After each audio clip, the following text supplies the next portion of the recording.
Our story starts with Feng Xian, nicknamed Lu Bu, finishing off his own godfather for some reason.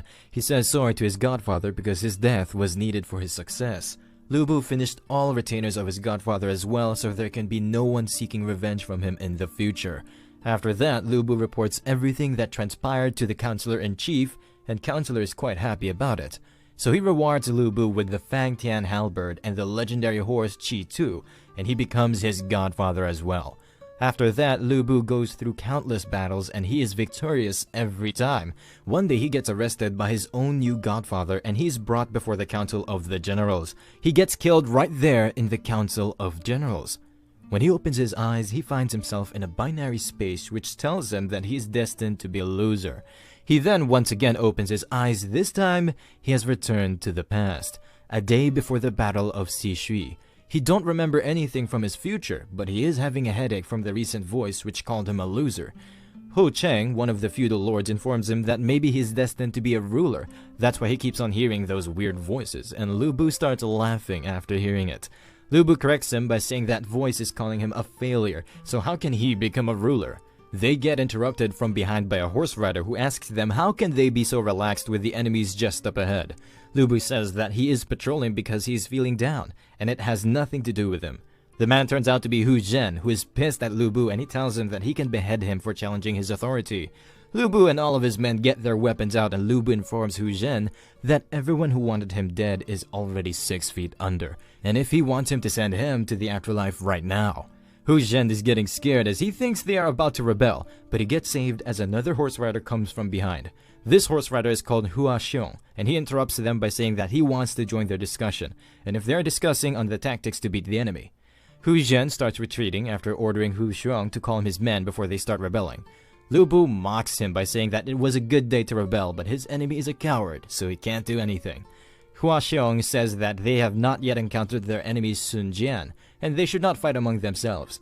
After hearing it, Lu Bu and his men start laughing out loud like madmen. Ho Cheng says Hu Zhen was trying to show off in their territory of Bing just because he is a confidant of their Chancellor-in-Chief. As they march towards Xishui, Lu Bu orders all of his men to start laughing out loud whenever they spot Hu Zhen next time. The very same night at Yiki Pass, Hu Zhen informs others that he received news that their enemy Sun Jian has an army of 50,000, while their Xiliang army amounts to 150,000 troops. One of his advisors, Zhao Sen, is sucking up to him by saying they can easily crush Sun Jian with their numbers, and Lu Bu is also present in that meeting along with all other generals. Lu Bu badmouths Hu Zhen for being a dimwit, and he asks him how he became their commanding officer while having zero experience in war. Hua Xiong pulls his spear on the neck of Lu Bu and he warns him to stop his nonsense. Lu Bu has zero care about his empty threats and he warns them to take Sun Jian more serious as he can easily beat their 150,000 troops with his 50,000 men alone. Hu Zhen shouts at Lu Bu that he should come up with a plan to deal with Sun Jian, or he will punish him according to the court-martial. Lu Bu suggests they should send a team of fast riders to check the formation of Sun Jian camp for traps or hidden troops. Their main force will raid Sun Jian's camp while a detachment will cut off the escape route of Sun Jian. Hu Zhen is thinking that he can easily crush Sun Jian with his overwhelming number of troops, and such cowardly tactics are not good for his reputation. Lu Bu has heard enough and he starts moving away after saying that his Bing army will not be a part of an all-out war, and Hu Zhen can rush to his death on his own. After Lu Bu went away, Hu Zhen orders Hua Xiong to ready the soldiers for a night raid on Sun Jian's main camp. Wei Shu informs him that Hu Zhen took his men for the war if the Bing army is not going to follow them. Lu Bu tells him to order his men to sleep tight without any worry because he is sure Hu Zhen is a stupid commander and he will die in this war. While he is sleeping, a voice rings in his head telling him that he is destined to fail. He then appears in a system space where the voice asks him if he is ready to reshape his life from this moment on. Lu Bu still cannot believe that he will become a failure in the future. The system informs him that it's a 4D life simulator which uses techniques to change the real and fake to let the person experience unlimited possibilities in a limited life. Due to an unknown malfunction, the system was banished to a 3D space. There is a chance that its users can enter a higher dimension. The system asks him to press yes if he wants the photon computer to start a new life, or he can press no to give up on the life simulator and return to reality. Lu Bu is a bit confused, but he is curious at the same time to find out what this simulation can do. He chooses the yes button as he wants to find out if he can really change his destiny. The system starts flashing brightly, and it informs Lu Bu that his information has been successfully recorded and life simulation will activate now. After that, we move to a house in Han Dynasty where a baby is being born. This baby is the reincarnation of Lu Bu, and he is also confused to see himself getting reborn as a baby. After 7 years, some bullies in the village are talking about old Lu's son who just sits around the same place the entire afternoon. The bully says that he looks like a monster in the skin of a human being.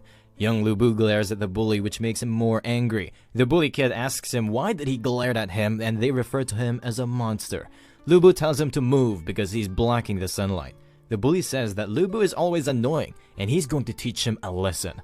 After their fight, Lu Bu is sitting by himself and he looks quite beaten up, but he says that he lost this fight, but the condition of bullies isn't better than him. Out of nowhere, a system screen appears in front of him which states that he is in the simulation. The life of a farmer and his states are written below. He only gained 1 reputation point after his last fight with the local bullies. Lu Bu now knows that this status points will change if he engages in big battles or some similar stuff, but he is still not sure if he's living in reality or it's just a dream. Position and wealth can be hard for him to gather, so he decides to learn martial arts in order to increase his strength. The very next day, he starts training his body. His father shuns him for training all day instead of helping him in his work. Plus, their Lu family is poor, and if he uses all of his food to train, then there won't be enough food left for them to survive this year. Lu Bu used to easily lift 3 times this weight by himself when he was on the same age in his previous life, but he is now very weak. Few months later, Lu Bu is cutting firewood by himself. He is feeling quite exhausted, and he gets a notification that his strength just increased by 1. When Lu Bu became 9 years old, his sister was born. But he heard his father saying that they should sell her off, because girls are always raised for other families, which is considered a scourge. Lu Bu screams at them to not sell her, and he tells them that he will eat less from now on, and they can give his share to his little sister. His father says that he can't do it because if he starves to death, their bloodline will end with him. Lu Bu says that he will do manual labor to earn extra money for his sister. His father keeps on convincing him, but Lu Bu is quite resilient in his resolve. His resilience pays off as his intellect increases by 1, which in turn helps him convince his father to not sell his sister. From that day on, Lu Bu worked hard every day and he learned farming techniques.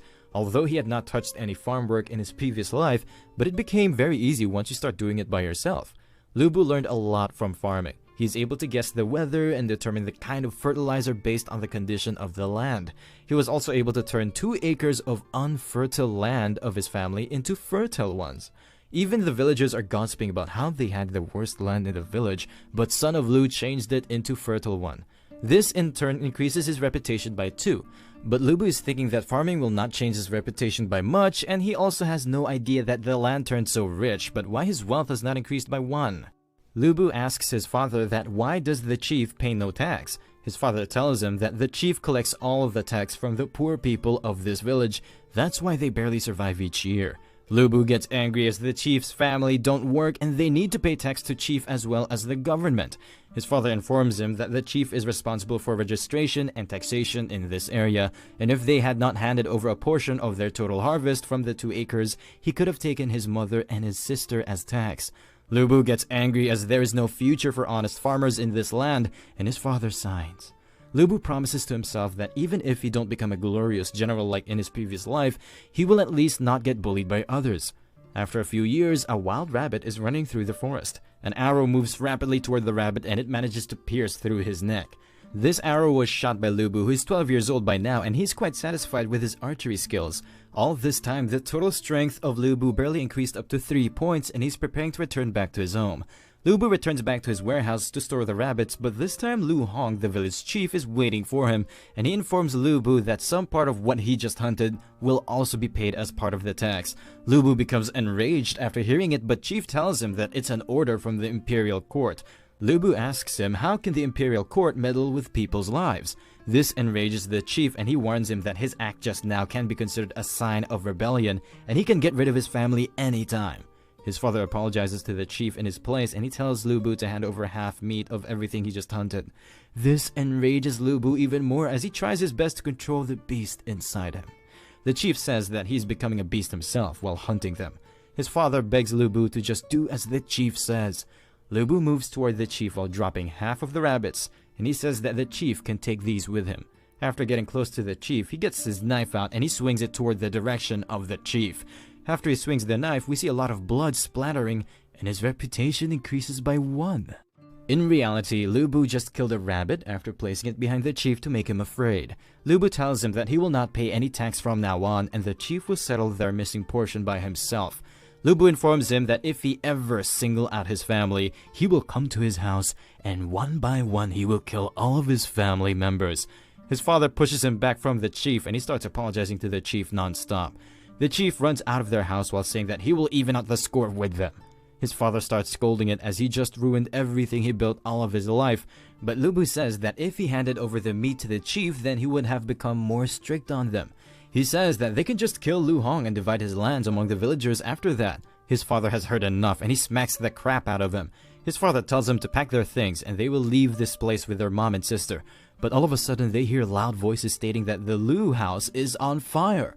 They head toward their house which is on fire. His mom and sister could not make it out on time as the house was locked from outside. He tries to head inside the burning building but his father stops him as he already lost his mom and daughter and now he's the only family left. They keep on helplessly watching it as the whole building burns down to the ground. After the fire ends, his father tells him that everything is gone now. But all of a sudden, they hear a voice stating that it serves them right as they already hated the Lu family for so long. These voices belong to the villagers, and they are mocking the Lu family for messing with the chief. Lu Bu couldn't hold himself back and the beast within him gets out. He gets his bow out as he's thinking all of them are murderers and they all deserve to die. His father yells at him to stop as he already destroyed their house and he will also lose him if he makes another blunder. Lu Bu turns back and tells his father to shut up as he will now take care of things his way.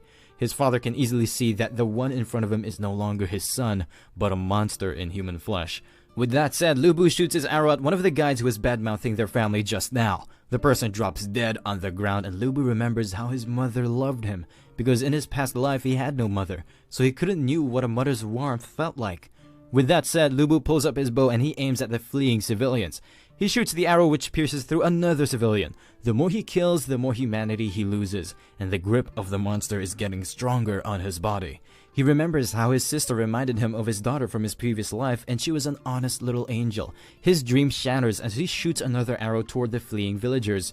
The arrow pierces through the leg of a bully and he starts screaming in pain. Lu Bu starts moving toward the bully and he keeps on begging him to spare his life. The bully tells him the truth, that the chief is the one who called them to start the fire and it's not their fault. Lu Bu pulls out his knife as the bully keeps on begging him. Lu Bu forgives him by slicing his neck in a single swing of the knife. The bully tries to stop the bleeding but the knife cut was too deep and he bleeds to death. The thinking cycle of Lu Bu is clouded by revenge as he's thinking of killing every single person in the village. He keeps on walking toward the village while leaving dead bodies in his wake. When he reaches the village, some villagers run after thinking of him as a monster while some muster up their strength to face him. But no matter how much they make their resolve to fight him, they still can't get the feeling off that they are fighting a monster in human flesh instead of a kid. With that said, both sides rush toward each other. Lu Bu starts slicing off the necks of villagers without having any remorse. Once his blade becomes dull from all the blood, he shoots arrows through 2 villagers. After that, Lu Bu moves toward the last remaining villager who curses him and his whole family for this massacre.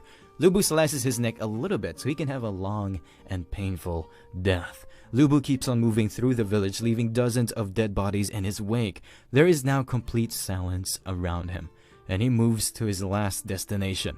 In the end, he reaches the house of Chief Lu Hong. He again reminds him that he already warned him to not mess with his family or he will kill all of his family members one by one.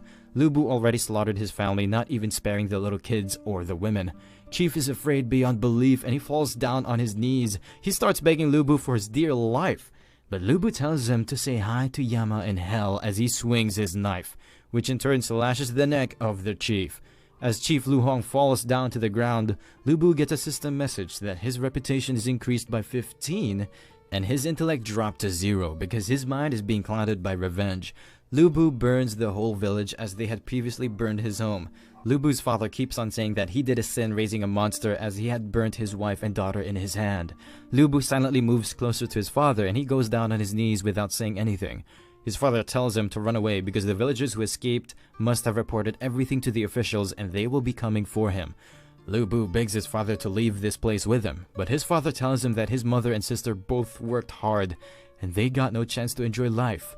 But now they are gone, and he needs to accompany them. His father shouts at him to just leave that place. Lu Bu smacks his head on the ground as a sort of respect for his father's orders, and he starts leaving. His father puts a knife through his own heart, and signs of life fade away from him. Lu Bu knows what his father just did, but he keeps on going away while crying. He remembers his father's last words and starts running away from the scene. After some time, Lu Bu arrives in an abandoned building. He starts resting there near fire while remembering everything that just transpired. The next morning, some guards arrive at that place and they say the fire was not put too long ago. The guard informs others that the one who massacred the whole village is hiding nearby, and they should search for him in the surroundings. The guard starts searching for Lu Bu in the nearby buildings, but unknown to them, Lu Bu is aiming at one of them from a rooftop. He shoots the arrow which pierces through the neck of a guard. The guard drops dead on the ground and his companion informs others about the location of Lu Bu. But at the same time, an arrow pierces through his chest and he drops on the ground. A guard comes out of the building Lu Bu was standing on and he alerts others that Lu Bu is right above him. The guard leaps toward the open field to take aim and shoot at Lu Bu. Lu Bu easily dodges his arrow by leaping forward. Lu Bu then retaliates by shooting an arrow which hits the shoulder of the guard. The guard is injured and he warns others that the skill of Lu Bu with bow are extraordinary and they must be careful. The guard starts shooting at him after getting on the rooftops. Lu Bu jumps down from the rooftop and he runs into the forest. After some time in the forest, the guards are telling each other that a storm is about to come and they need to find Lu Bu before it. Lu Bu, who is hiding on a tree, shoots an arrow and the guards become alerted. The arrow hits one of the guards, killing him in the process, and the other guards shoot arrows at him. Lu Bu dodges their arrows by leaping back and he leaps down from the tree while shooting an arrow, which successfully hits the second guard. After cushioning his fall, Lu Bu runs back deep into the forest. The guard says that Lu Bu is quite resilient like a cockroach and he needs to call for reinforcements. The guard pulls up a special whistle arrow. He then shoots it up in the sky, which alerts everyone in the area. The other guards who heard the whistling arrow became alerted and they start flanking toward the direction of the arrow. Lu Bu heard the noise of the whistling arrow as well, and he knows well that the enemies will try to corner him. Lu Bu is thinking that he needs to run away from them before the storm comes in, or else the arrows will become useless. Out of nowhere, an arrow is shot toward his location. Lu Bu dodges the arrow by leaping back. Lu Bu has only a few arrows left and he is thinking of ways to get rid of as many guards as he can, but before he can do anything, he gets shot through his shoulder with an arrow. This arrow came from the opposite direction, which means he is surrounded from both sides. Lu Bu looks up and there are already 2 guards present on a tree aiming at him. The storm rolls in and a heavy rain begins. The guards shoot another arrow and they start moving toward injured Lu Bu in unison. But Lu Bu cannot give up like this, so he gets up after mustering the last of his strength. Lu Bu is surrounded by guards from all directions, but he still rushes toward the guards while screaming out loud. But before he can reach them, he gets shot by another arrow. The guards keep showering him with arrows until he becomes immobile. The guards move close to check the monster, which killed more than 100 people in a single night. The guard leader informs him that he's going to get a death penalty, and he asks Lu Bu if he regrets his decision. Lu Bu tells him to F off as he is a real man and he made his own decision, so he stands by it until his death. The guard says it's a pity, and if Lu Bu had used this courage at the border, then he would have surely accomplished many great things and brought honor to his family. The guard leader pulls out his sword as he wishes for him to live a good life after his rebirth. The guard chops off his head in a single swing from his sword. The head of Lu Bu drops a bit far away from him and he's still thinking if this outcome was really necessary, or if he could have changed this whole situation if he had made better decisions. After opening his eyes, he wakes up in the system space while having his original body. The system congratulates him for completing his first mission of exploring the simulation world. The system starts calculating his results and Lu Bu is thinking whether he is dead or alive. The system tells him that he killed everyone in the Lu village by himself, so his cruelty will give him admirers on the path of crime, and he receives final rank level 1. The system informs him that he died young, that's why he couldn't make any big contributions towards the path of crime, that's why he only got 1 point. He was unwilling to be oppressed, and his resistance brought enlightenment to the people living under oppression in the later generations, so he gets 15 reputation points. Lu Bu suffered from much exploitation and oppression. That's why he was not able to accumulate wealth, so he has 0 wealth points. Although the condition of his body was not great, but Lu Bu developed a dexterous body due to his hunting career, so his final power leveled up to 10. His final intellect is 0 because he used violence to solve everything instead of his brain. In the end, he got a violent death and a total rating of C. Now Lu Bu got an overall idea what this simulation thing is, but the C grade he received is quite bad. After calculating the rewards, Lu Bu got 28 simulator currency points, and he can pick one of 3 rewards given below which will strengthen his real body. He can choose between an elementary carpenter skill, tailor skill, or he can go for elementary level heart strengthening. Lu Bu chooses the elementary heart strengthening, and after some time he can feel his heart getting more pumped up. After heart strengthening is done, Lu Bu wakes up in his bed in the real world. Lu Bu asks Wei Shu, who is the brother of his wife, why there is so much noise outside, and Wei Shu tells him that Hu Zhen took General Hua Xiong with him to raid Sun Jian main camp. In the real world, only a few minutes have passed while he just lived 13 years in the simulation world. Lu Bu gets up and tells Wei Shu to prepare the men for war, but Wei Shu tells him that just before going to sleep he ordered all the men to relax because they are not going to join the war. Lu Bu tells him to just order the soldiers to prepare right away as he's about to change the course of history. The army of Hu Zhen is stationed a bit afar from the Sun Jian main camp. Hua Xiong reports to Hu Zhen that the camp of Sun Jian is having a rest, so their defenses are quite lax. Hu Zhen is quite happy as they came from behind Yike Pass and their enemies must not be expecting a surprise attack at this time. Hu Zhen orders Hua Xiong to lead a platoon and charge the Sun Jian camp from the side entrance, and at the same time, Hu Zhen will block the main entrance of Sun Jian camp. He further says that Lu Bu is still sleeping in his camp, so all credit of this victory will belong to him. Hua Xiong gets closer to the side entrance with his platoon, but it cannot detect any movements from the enemy yet, which alerts him a bit. He has no other choice as he cannot back down, so he orders his men to charge ahead. 2 guards who are stationed on the walls of Sun Jian camp spot the platoon invading them and they start screaming to alert others. One of them runs toward the drums to beat them loudly, but he gets killed after being shot by a barrage of arrows. After taking care of the lookouts, Hua Xiong makes his way inside the camp along with his platoon. He orders his men to search the camp, but something feels off, as they are not getting as much resistance as they expected. One of his men reports to him that there is no one in the camp. Hua Xiong knows that they have been tricked, so he orders his men to retreat. But it's too late as a barrage of fire arrows is shot toward his platoon. The whole camp is lit on fire as most of the buildings were already coated with oil.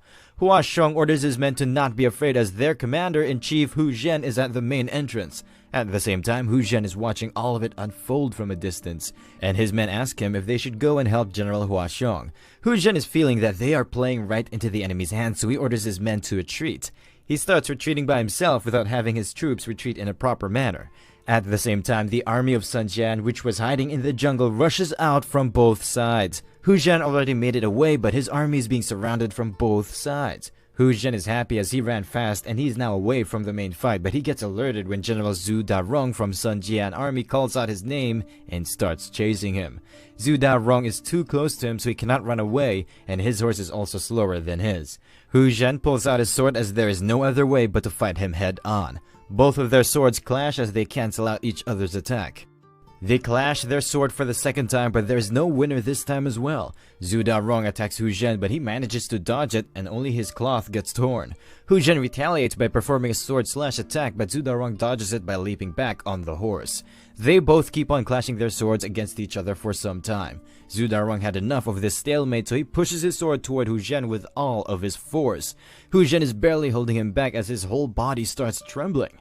Zhu Darong notices it and he pulls his sword back. Zhu Darong says that Hu Zhen is not a complete idiot like people say, and Hu Zhen replies by saying that he has not fought in a solo fight for a long time.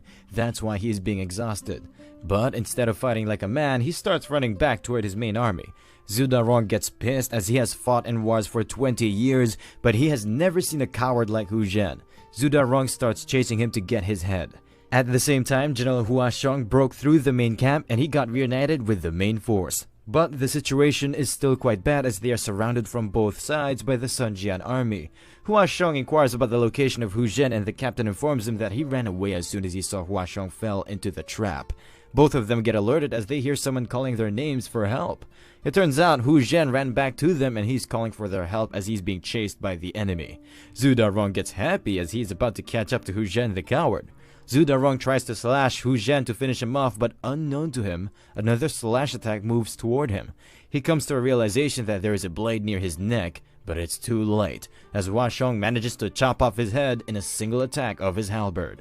Zhu Darong falls down from his horse and his head flies off into the distance. Hu Zhen mocks the dead Zhu Darong for foolishly following him. Hu Zhen then orders Hua Xiong to break through the enemy formation with him, and he is thinking that maybe Lu Bu is the one who secretly leaked his plan to the enemy. But Hu Zhen is not so lucky, as Sun Jian himself rushes toward him with his army, and he is pissed at them for killing his general. Hu Zhen becomes really afraid after hearing Sun Jian's voice, as he is known to be quite furious. Hua Xiong asks Hu Zhen to retreat first, as he will try to stop the advance of Sun Jian. Hu Zhen is an ungrateful bastard, so he starts running back to his main army, leaving Hua Xiong behind to fend for himself. Hua Xiong advances towards Sun Jian army, and he challenges Sun Jian to fight him in a one-on-one battle. Sun Jian is not a fool, and he knows well that Hua Xiong is trying to buy time for their main army to retreat. Instead of fighting Hua Xiong in a one-on-one battle, Sun Jian orders his men to kill him. Hua Xiong gets ready to take them all head-on, as dying on the battlefield is the biggest form of honor he can achieve. But before they can attack him, a lot of arrows are shot toward them. The arrows manage to pierce through the necks of many horsemen trying to kill Hua Xiong. Those arrows were shot by Lu Bu, who asks Sun Jian if he only knows how to bully people with numbers. Everyone on the battlefield gets alerted as Lu Bu makes his entrance. Lu Bu tells Sun Jian to buckle up, as he's going to die by his hands. Lu Bu slowly makes his way to the battlefield, and Hu Zhen is standing on his way. Hu Zhen is afraid, as he's thinking Lu Bu came to kill him on his own. Lu Bu takes aim and shoots 3 arrows at the same time. Hu Zhen is thinking that he's done for, but the arrows pass by him. The 3 arrows move towards Sun Jian and his main army. Sun Jian barely manages to dodge one of the arrows, and he gets a little scratch on his cheeks. But his subordinates are not as lucky as him, as they get pierced by the arrows. Lu Bu is looking quite satisfied with his archery skills, as in the simulation world he had a weak body, so he couldn't use the full potential of his archery skills. Meanwhile, Sun Jian is a bit afraid, as he barely managed to dodge the arrow of Lu Bu. Sun Jian asks his general Gong Fu about Lu Bu, and Gong Fu informs him that the real name of Lu Bu is Feng Xian, and it's said that he is capable of fighting against 100 men by himself. Gong Fu further informs him that he killed his previous godfather of Bing, and he pledged his loyalty to the cunning Dong Zhao. At the same time, the encirclement of Sun Jian army gets broken by a cavalry charge from Lu Bu's main army. Sun Jian orders his men to charge at the enemy in a full frontal attack. Lu Bu moves toward the Sun Jian main unit as he passes by the coward Hu Zhen. Lu Bu takes a hold of his legendary spear, and he's giving off a menacing aura. Lu Bu charges at the center of the enemy formation by himself. Lu Bu starts slashing the soldiers in his way with ease. The whole area around Lu Bu gets filled with decapitated heads and bodies torn into 2 pieces with a single slash attack. Even Sun Jian, who is known to be quite furious on the battlefield, is afraid after witnessing the prowess of Lu Bu. After killing the regular soldiers on his way, Lu Bu starts moving towards Sun Jian. The main generals of Sun Jian gather together in order to stop Lu Bu. Yi Gong tries to slash Lu Bu with his long spear. Lu Bu dodges his attack by ducking down on his horse. Lu Bu retaliates by attacking Yi Gong with his spear. This time Yi Gong was not so lucky, as he could not dodge in time, and he gets chopped into 2 pieces with a single attack from the halberd of Lu Bu. General Cheng Pu tries to stab Lu Bu from behind, but Lu Bu easily deflects his attack without looking back. The strength behind Lu Bu's counterattack was so fierce that Cheng Pu could barely hold on to his weapon. Lu Bu congratulates Cheng Pu for defending against one of his attacks. Lu Bu turns around and he thrusts his halberd into the shoulder of Cheng Pu. At the same time, Hu Zhen made it out of the encirclement thanks to the help of Lu Bu and his army of Bing. He is thinking of reporting to the Prime Minister that they lost this war due to Lu Bu. Unknown to him, Lu Bu is wreaking havoc amidst the rank of his enemies. Cheng Pu falls down from his horse, and Lu Bu says sorry to him as he could not finish the job in one strike. Lu Bu raises his halberd to finish off Cheng Pu for real. But at the same time, Sun Jian tries to slash Lu Bu from behind. Without wasting any time, Lu Bu turns back and he blocks the attack of Sun Jian with his halberd. Sun Jian tries his best to overpower Lu Bu, but Lu Bu is unfazed, and he compliments Sun Jian for attacking him from behind like a coward. Sun Jian gets back, and Lu Bu informs him that he's just like him because both of them can do anything for the sake of victory. He rushes towards Sun Jian while saying 2 tigers can't live on the same mountain. Sun Jian blocks his attack, and he mocks Lu Bu for backstabbing his own godfather. They both keep on exchanging blows, and Sun Jian gets pushed back with each attack. Their clash is getting fierce, but Sun Jian is showing signs of exhaustion. On the other hand, Lu Bu is completely fine, and there are no signs of exhaustion visible on his face. Lu Bu is thinking maybe the heart strengthening is in effect. That's why he's not feeling tired even after such a prolonged battle. Lu Bu grabs his halberd with all of his strength as he is aiming for a decisive blow. The longsword of Sun Jian slips out of his hand as he could not bear the power of Lu Bu's attack. Lu Bu swings his spear towards Sun Jian to finish him off, and Sun Jian knows well he cannot do anything to dodge it. Lu Bu swings his halberd towards Sun Jian, but it gets blocked. The attack just now was blocked by Cheng Pu, who is barely hanging onto his life after getting his shoulder stabbed by Lu Bu. Cheng Pu begs Sun Jian to retreat as he will stall Lu Bu for as much time as he can. Sun Jian picks up his fallen sword and he orders his men to help him escape before the enemy army can surround them. At the same time, Lu Bu just beheaded Cheng Pu, and he puts his halberd into the ground. Lu Bu pulls out his bow and he aims at the fleeing Sun Jian. Lu Bu shoots the arrow with all of his force and it flies through the whole battlefield. Finally, the arrow manages to pierce through the chest of Sun Jian from behind. Sun Jian knows he cannot survive for long, so he orders his men to retreat without looking back. All of his men want to help him, but they cannot let his sacrifice be in vain, so they retreat from the battlefield. Sun Jian is fully exhausted as he falls down from his horse. Sun Jian tells Lu Bu that he has not fought against a monstrous general like him before. He is still laughing, and he tells Lu Bu that he was right, and two tigers can't live on the same mountain. After some time, Hua Xiong finishes off the last remaining soldier of Sun Jian. Finally, the battle ends at dawn and the whole battlefield is littered with corpses from both sides. One of Hua Xiong's captains reports to him that Sun Jian's main army has retreated, and the ones who were left behind have been eliminated. Hua Xiong asks his captain if Sun Jian managed to escape. At the same time, Lu Bu comes toward him while carrying a head. This head belongs to Sun Jian, and the soldiers become more excited after seeing the head of their main enemy, and they start praising Lu Bu. Hua Xiong gets on his knees and he starts thanking Lu Bu as he would be already dead if Lu Bu had not saved him back then. He further says that he will one day pay back this gratitude with his life. Lu Bu tells him there's no need for that, and he bravely stood against Sun Jian, which bought them enough time to wreak havoc in the enemy ranks, and he will be appropriately rewarded for it. Lu Bu is thinking that Hu Zhen is a fool who handed over an easy victory to him. Lu Bu further orders the soldiers to bury the deceased and return to the Yike Pass. Lu Bu gets a warm welcome when he gets back to the Yike Pass. Zhao Qin starts praising Lu Bu for his peerless victory, and he orders his men to prepare a grand feast for them. Lu Bu seizes this chance to put all the blame on Zhao Qin. He tells Zhao Qin that Sun Jian already knew about their night raid and he was well prepared to receive them. Lu Bu further says that Zhao Qin is the only one who could pull it off, and he has been working as an enemy spy all this time. He keeps on telling them that he is not a spy, but Hua Xiong gets a hold of him and tells them that treason can never be forgiven. Hua Xiong orders the guards to behead Zhao Qin and show his head to the public. Lu Bu appoints Wei Shu, who is the brother of his wife, as the Lord of Yike Pass in place of Zhao Qin. But Wei Shu is not confident enough to take over such a big position. Lu Bu assures him that Yike is a place where no war will be fought anytime soon, and he can take this as a chance to train his leadership skills. Wei Shu thanks Lu Bu for giving him such a big opportunity. Lu Bu spent 12 years in the simulation world, and now he is longing to meet his daughter and wife. After a few days, Lu Bu arrives at Luoyang. There he meets Wen Yuan, who informs him that Hu Zhen already reported to the Chancellor-in-Chief that Lu Bu didn't follow commands and disrupted the army, which caused them to suffer heavy losses at the hands of Sun Jian. Lu Bu starts laughing, and Wen Yuan says that Lu Bu is so relaxed, so it means he already has something up his sleeve. Lu Bu shows him a bag, and he tells Wen Yuan that this bag is enough to prove that Hu Zhen is an idiot of higher caliber. Meanwhile, in the Chancellor-in-Chief residence, Hu Zhen got a report that Lu Bu is back, and he starts badmouthing him. He further tells the Chancellor-in-Chief that they lost this war to Sun Jian because of him, and he should be severely punished for this. The Chancellor-in-Chief is a cunning person, and he tells Hu Zhen that Lu Bu is now his son, and he even granted him a legendary horse, so he will not do anything before hearing his side of the story. Hu Zhen again tells him that he should seize this chance to get rid of Lu Bu, but Chancellor-in-Chief says that Lu Bu alone is more stronger than 10 of Hu Zhen, and there must be a reason for the things he did. At the same time, a scout arrives who informs them that Lu Bu achieved a great victory.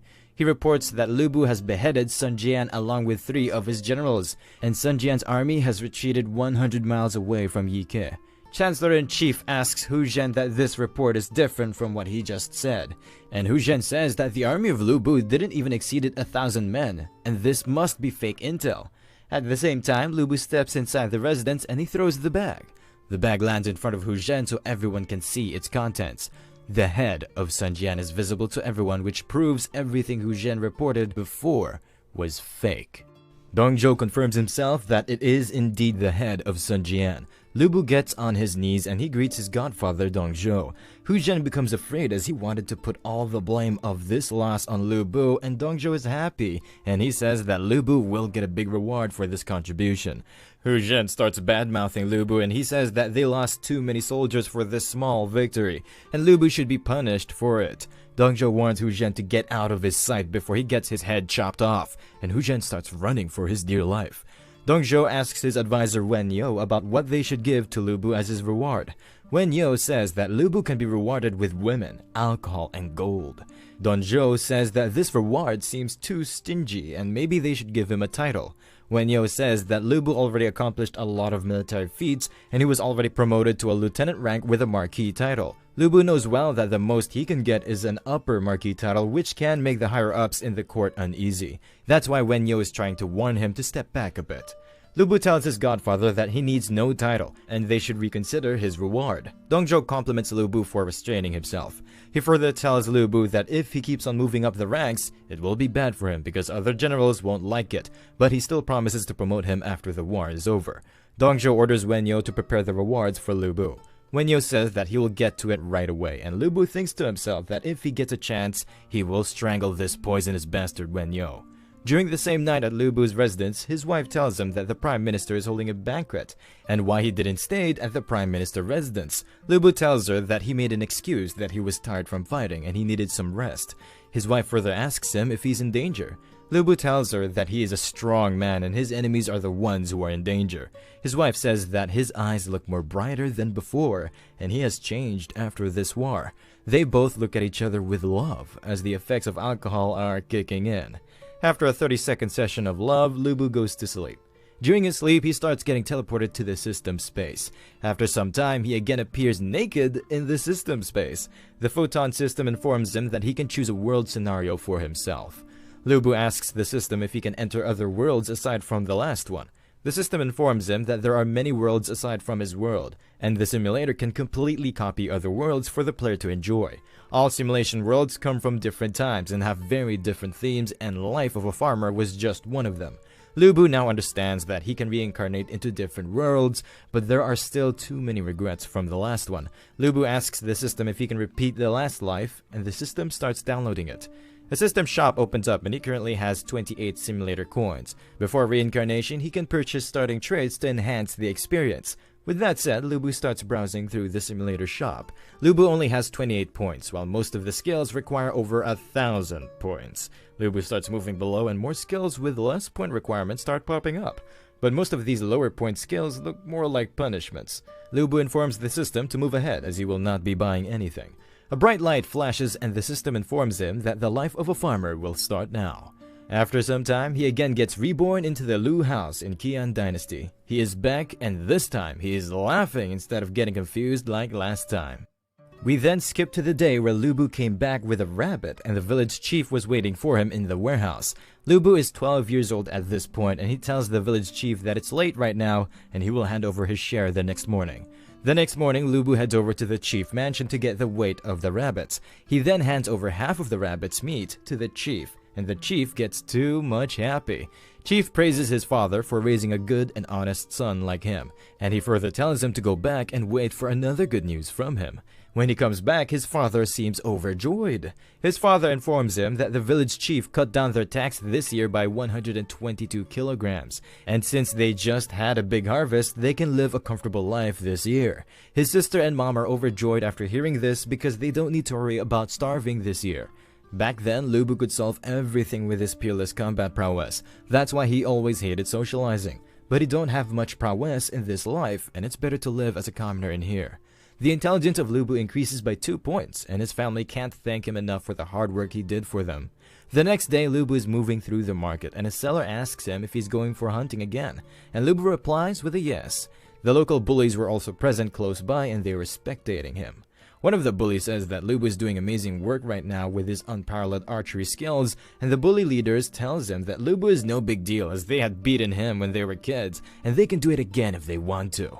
The fat bully asks them if they should enlist in the army as soldiers, and the bully leader informs them that they are not made for war, and they will die within few days on the battlefield. At the gates of the village, some soldiers are trying to recruit the villagers with promises of fake glory and honor. When Lu Bu is moving through the gates, one of the guards calls him out. The guard tells him that men should go to the battlefield and fight for the country so they can make a name for themselves. He further informs him that the imperial court is recruiting soldiers and Lu Bu looks completely fine for this job. Lu Bu remembers that he is the same guard who advised him to live a good life next time before beheading him.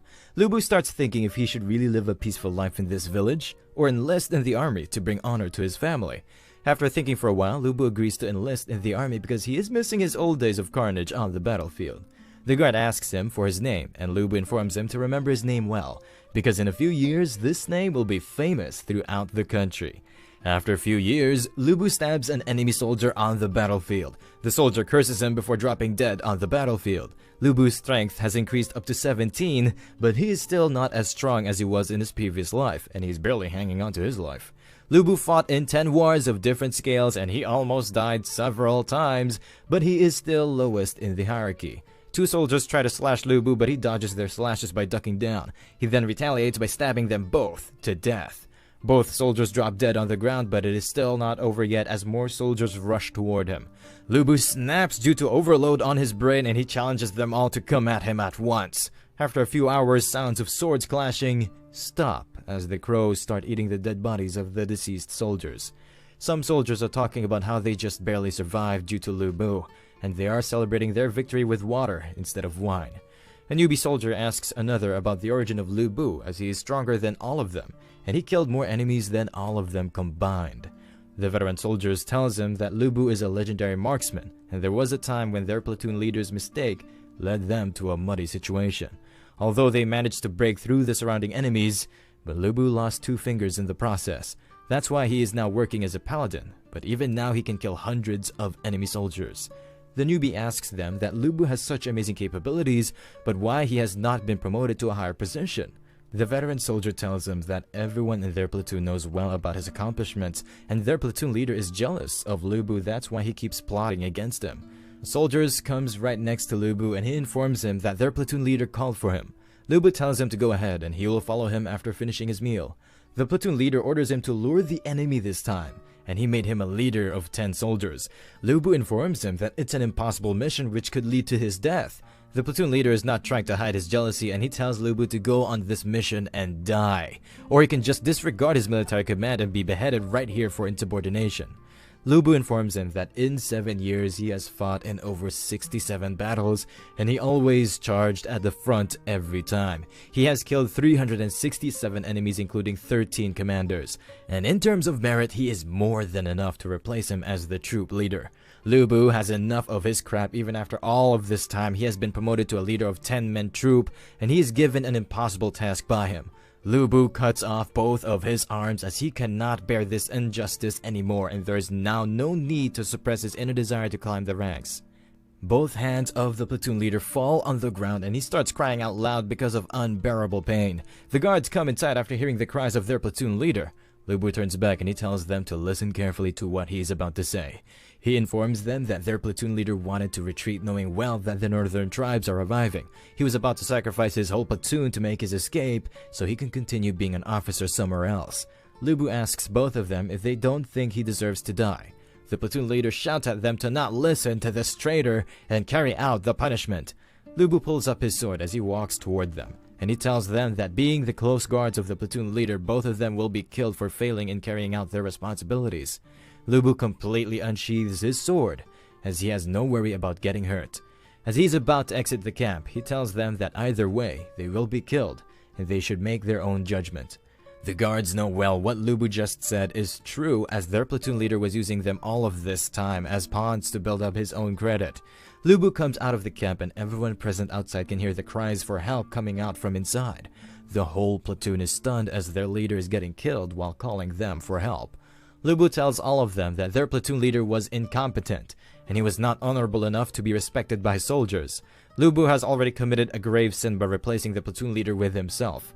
Lu Bu tells them that he will stay right here, and those who don't want to obey his commands can cut a wound on his body and run for their lives. Those who are willing to obey him must enter the camp and inflict a wound on the body of their incompetent leader, and after, they will be brothers for life from now on. and if they manage to win this war, they will be free from this sin.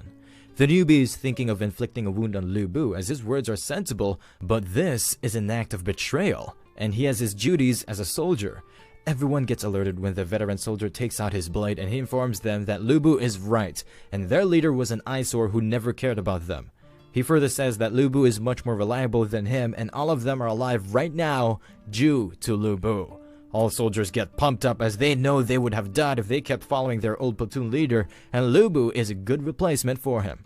Most of the soldiers head inside the camp to inflict a wound on their commander, while some soldiers still have doubts about this. One soldier says that they have no doubt about his combat prowess, but most of the soldiers are not adept as they're enemies from the northern tribes, and they also have an upper hand in terms of manpower. Lu Bu tells them that he is not physically strong either, but it has been incredibly easy for him to slay the opponents as he depends on courage. Courage leads to infinite potential, and with enough courage, they can all be the same as him. He shouts at them that when confrontation is unavoidable, the braver ones will always win. At the same time, Lu Bu gets a notification that his reputation is increased by 2, and intellect increased by 4 points. All soldiers get pumped up and they start repeating the same words he just shouted at them. Lu Bu is thinking that this feeling which he got after influencing others without strength is very satisfying.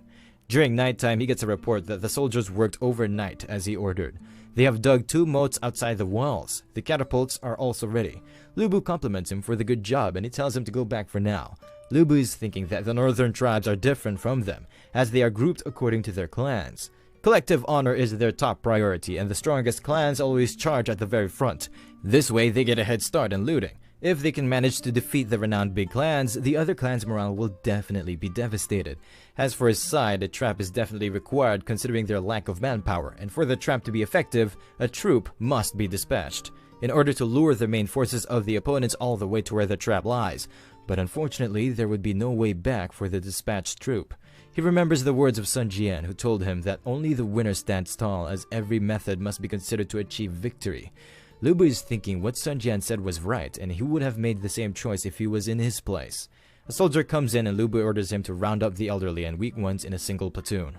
They are to be used as bait at the front lines. Whether they survive or not is up to their luck.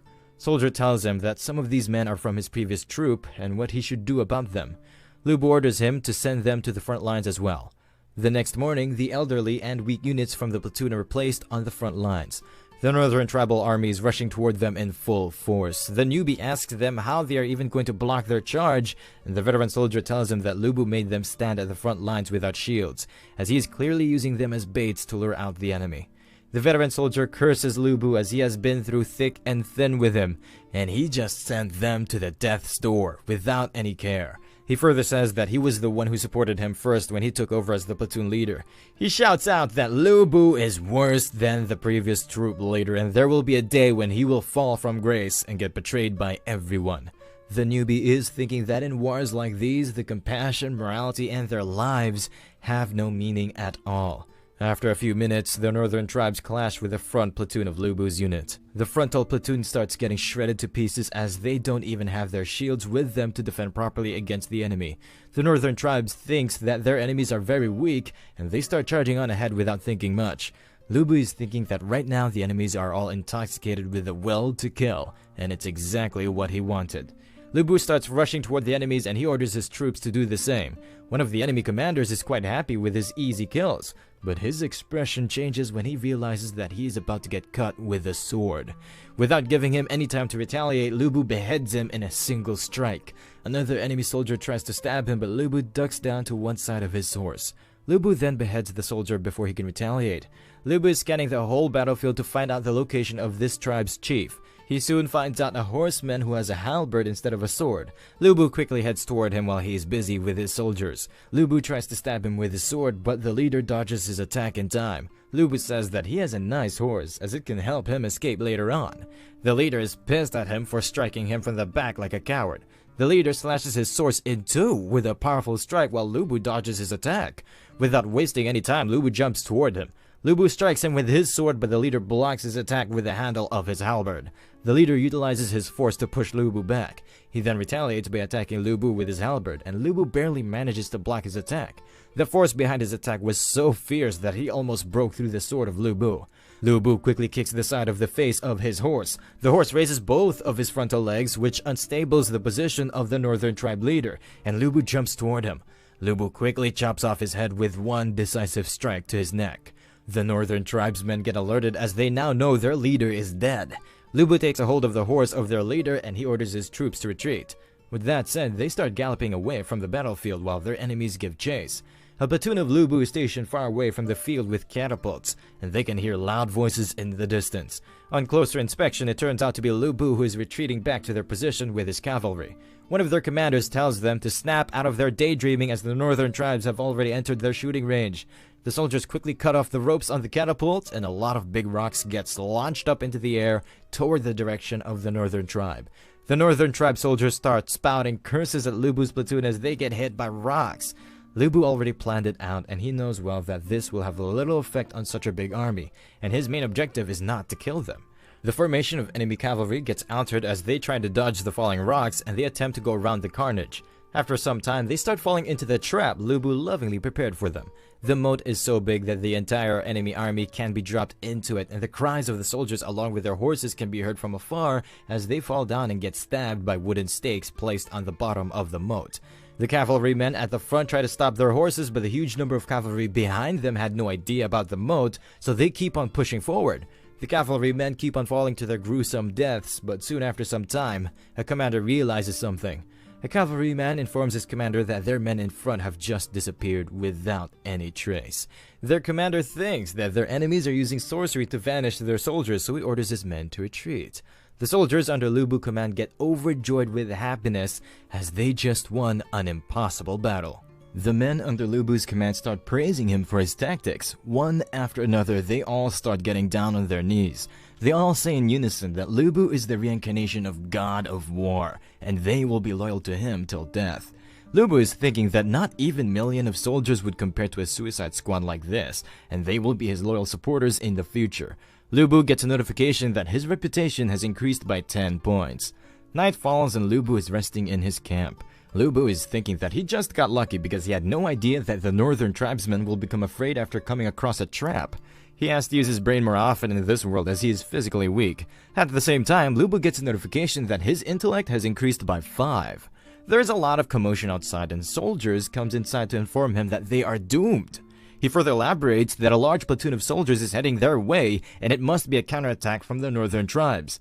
Lu Bu orders the guards to stop the commotion and pick 30 elite warriors to recon with him. After some time, they reach the place where the troops were spotted, and this time, their numbers are much larger than before. Lu Bu tells his men to carefully check the armor of these soldiers. On a second glance, they can clearly see that these soldiers belong to the elite cavalry of Dakian. The elite cavalry surrounds Lu Bu and his men from both sides. Lu Bu orders his men to stay still no matter what. The leader of the elite cavalry, General Yan Chang Kong, asks them that he got a report that the northern army will be invading today, but the whole atmosphere around here seems too quiet. Lu Bu gets on his knees and informs General Yan that the northern tribes have been defeated by the border guards. One of the commanders under General Yan doubts the claims of Lu Bu as the northern tribes consisted of tens of thousands of people, while the border's guards were poorly equipped and they had hardly a couple of hundred men. General Yan is doubtful as well, so he asks Lu Bu if he has a proof for his claim. Lu Bu tells them that his proof lies in the 2 moats beside him, and they can check for themselves. The whole foundation of the moat is filled with the dead bodies of northern tribesmen and their horses. General Yan gets shocked after watching the dead bodies littered inside the moats. General Yan asks for his name and Lu Bu introduces himself to the general. After some years, Lu Bu is training some soldiers in an open field. He is now 22 years old and his skill points have also risen by a big margin. At the same time, 2 high-ranked officials are eating food on the walls. One official asks the other why he's roasting meat while the rest of the troops are training. The official replies by saying that Lu Bu can't order him around like ordinary soldiers because he has no connection in the royal court. And he asks the other official if he knows how Lu Bu jumped ranks and became the garrison general. The first official states that Lu Bu blocked a big invasion of the northern tribes with only a couple hundred men and received a lot of praise in wars after that. The second official informs him that if he has not heard that Lu Bu killed his superior when he was a common soldier. The second official smacks him with his helmet and he warns him to quiet his blabbering or General Yan will cut out his tongue. After the training session, Lu Bu gets summoned by General Yan. Lu Bu says he is sorry for being late, but General Yan tells him that it's fine because he works hard to train the soldiers. General Yan further compliments him by saying that his training methods made the soldiers so strong that the northern tribes don't even dare to attack them anymore. Lu Bu says that there is no need to praise him as he's just doing his job. General Yan gets to the point and he informs Lu Bu that he summoned him today to arrange a marriage for him. Lu Bu is at the same age as his daughter, and he is young and competent as well, so he thinks Lu Bu is best fit for his daughter. Lu Bu glances at the daughter of General Yan and she seems to be blushing as she likes Lu Bu as well. Lu Bu tells General Yan that he appreciates the thought, but he do not dare to accept his offer. This pisses off General Yan's daughter and she unsheathes her sword. She then points out her sword at Lu Bu in anger and asks him why he don't want to marry her. We then see a flashback of 3 years ago where a young kid was sparring against a swordsman. This young kid turns out to be Xue, the daughter of General Yan. Xue manages to disarm her sparring partner with a strong slash attack. The instructor compliments Xue for her skill with the sword. The spectators start praising her as well for the marvelous swordsplay she just showed. But Xue is not buying any of their facade as she knows well that the instructor withdrew some force before the last attack and he was going easy on her because she's the daughter of General Yan. She tells her instructor that they need to fight once again, but the instructor seems a bit hesitant. Lu Bu was also watching it and he says that the northern tribes are invading Dagian non-stop and all soldiers should be training diligently. Instead of training properly, all of them are fooling around with a girl. He tells them that if they keep on going like this, one day they'll become a sign of disgrace for General Yan's cavalry. One of the veteran soldiers asks others about this new kid. His comrades inform him that this kid is Lu Bu who came back with General Yan a few days ago, and he defeated thousands from the northern tribes with just a small platoon made up of a few hundred men. Xue asks Lu Bu why he called her a little girl, and as a daughter of General Yan, it's only natural for her to train herself to be able to kill the enemies. Lu Bu tells her that she should stay in her room if she is the daughter of General Yan, as killing enemies is the task of men. This enrages Xue and she asks Lu Bu for a match. Lu Bu turns away after saying that these stupid games are not for him. Xue asks Lu Bu if he is scared, but Lu Bu keeps on going without replying to her. This angers her a bit and she leaps toward Lu Bu to hit him from behind. Lu Bu ducks down to dodge her first slash attack. Lu Bu keeps on dodging her attacks without hitting her back. Xue performs a sword stab attack and Lu Bu leaps to the side to dodge it. Lu Bu then kicks a sword which was already in the ground and it hits the sword of Xue and her sword gets thrown high up in the sky. Lu Bu then quickly grabs the sword in mid-air. Lu Bu points the sword at Xue and asks her if she had enough fun. The crowd gets agitated after watching an upstart like Lu Bu pointing his sword at the daughter of their general. A soldier begs Lu Bu to lower his sword, but Lu Bu tells them to listen well as wars are not games and reality is extremely cruel. No one sympathizes with others during wars because of their status. Lu Bu further tells her that she could have been killed 100 times if she was to step onto the battlefield. Lu Bu starts leaving after telling her to stay in her room if she don't have the resolution to die. The old veteran soldiers start bad-mouthing Lu Bu as he leaves, but Xue on the other hand has developed some feelings for Lu Bu. A few days later, 2 horns are blown on the castle walls to alert everyone about a special event. Lu Bu seems to be heading outside with some soldiers for some reason. Xue asks the veteran about where Lu Bu is heading and he tells Xue that a general from the northern tribe sent them a challenge letter last night with the aim of breaking their spirits. General Yan didn't know who to send, so all of the people in the court recommended Lu Bu, and he agreed to accept the challenge. Hu Batalen is one of the strongest warriors of northern tribes, and many generals perished at his hands. It's a certain death to take him one-on-one. The veteran tells Xue that they made Lu Bu to fight in this impossible battle because he disrespected Xue, and now he will atone for it with his life. But Xue is not happy with their plot, and she starts running toward her father. The guard stationed outside General Yan's room tells her that General Yan is busy watching the fight, and he can't see her right now. General Yan, who is hearing the ruckus outside, asks her daughter why she's making all this commotion. Xue asks her father to take back his orders and not let Lu Bu fight. General Yan reminds her that military orders are not something simple, and they can't be taken back so lightly. But Xue is still persistent as she tries to convince her father. Xue sits down right in front of him and she tells him that she refuses to go back until he takes his order back. But all of a sudden, they hear a lot of sounds coming from outside. General Yan is thinking that the commotion happened too fast, and Lu Bu was not so weak to get defeated in this short span of time. But when he looks outside, it turns out that the northern tribesmen are carrying the dead body of their general. Both General Yan and Shue become a bit shocked after witnessing it. They get alerted when they hear Lu Bu's voice, who says that he is here to report. Lu Bu heads toward General's room and he informs him that he has fulfilled his task and brought back Huba Talin's head. Lu Bu throws Huba Talin's head on the ground and the blood coming out of his head gets soaked into the wood. General Yan congratulates Lu Bu for accomplishing such a big task despite being here for a few days. He further informs him that his daughter was worried for him, and he asks her how they shall reward him. Shue gets flustered and she shouts at them that there should be no reward given for such an easy task. She starts running away from the scene because she's blushing, and General Yan starts laughing out loud. After 1 year, two officials are discussing how reports are coming in that Lu Bu has killed every single enemy from the northern tribes in the last war.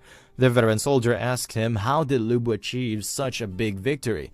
The other official informs the veteran that Lu Bu is returning soon, and they can find out about that in detail after he returns. Shue was secretly listening to their discussion and now she knows Lu Bu is returning. After a few hours, Lu Bu returns back to the border gate. There are a lot of soldiers and common people present there to welcome him. Lu Bu glances at Shue and she turns her face down as her face becomes red. General Yan is quite happy with Lu Bu and he appoints Lu Bu as the garrison general.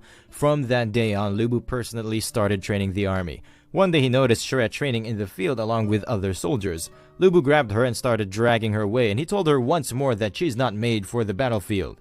Lu Bu tells her to head back immediately as General Yan should not have noticed yet, but Shue is adamant on fighting heroically in the battlefield along with him.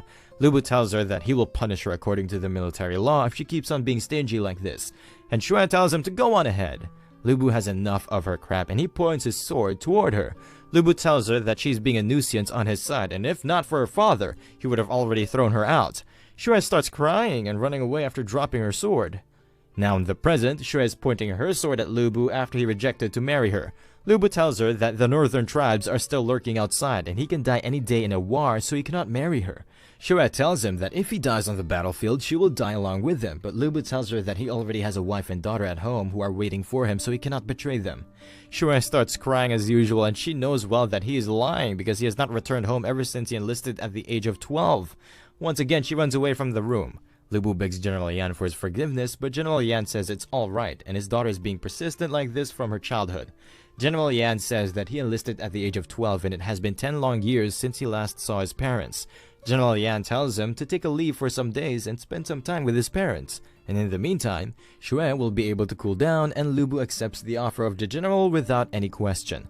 Few days later, Shue is sitting quietly while her guards are worried about her. The veteran informs them that General Yan wanted to promote Lu Bu, that's why he tried to arrange the marriage. He further tells them that nobles fear that outsiders can betray them, that's why they prefer kinship above all.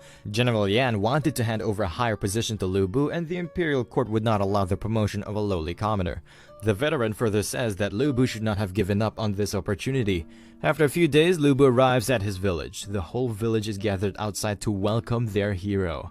Lu Bu is feeling a bit awkward as he had brutally killed all of these villagers in his last life.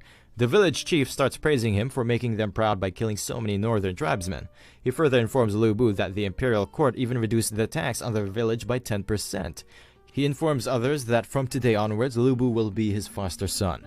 Lu Bu asks the chief about his parents, and the chief tells him that he told them to wait for Lu Bu at their new house. When Lu Bu arrives at his new house, he is not even able to recognize it. His sister has grown up well, and she comes up to greet him. Lu Bu is glad to see his sister Ling Qi grown up. Lin Qi is too happy to see her brother after such a long time, and she hugs Lu Bu. Lu Bu says that she has grown up so much in this time and she could barely recognize her. Lin Qi informs him that her mother sent her for grocery shopping so they can celebrate his return. She further informs Lu Bu that their parents wanted to receive him at the village entrance, but the village chief told them to wait at home. After meeting Lu Bu, his mom starts crying because his son has so many scars on his body, while his father is thankful that he returned back in one piece. His mother complains to his father that he's being heartless, and his father tells her to not be so much short-sighted as their son suffered all of those injuries for this country.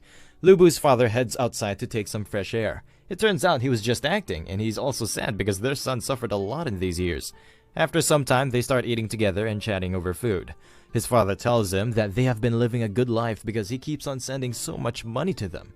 Now, his father has only one concern, as he wants to see his kid get married. Lu Bu's mom informs him that every family with a daughter is rushing to arrange a marriage with Lu Bu. After eating, Lu Bu decides to stroll around to check what has changed around the village. The three thugs from back then have grown up and they are collecting taxes from the shopkeepers. They want a shopkeeper to pay his taxes in a few days or the village chief will have his way with him. The bullies get shocked after watching Lu Bu heading toward them and they greet him. Lu Bu, without replying back to them, keeps on going his way. The bully leader is a bit skeptical and he tells them to stay away from Lu Bu as he can sense a beast inside him which can snap at any time. He further tells them that Lu Bu now seems more like an old calm phantom, but it can be all a hoax. 5 days later, Lu Bu is strolling through the market. Two soldiers come to greet him. Lu Bu asks them why they are here, and they inform him that the northern tribes started invading them after they received the information that Lu Bu is absent from the border. The northern tribes are planning a big invasion with a 1,000,000-man army. In a few days, Lu Bu arrives at the border and he greets General Yan. General Yan says that he came on the perfect time and he hands over total control of the army to him. General Yan says that he hopes that Lu Bu will not disappoint him, and if he is able to win this war, General Yan will personally recommend him to the imperial court. Lu Bu tells him to not worry as he will devote everything to this war. After a few days, both massive armies come face to face on the battlefield. Lu Bu is chopping off all enemies like paper. Lu Bu is rampaging through the battlefield by beheading all enemies on his way. He keeps on slaying enemies, but their number is still very large. Lu Bu gets alerted after hearing a familiar voice. He looks around and it turns out to be Shui Yan who just chopped off a soldier's arm. Lu Bu heads over to her and he asks her what she's doing in here. Without replying back to him, Shui rushes on ahead. Shui Yan slashes off an enemy soldier in two with all of her might. All of a sudden, a stray arrow moves toward her, but Lu Bu catches her in time, which saves her life. Both of them fall down from their horses, and Shui asks Lu Bu why he keeps on bothering her. But before Lu Bu can reply, a horseman gets ready to cleave him into two halves. Before he can land a hit on him, Shui Yan pushes Lu Bu on the side, and we see a lot of blood splattered on the ground. After the war is over, two exhausted officials are sitting near the walls and they are happy that they made it alive. The veteran says that he was not expecting Lu Bu to beat the northern tribes, but unfortunately the life of their lady is still in danger. While Shui Yan is getting treated, Lu Bu and the rest of the soldiers are waiting outside for their general. They all get alerted when they hear the cries of the general who is begging his daughter to open her eyes. Lu Bu has never heard General Yan sound like that before and he's thinking something worse must have happened. After some time, General Yan comes out and he's not looking well. General Yan announces that his daughter, Shui Yan, just passed away. He angrily orders Lu Bu to hand over the commander's seal and return back to his hometown. Lu Bu's left-hand man gets up and he reminds General Yan that Lu Bu just achieved a huge feat after defeating the northern tribes, and General Yan promised to recommend him to the imperial court if he won this war. He begs General Yan to think it again as his decision can demoralize the whole army. General Yan is disappointed in how Lu Bu disciplines his men, and he tells Lu Bu that he heard a rumor that back then he became the platoon leader after killing the previous one. And now he's witnessing signs of rebellion as if Lu Bu is trying to take over his position. General Yan orders his men to drag out the left-hand man of Lu Bu and behead him. The left-hand man says that if it wasn't for Lu Bu replacing their previous useless leader, all of their platoon would have perished under the swords of the northern tribes. He further informs General Yan that he owes his life to Lu Bu and it's only right for him to die for Lu Bu. But the young lady acted on her own and her demise has got nothing to do with Lu Bu. He tells General Yan that he is acting just like their previous useless leader. With that said, the whole army gets ready to attack General Yan and his loyalists at a single order of Lu Bu. There is complete silence on the field for a moment as Lu Bu is silent and they keep on waiting for his command. General Yan warns them that they will not get away this time just like they did back then. The right-hand man says that they don't care about their lives anymore as the word of Lu Bu is the only command they need. Lu Bu screams at them to stop this nonsense at once. Lu Bu informs General Yan that his men are not in the right state of mind because they just came back after fighting a long battle, and he says that he will follow his order obediently if he lets his men go free and treat them well in the future. General Yan agrees to his request and Lu Bu goes away after saying that he will never step foot on the border in the future. After that, 38 years pass by and the Lu village has been developed a lot in this time. Lu Bu has grown old and his grandkids are paying respect to him. His sons and daughters prepared gifts for his birthday. Lu Bu is 60 years old now and he gained quite a lot of reputation. His wife tells him to smile a little bit because it's his 60th birthday. But Lu Bu says that he would have become happy if even a single one of his kids had went to the army and brought honor to their household. A servant comes inside to inform Lu Bu that a woman came to the village and she's asking for him and she's being escorted by a lot of soldiers. Lu Bu heads outside to greet the guests who are waiting for him on the outskirts of the village. Lu Bu knows these soldiers belong to General Yan, and he asks the woman why she's looking for him. The woman knows him well, and she quickly points her sword on the face of Lu Bu. Lu Bu remembers that Shui Yan did the same thing once in the past, and he asks her how she is alive. Shui Yan tells him that this is not the right place to talk, and they should head inside the carriage. As Shui Yan removes her mask, she informs Lu Bu that she didn't suffer from any fatal injuries in the past. It was just that her face was scratched. She further tells him that there was a different reason why her father made up that lie, and why he made Lu Bu hate him. But Lu Bu informs her that he has no hatred towards General Yan. Shui Yan tells Lu Bu to shut up and listen to the full story. Back then, the doctor told General Yan that there are no life-threatening concerns, but her face is ruined. General Yan asks her why she did this horrendous thing, and Shui Yan informs him that she always loved Lu Bu, but General Yan arranged the marriage between her and Jiang Tianyi, who she hates. That's why she don't want to live anymore. General Yan informs her that food and weapons are crucial in a war, and Jian Tian's father is the Imperial Secretary of War, who is trying to force them into this situation. That's why he cannot deny to his request. General Yan wanted to request the Emperor to command Lu Bu to marry her, because he cannot reject an imperial order, and Shui Yan is the foster daughter of the Emperor. But now that her face is scarred, the Emperor will be furious, and the Imperial Secretary of War would also hold a grudge against Lu Bu. Even with such a big feat, Lu Bu's death is already fated. Shui Yan thinks it's all her fault, but General Yan says the fault lies with him, as he should have told her earlier. Shui Yan says that she will exchange her life for Lu Bu, but General Yan tells her it is not possible. Then General Yan comes up with this plan, and he thinks informing Lu Bu about it is not good, and given his impulsive nature, he can do something stupid. General Yan tells Shui Yan to play dead, and he will use her death as an excuse to remove Lu Bu from his position, so he will never have to deal with the imperial court. General Yan gives his daughter a piece of advice that if she wants Lu Bu to live, then she has to play dead and never meet Lu Bu ever again. Lu Bu was wrong about General Yan all this time, and he asks Shui Yan about the current whereabouts of General Yan. Shui Yan informs him that her father recently passed away. Although he was not punished directly, but the blame he received from the imperial court increased tremendously. As a result, the amount of provisions and weapons they received became lower and lower. Gradually, these unending concerns made General Yan's health even more worse, and even in his dreams he kept on mumbling that if Lu Bu was still here, the northern tribes would have no place to hide. General Yan wrote a letter before his death, and he tasked her to deliver it to Lu Bu. The letter stated that, "In our lives, there are a lot of things with which we feel dissatisfied. Not even the Emperor can escape from this dissatisfaction. As Great Gan's nation's courtier for 3 generations, I have witnessed the rise and fall of the Empire. I was once hot-blooded and reckless as well. Looking at Lu Bu always reminded me of the younger version of myself. I wanted a good peaceful life for you. But the Empire is in great danger, and I have no choice but to task you a final mission." Lu Bu runs out after reading the letter, and he asks his sons to ready his horse as he needs to head to the North Gate right now. His son and grandson cannot understand why he needs to go there since today is his birthday. Lu Bu shouts at them to ready his horse right now, and his wife tells his son to do as their father is saying.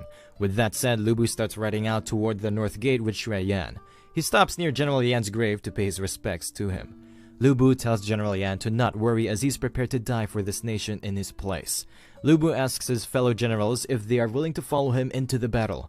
All soldiers shout out loud that they are willing to follow him till their deaths. Lu Bu asks Shui Yan to give him the golden armor of General Yan. Shui Yan asks Lu Bu if she can fight alongside with him this time. Lu Bu gives her permission to join the war. After a few days, both humongous armies clash with each other on the battlefield. Lu Bu and Shui Yan are cutting through the ranks of northern tribesmen. All of a sudden, Shui Yan's heart gets pierced by a stab attack from a spear. This distraction becomes lethal for Lu Bu as his neck gets sliced by a stray blade. Lu Bu falls down to the ground and his neck starts bleeding. Lu Bu gets surrounded in a stampede of enemy cavalry, and one of the horses stomps on his face, killing him in the process. After his death, Lu Bu wakes up in the system space and he seems to be crying. Lu Bu received 35 final status points because he became a general who commanded over tens of thousands of people. His final reputation is 69 because the whole empire knew about his feats, and even the northern tribes hailed him as a great warrior. Lu Bu received a lot of rewards after climbing the ladder, but he spent it all on the well-being of others instead of squandering them for himself. His final wealth could not grow much because of his nature of helping others with his personal wealth, and now his final wealth points are 23. As Lu Bu aged, his strength got weaker. That's why he received 19 strength points. His intellect is 25 because there were some flaws in his actions, but he still accomplished many things with his wisdom alone. Overall, Lu Bu received an ending of a heroically sacrificed and final rating of A. This time, the rating of Lu Bu has increased by a big margin, and the system starts analyzing the final results along with his rewards.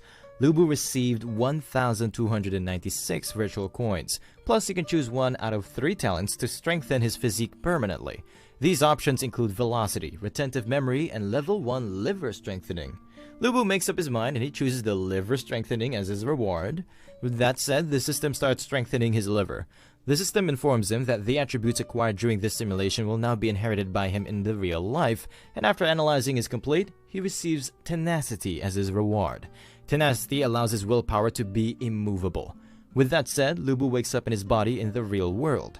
His wife asks him why he has woken up so suddenly. She further notices that his face is looking pale, like he had a nightmare. Lu Bu tells his wife to bring the best wine they have as he needs to visit an old friend. The next morning, Lu Bu is sitting in front of a grave. Wen Yuan arrives there, but Lu Bu was not expecting him to come. Wen Yuan says Lu Bu killed Ding Yuan last year on the exact same date, and he's the one who should not have came here. But Lu Bu says that his foster father was a great general as well, but no one seems to care about him after his death. Wen Yuan sits down right next to him, and he asks him if he just said that to humiliate him, or if he really is feeling some regret. Lu Bu tells him that Ding Yuan pulled him over to his side, but he kept reducing his power at the same time in fear of his capabilities, and if Lu Bu had acted, it was just a matter of time before he was killed. But maybe Lu Bu was wrong at that time, and Ding Yuan just wanted to check his perseverance. Lu Bu is having doubts about his decision. That's why he came here to pay his respects. Wen Yuan is a bit shocked as Lu Bu is acting a bit different and he's showing remorse. Lu Bu advises Wen Yuan to do his best in assisting the Grand Chancellor to unify the lands. Wen Yuan informs Lu Bu that every person is against the Grand Chancellor Dong Zhou, and riding on the same ship as the Grand Chancellor means they will always have to be wary of stormy waves, and this storm will only get worse from here on out. Lu Bu tells him that they cannot tell what will happen in the future, so they should just carry out their responsibilities as generals. It starts getting late, so both of them head back together.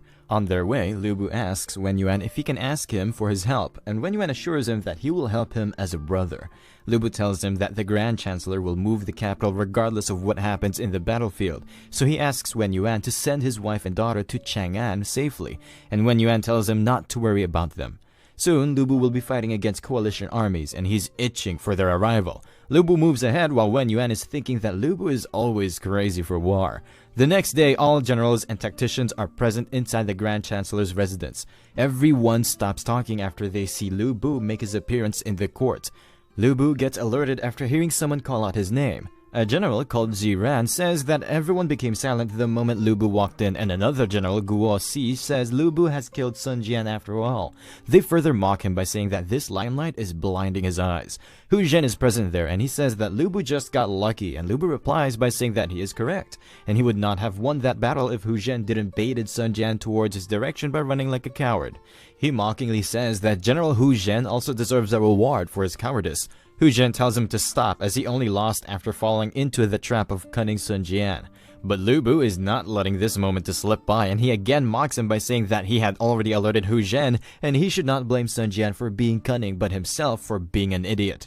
This makes Hu Zhen really furious and he unsheathes his sword, but General Ziran stops him.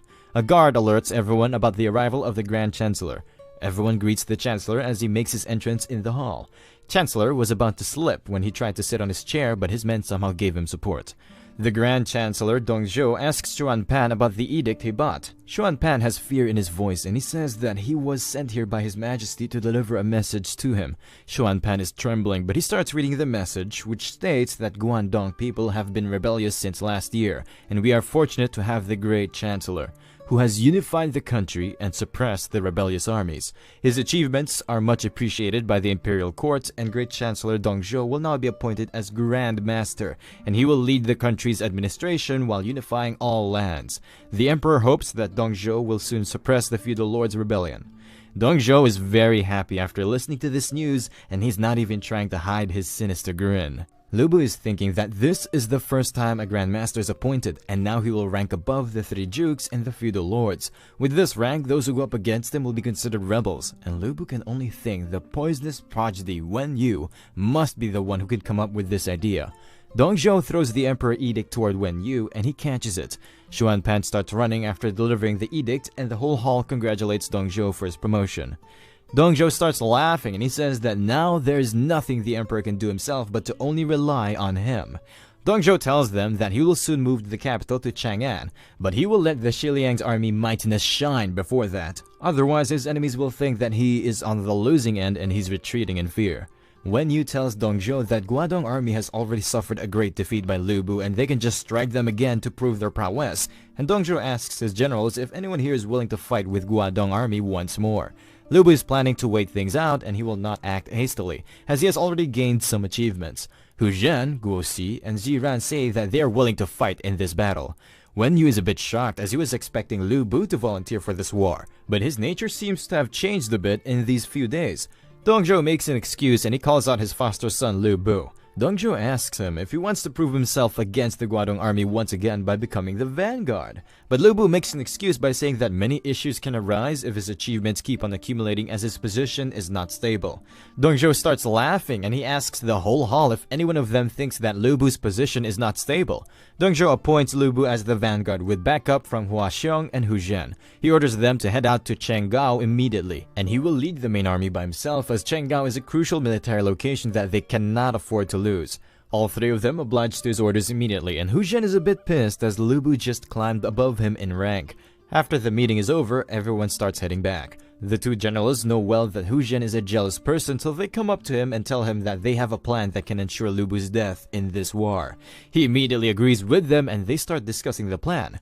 After a few days outside the city gates, Lu Bu is having a talk with his daughter and wife as he's about to depart for war.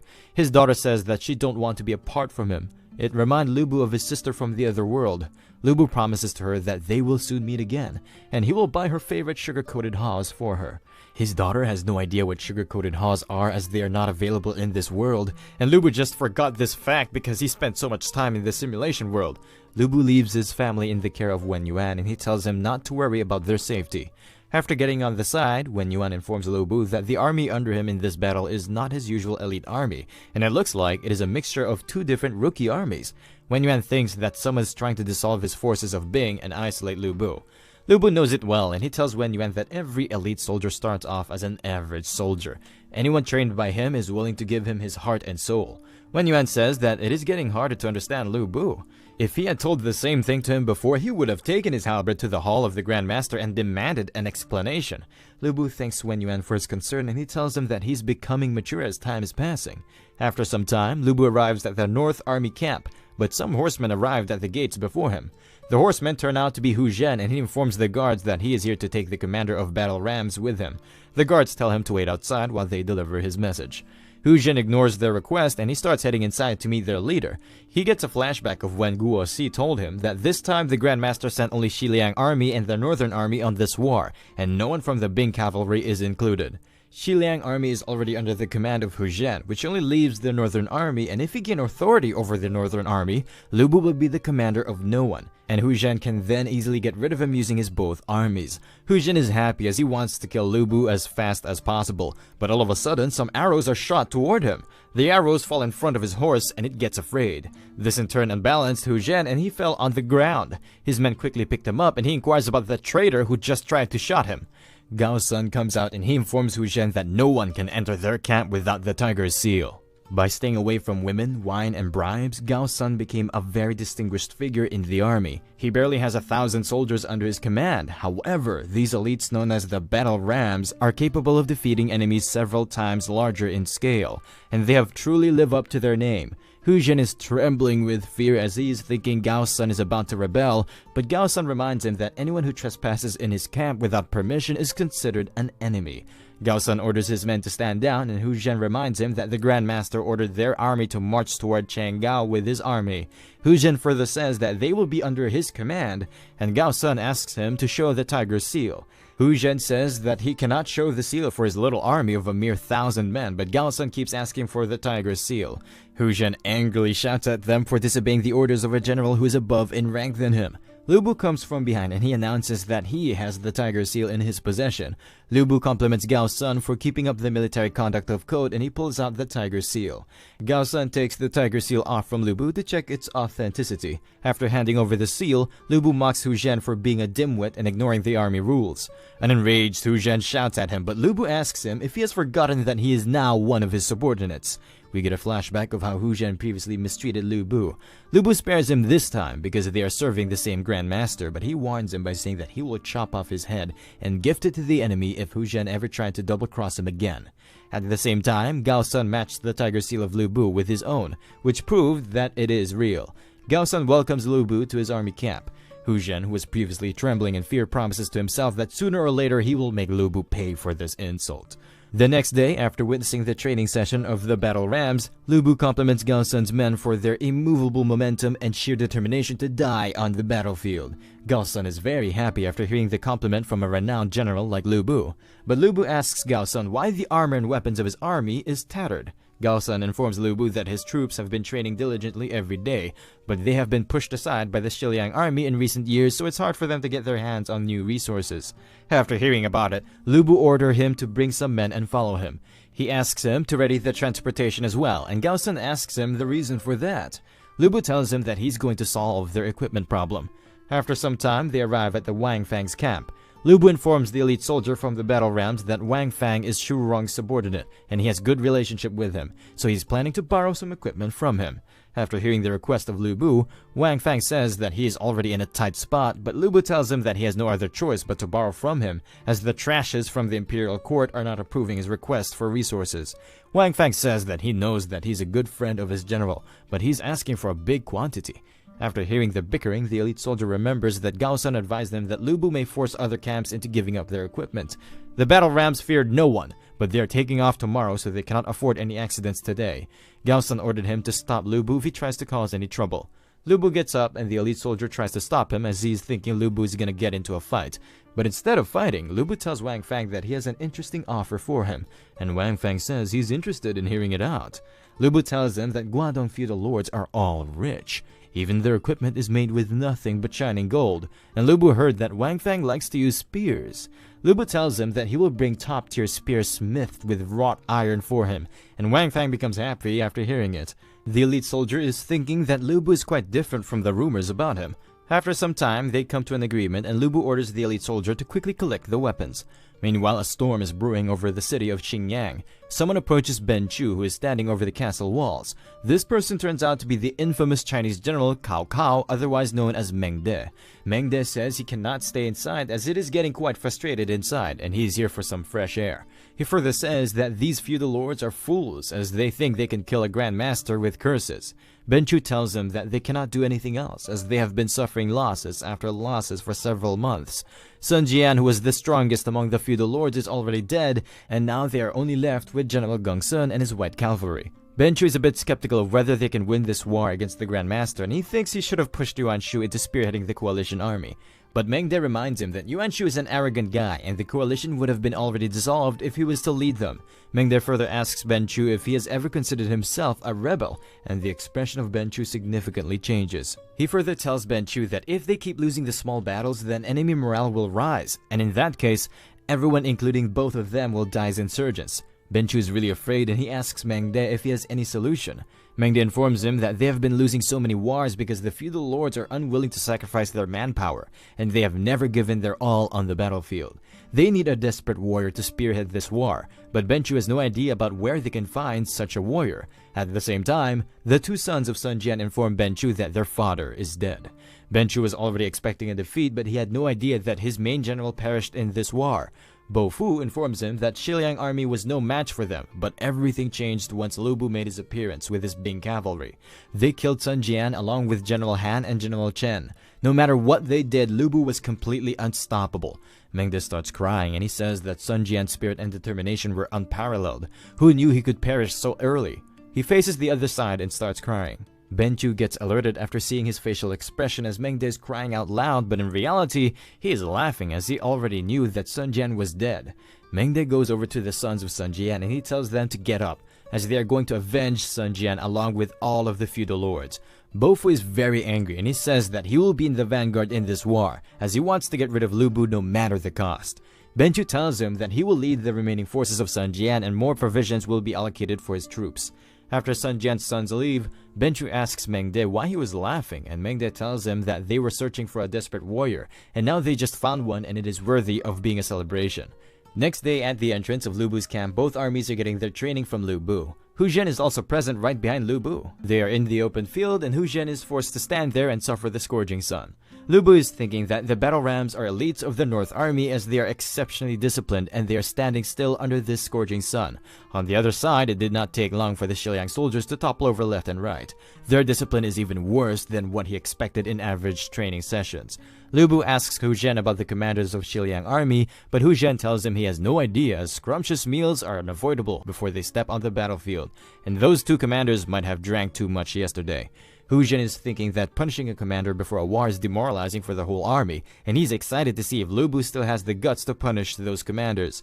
Lu Bu tells his men to beat the drum. The soldier starts beating the drum while announcing that those who do not turn up before the first strike will be flogged 40 times. Those who do not turn up before the second strike will have their bodies pierced with arrows. And as he's about to strike the drum for the third time, two commanders rush over to the field and they say they are sorry for being late. Hu Zhen asks them why they are belittling the military affairs and both of them apologize. Hu Zhen accepts their apology, but he warns them that this is their last chance. Lu Bu asks Gao Sun about the punishment given to those who do not arrive before the third strike, and Gao Sun tells him that death is the punishment for it. Lu Bu orders his men to capture both commanders as they will be punished according to the military laws. Both commanders beg Hu Zhen to save them. Hu Zhen tries to convince Lu Bu by saying that killing a subordinate right before war will ruin everyone's morale. But Lu Bu is not buying any of his bullcrap today and he beheads one commander with a sword. The second commander starts crying out of fear for his life. Hu Zhen is quite angry at Lu Bu for killing his men, but Lu Bu says that these two commanders were having their sweet time while every Xiliang soldier was being tormented under the sun. Lu Bu handpicks two soldiers to come forward. Lu Bu compliments them both for having the best posture among the Xiliang soldiers, and he asks them if they don't hate being led by incompetent leaders, but both of them are hesitant to answer his question. Lu Bu hands over a sword to them, and he informs them that whoever kills this commander can take his position, and the one who is slower can only be a deputy. Both of them drop their spears quickly and one of them manages to grab the sword. Without wasting any time, he leaps toward the commander and he beheads him without any second thought. Blood starts spurting out of the headless commander and the soldier is still in shock as to what he just did in the spur of the moment. Lu Bu comes up from behind and compliments him for his good work, and he makes him the new commander. Lu Bu tells the rest of the army that his rules are simple. Violators of the military law will be severely punished, and exploits on the battlefield will be rewarded justly. Gao Sun is thinking that Lu Bu is quite amazing as killing commanders of an army can demoralize the army, but he then replaced them with members of their own army, which uplifted their morale. Chang'an is also known as Hulao Pass. Rumors has it that the Emperor Mu of Zhou used to keep the tigers offered by the commoners there. That's why some call it Hulao Pass. It is surrounded by canals and Mountain Gao connected to its west. The rocky terrain forms a solid natural barrier around it. Li Su reports to Lu Bu that their sentries have returned. Scouts from the opposite faction were seen lurking around the pass, and it seems like the coalition forces' operation has begun. Li Su has been in Chengao for some time, so Lu Bu asks him how have the coalition forces been allocating their manpower. Li Su says that he has no idea as he was merely assigned to guard the city, and scouting the enemy's layout is beyond his responsibilities. Lu Bu reminds him that as the gatekeeper of the Chang'an, it's his responsibility to perceive both his and his enemy's strength. Had the Chang'an not been a natural barrier, he would have long bitten the dust. Li Su becomes a bit afraid, but Lu Bu says that he was just pointing out his mistakes for his own good. Lu Bu tells Li Su to send his scouts out for scouting the surrounding areas for enemy encampments. Lu Bu is thinking that it was Li Su who advised him to kill Ding Yuan back then, even if Lu Bu hates him for that, but he cannot blame someone else for his own final decision. Lu Bu orders Hua Xiong to clear the outskirts from enemies and he agrees to it. Meanwhile, at the granary, a lot of resources are being moved there in a hurry. Yu Shi reports to Yuan Shu that a troop of Xiliang soldiers is heading in their direction. Yuan Shu asks him about the identity of the leader, and Yu Shi says that he is Hua Xiong, who previously killed Zhu Darong. Yuan Shu asks him if he is stronger than him, but Yu Shi says he has no idea, but he managed to defeat one of the 4 generals under Sun Jian. Yuan Shu motivates him by saying that the army of Sun Jian was defeated by Lu Bu as they are mere trashes, but they cannot defeat Yu Shi as he's one of his generals, and Yu Shi hesitantly agrees with him. Yuan Shu orders him to bring the head of Hua Xiong to him, as it will boost his position among the other feudal lords. Yu Shi knows well that he's not as strong as Sun Jian or any of the generals under him, so there are less chances for him to win this battle against their killers. But he cannot tell that to Yuan Shu that he climbed the ranks by using some petty tricks. Meanwhile, on the other side, a scout comes forward to report to Hua Xiong. The scout informs him that an opposition force is speeding toward them, but there are only a few men. Hua Xiong says that their response is quite swift, and he orders his men to march forward. Hua Xiong's army shoots a volley of arrows toward Yu Shi's army. Yu Shi orders the front row of his army to raise the shields. They raise their shields in time, but some of them are not fast enough, and they get pierced by the arrows. Yu Shi orders the men at back rows to charge forward. Both armies charge at each other at max speed, but Hua Xiong has an advantage as most of his men are on horsebacks. At last, both armies clash with each other, but the army under Yu Shi seems to be barely holding their ground. Yu Shi knows well that his Nanyang infantry has only conducted some supplementary missions, and they cannot hold back the enemies for much longer, but he still orders his men to charge forward toward their deaths while he tries to make his escape. Hua Xiong cuts down some infantrymen along with their armors. He looks toward the enemy general, but Yu Shi seems to be running away, and he tells his men to hold the enemies as he will come back with reinforcements. Without giving him any time to escape, Hua Xiong starts chasing after him. At the same time, Yuan Shu is having a feast with Wen Jie, and he tells him that Hua Xiong is nothing special. The whole battlefield is dusty, but once the dust settles, Yu Shi will bring his head. Before he can say anything else, they hear cries for help from his general Yu Shi, who asks them to open the gate. Both generals are a bit stunned as they had high hopes for Yu Shi and he's about to get cut down. Without giving him enough time to react, Hua Xiong beheads Yu Shi with a single powerful strike from his spear. The decapitated body of Yu Shi falls down on the ground. Hua Xiong challenges the enemy generals after introducing himself. Yuan Shi gets angry and he breaks his wine glass. He orders another one of his generals to bring the head of Hua Xiong to him, but his general seems to be a bit hesitant. Yuan Shi asks him why he is afraid of only a few thousand soldiers from the Xiliang army, and Liu Xun informs him that they have an advantage in numbers, but they are hardly ready for a fight after their long and hard journey. Yuan Shi starts cursing his own men, but Wen Jie informs him to not get hyper. He introduces a giant man by the name of Pang Feng, who will take care of Hua Xiong for them. Pang Feng is looking forward to his fight with Hua Xiong. The poor infantrymen are still barely holding back the cavalry from the Xiliang army. All of a sudden, the city gates open and they tell each other to retreat back. The infantrymen start running back to the gates while a horseman comes out. Hua Xiong lets the infantrymen retreat and he asks about the identity of this horseman. The horseman introduces himself as Pan Feng. He then chops off the limbs and heads of those who are trying to escape. This shocks their fellow infantrymen who have no idea about what to do next. Pan Feng then starts rushing toward Hua Xiong while killing every single infantryman on his way. Pang Feng tries to slash Hua Xiong, but he manages to dodge it. Hua Xiong then retaliates by striking him back, which gets blocked by Pan Feng.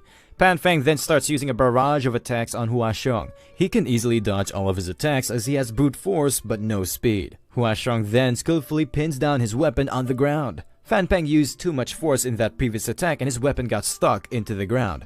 Hua Xiong seizes this chance to swiftly chop off his head. Both warlords who were spectating it get really pissed. Wen Jie, who has just lost one of his most powerful fighters, tells his men to gather up as he's going to kill Hua Xiong today. Meanwhile, inside the city, a sentry arrives. He informs both Meng De and Ben Chu that General Yuan and Inspector Wen Jie have both been defeated. Ben Chu is still skeptical as the war has not even started yet and they lost so easily. The sentry informs them that someone showed up and killed both General Yu Shi and Pan Feng. Inspector Wen Jie led his men to avenge them, but their efforts were to no avail as Inspector Wen Jie just returned back after suffering several injuries. Before the scout can say anything else, both Yuan Shu and Wen Jie arrive at the camp and they are pissed at Hua Xiong. Yuan Shi asks for more reinforcements, but he gets rejected while Meng De tries to uplift the spirit of Wen Jie by saying that winning or losing are part of life, and he's glad that he returned safely. Ben Chu says that marching out after having two big losses on their side will just demoralize their army, but Yuan Shi is still hesitant to back down. Meng De tells them both to join their meeting as they were discussing plans on capturing Chenggao City. They all gather up on the table and Meng De starts telling them their strategy. Hua Xiong is a really powerful general who is on the rise, but they have Lu Bu as well who outclasses him. Lu Bu even managed to defeat Sun Jian in a terrific manner, and killing him would bring them halfway to the victory. General Hu Zhen is just an incompetent leader in the Xiliang army. He is the most crucial weak link in all of this, and they can take advantage of his weakness. Li Su is the general who is tasked with guarding Chen Gao, and he has always shut himself behind the gate. The Grand Master must have sent some reinforcement for them to be so bold enough. Chen Gao's geography is a major plus for their defense, but the Xiliang army is much more proficient on the offense. That's why they keep on being on the offensive. Ben Chu asks him if he has any idea on how to counter them. Meng De says that they will limit their advantage by camping right outside Chenggao City and attacking them anytime they want. If they force the Xiliang army into playing defense, then the tides of this war can be turned. The next day in Chenggao at Lu Bu's residence, a scout arrives with the report that the coalition forces have arrived. Hua Xiong says that 2 of them were just killed by him yesterday, so he did not expect them to strike back so soon. Lu Bu asks the scouts about who is leading the coalition forces. The scout says, based on the flags, it should be Hei's feudal lord Wang Kuang. The other 7 feudal lords are also on their way. Hua Xiong asks for Lu Bu's permission to head out first, but Lu Bu tells him that he will not be the one on the front line this time, and he calls out Gao Sun. Lu Bu orders Gao Sun to gather everyone as it is time to confront the enemy, and he orders Hua Xiong to tag along with him. Hu Zhen says that he has made many mistakes in the past, and now he wants to repent for them by assisting Lu Bu in this fight. Lu Bu tells Hu Zhen to not put up an act, as rats should just stay in their rat holes. Instead of getting pissed, Hu Zhen smirks, which means he is up to nothing good. After some time, both armies come face to face against each other. Wang Kuang is leading this army and he looks quite motivated. He asks Lu Bu why he only brought a few thousand men with him and if he's looking down on him. Lu Bu mockingly says that Xu Rong defeated him last year and their grandmaster broke through his city without much effort. The few men Lu Bu brought with him here are more than enough to defeat a weakling like him. Wang Kuang orders one of his generals named Fang Yue to kill Lu Bu. Lu Bu slowly moves ahead with his horse while Fang Yue is sprinting at full speed, as speed is a crucial element to maximize the strength of long weapons. The greater the momentum, the harder the weapon hits, but Lu Bu is riding so slow despite their distance. Even if Lu Bu is a reincarnated god of war, there is no way he can withstand his striking force. All of a sudden, Lu Bu flares up and he sprints forward at an unbelievable speed. Lu Bu uses this speed to cut down Fang Yue into 2 pieces along with his hard armor and weapon. Wang Kuang gets a bit afraid after watching the savageness of Lu Bu. He orders his men to surround Lu Bu from all sides. The whole army start rushing toward Lu Bu in unison, but Lu Bu is not fazed by their numbers as he easily keeps on chopping them like a grinder. At the same time, Gao Sun orders the battle rams to charge forward. The battle rams are easily taking care of the vanguard of Wang Kuang's army. Wang Kuang can't believe it as he's thinking he's up against an army of monsters, and finally he orders his men to retreat. But before he can start running, Lu Bu rushes toward him at max speed. He strikes Wang Kuang with the side of his weapon. The force behind it was so strong that his bones start cracking. Wang Kuang gets tossed up into the sky due to the pressure, and his whole army can see him. He then falls down into the middle of his army, and they get really afraid after seeing the expression on the face of their dead feudal lord, and his armor is battered as well. A scout reports to Ben Chu that Wang Kuang died while fighting on the battlefield. The Hei army under him has crumbled, and they are scrambling for their lives. Ben Chu asks Meng De about what they should do, and Meng De tells him to rest assured as the show has just begun. Lu Bu might have gotten a taste of victory, but he doubts that he will be able to return victorious. Meanwhile, outside the Chenggao gate, Hua Xiong is screaming at the guards to open the gates, but no one is responding. Lu Bu tells him to stop shouting as those inside might have turned against them. He now knows well why Hu Zhen acted so strange back then. He got everything planned beforehand. He only offered to help to prevent any suspicion. Hua Xiong says that the 7 feudal lords will arrive in no time, and if they are still stuck here at that time, they can be easily defeated. Lu Bu orders Gao Sun and Hua Xiong to get everyone into formation and prepare for a breakout. The field where Lu Bu fought against Wang Kuang is littered with the corpses belonging to the Hei army. 3 different feudal lords arrive at that location. One of the feudal lords, Gong Sun, is quite sad after watching the fate of Hei army. One of his soldiers informs him that a survivor asked to see him. The soldier informs Gong Sun that their feudal lord has perished alongside many other generals, including Fang Yue. Lu Bu went on a rampage and wreaked havoc in their army. Those who are still alive are now scattered in all directions. Gong Sun asks the survivor if Lu Bu is really that much ruthless, but before he can reply, a scout arrives with a report. The scout informs him that Lu Bu is back with his men, but the feudal lords don't know why he is coming back as his soldiers must be exhausted after this fight just now. Tao Gian suggests that the three of them should join forces to wipe out Lu Bu, but Zhang Yang says that Lu Bu is known for his ruthlessness and he can't be overwhelmed with numbers. And why would he return to the battlefield if he knows that victory is impossible? Gongsun is quite sure that he can take on Lu Bu by himself using his white cavalry. He rushes on ahead with his white cavalry as he wants to find out whether Lu Bu can best him or not. On the other side, Hua Xiong spots the incoming army, and he informs Lu Bu that this white cavalry belongs to Gongsun, who is quite prominent in the northern regions. His cavalry consists only of robust white horses. They are the most elite troops among their army. They have never tasted defeat, so Hua Xiong suggests Lu Bu to not take them lightly. Lu Bu smirks as he has seen elite cavalries of 10 times the size in the simulator world. Lu Bu orders Gao Sun to order his archers to get into formation. After getting into formation, they fire a huge volley of arrows toward the white cavalry. Lu Bu rushes toward the white cavalry along with the arrows. Gongsun orders his men to get ready for the fight. Gongsun's army start deflecting the incoming barrage of arrows with their spears and halberds. Gongsun rushes toward Lu Bu while dodging the arrows. Both of them clash with each other at max speed, which gives out a huge shockwave. Lu Bu compliments Gongsun for having such a good quality spear. Gongsun also praises his halberd, which is called Fang Tian. Hua Xiong and Gao Sun both order their platoons to charge ahead. Both elite armies charge at each other with the intent to kill. Regular soldiers keep on attacking back and forth while their leaders are duking it out. Lu Bu and Gongsun are giving their all as they both know well the one who even holds a little bit back will fall in this field. The sound of their clashing halberds can be heard throughout the battlefield. Both of them change their tactic as they start moving ahead while attacking each other. Gongsun is very quick and he thrusts his spear toward Lu Bu. The spear grazes through the skin under Lu Bu's forearm. Lu Bu is thinking that the weapon of Gongsun is quite good as he managed to sneak in a jab between strikes. Lu Bu is thinking that the initial level of heart strengthening helped him a lot during his fight with Sun Jian, so he decides to use his newly unlocked liver strengthening. A lot of ki and blood starts circulating near his liver and heart, making him stronger with each passing second. Gongsun is thinking that Lu Bu is getting more fired up as their fight is dragging. He feels that something is wrong as Lu Bu should have gone for the kill as his stamina is totally overwhelming his. But Lu Bu is intentionally keeping things at his pace. In short, Lu Bu is toying with him until Gongsun dies from complete burnout. Gongsun is thinking that Lu Bu is humiliating him and he prefers death over humiliation, so he charges head on with a jab attack. Their clash ends in someone being stabbed. Gongsun's spear falls far away from him. Lu Bu stabbed Gongsun near his heart and he is thinking that maybe he has already reached his limit. Despite being born in a noble family, Gongsun was looked down upon for his mother's inferior background. Without any lust for luxury, he set off for life in the battlefields from an early age. In the 5th year of Zhongpin, Gongsun troops were trapped in Guanji City for over 200 days. They were running out of rations and the soldiers were eventually doomed with over half of the men being dead or injured.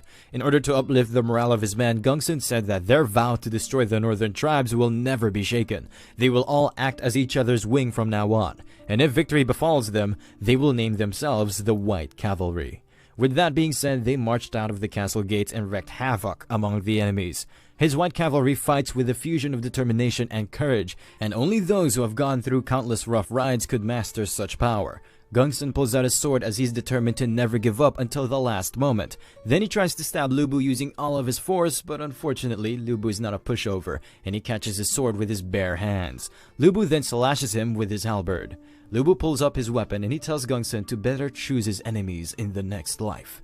As Lu Bu is about to kill him for real, he feels an immense killing aura from behind. He immediately blocks the attack coming from his back, then he pushes the attacker away from him. This attacker is called Zhang Fei, and he says that Lu Bu holding off thousands of men by himself is just a joke as he's going to defeat him today. Zhang Fei rushes toward Lu Bu to attack him again with his spear. While blocking his attack, Lu Bu asks him about where he is from. They both keep on clashing with each other and Lu Bu is thinking that this black horseman is not any less experienced than him. However, his rigid technique means he won't last past 80 rounds.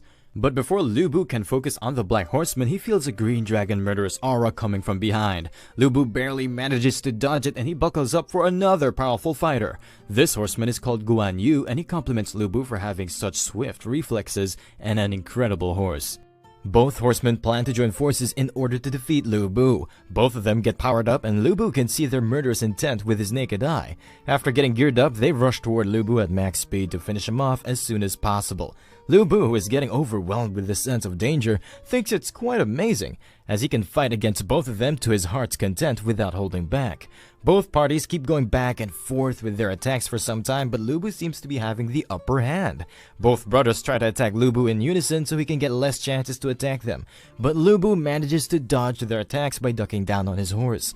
Their fight gets more intense as both parties can't land a decisive blow to the other, and they keep on going back and forth with their attacks. Both brothers are managing to successfully pin down Lu Bu's movement for a while. The soldiers around them stop their fight to seize this once-in-a-life opportunity to witness the fight between the two brothers and the god of war. Gongsun, who is spectating from afar, is trying to gauge the extent of their abilities. He is thinking that those two brothers are not that much different from roaring dragons and tigers.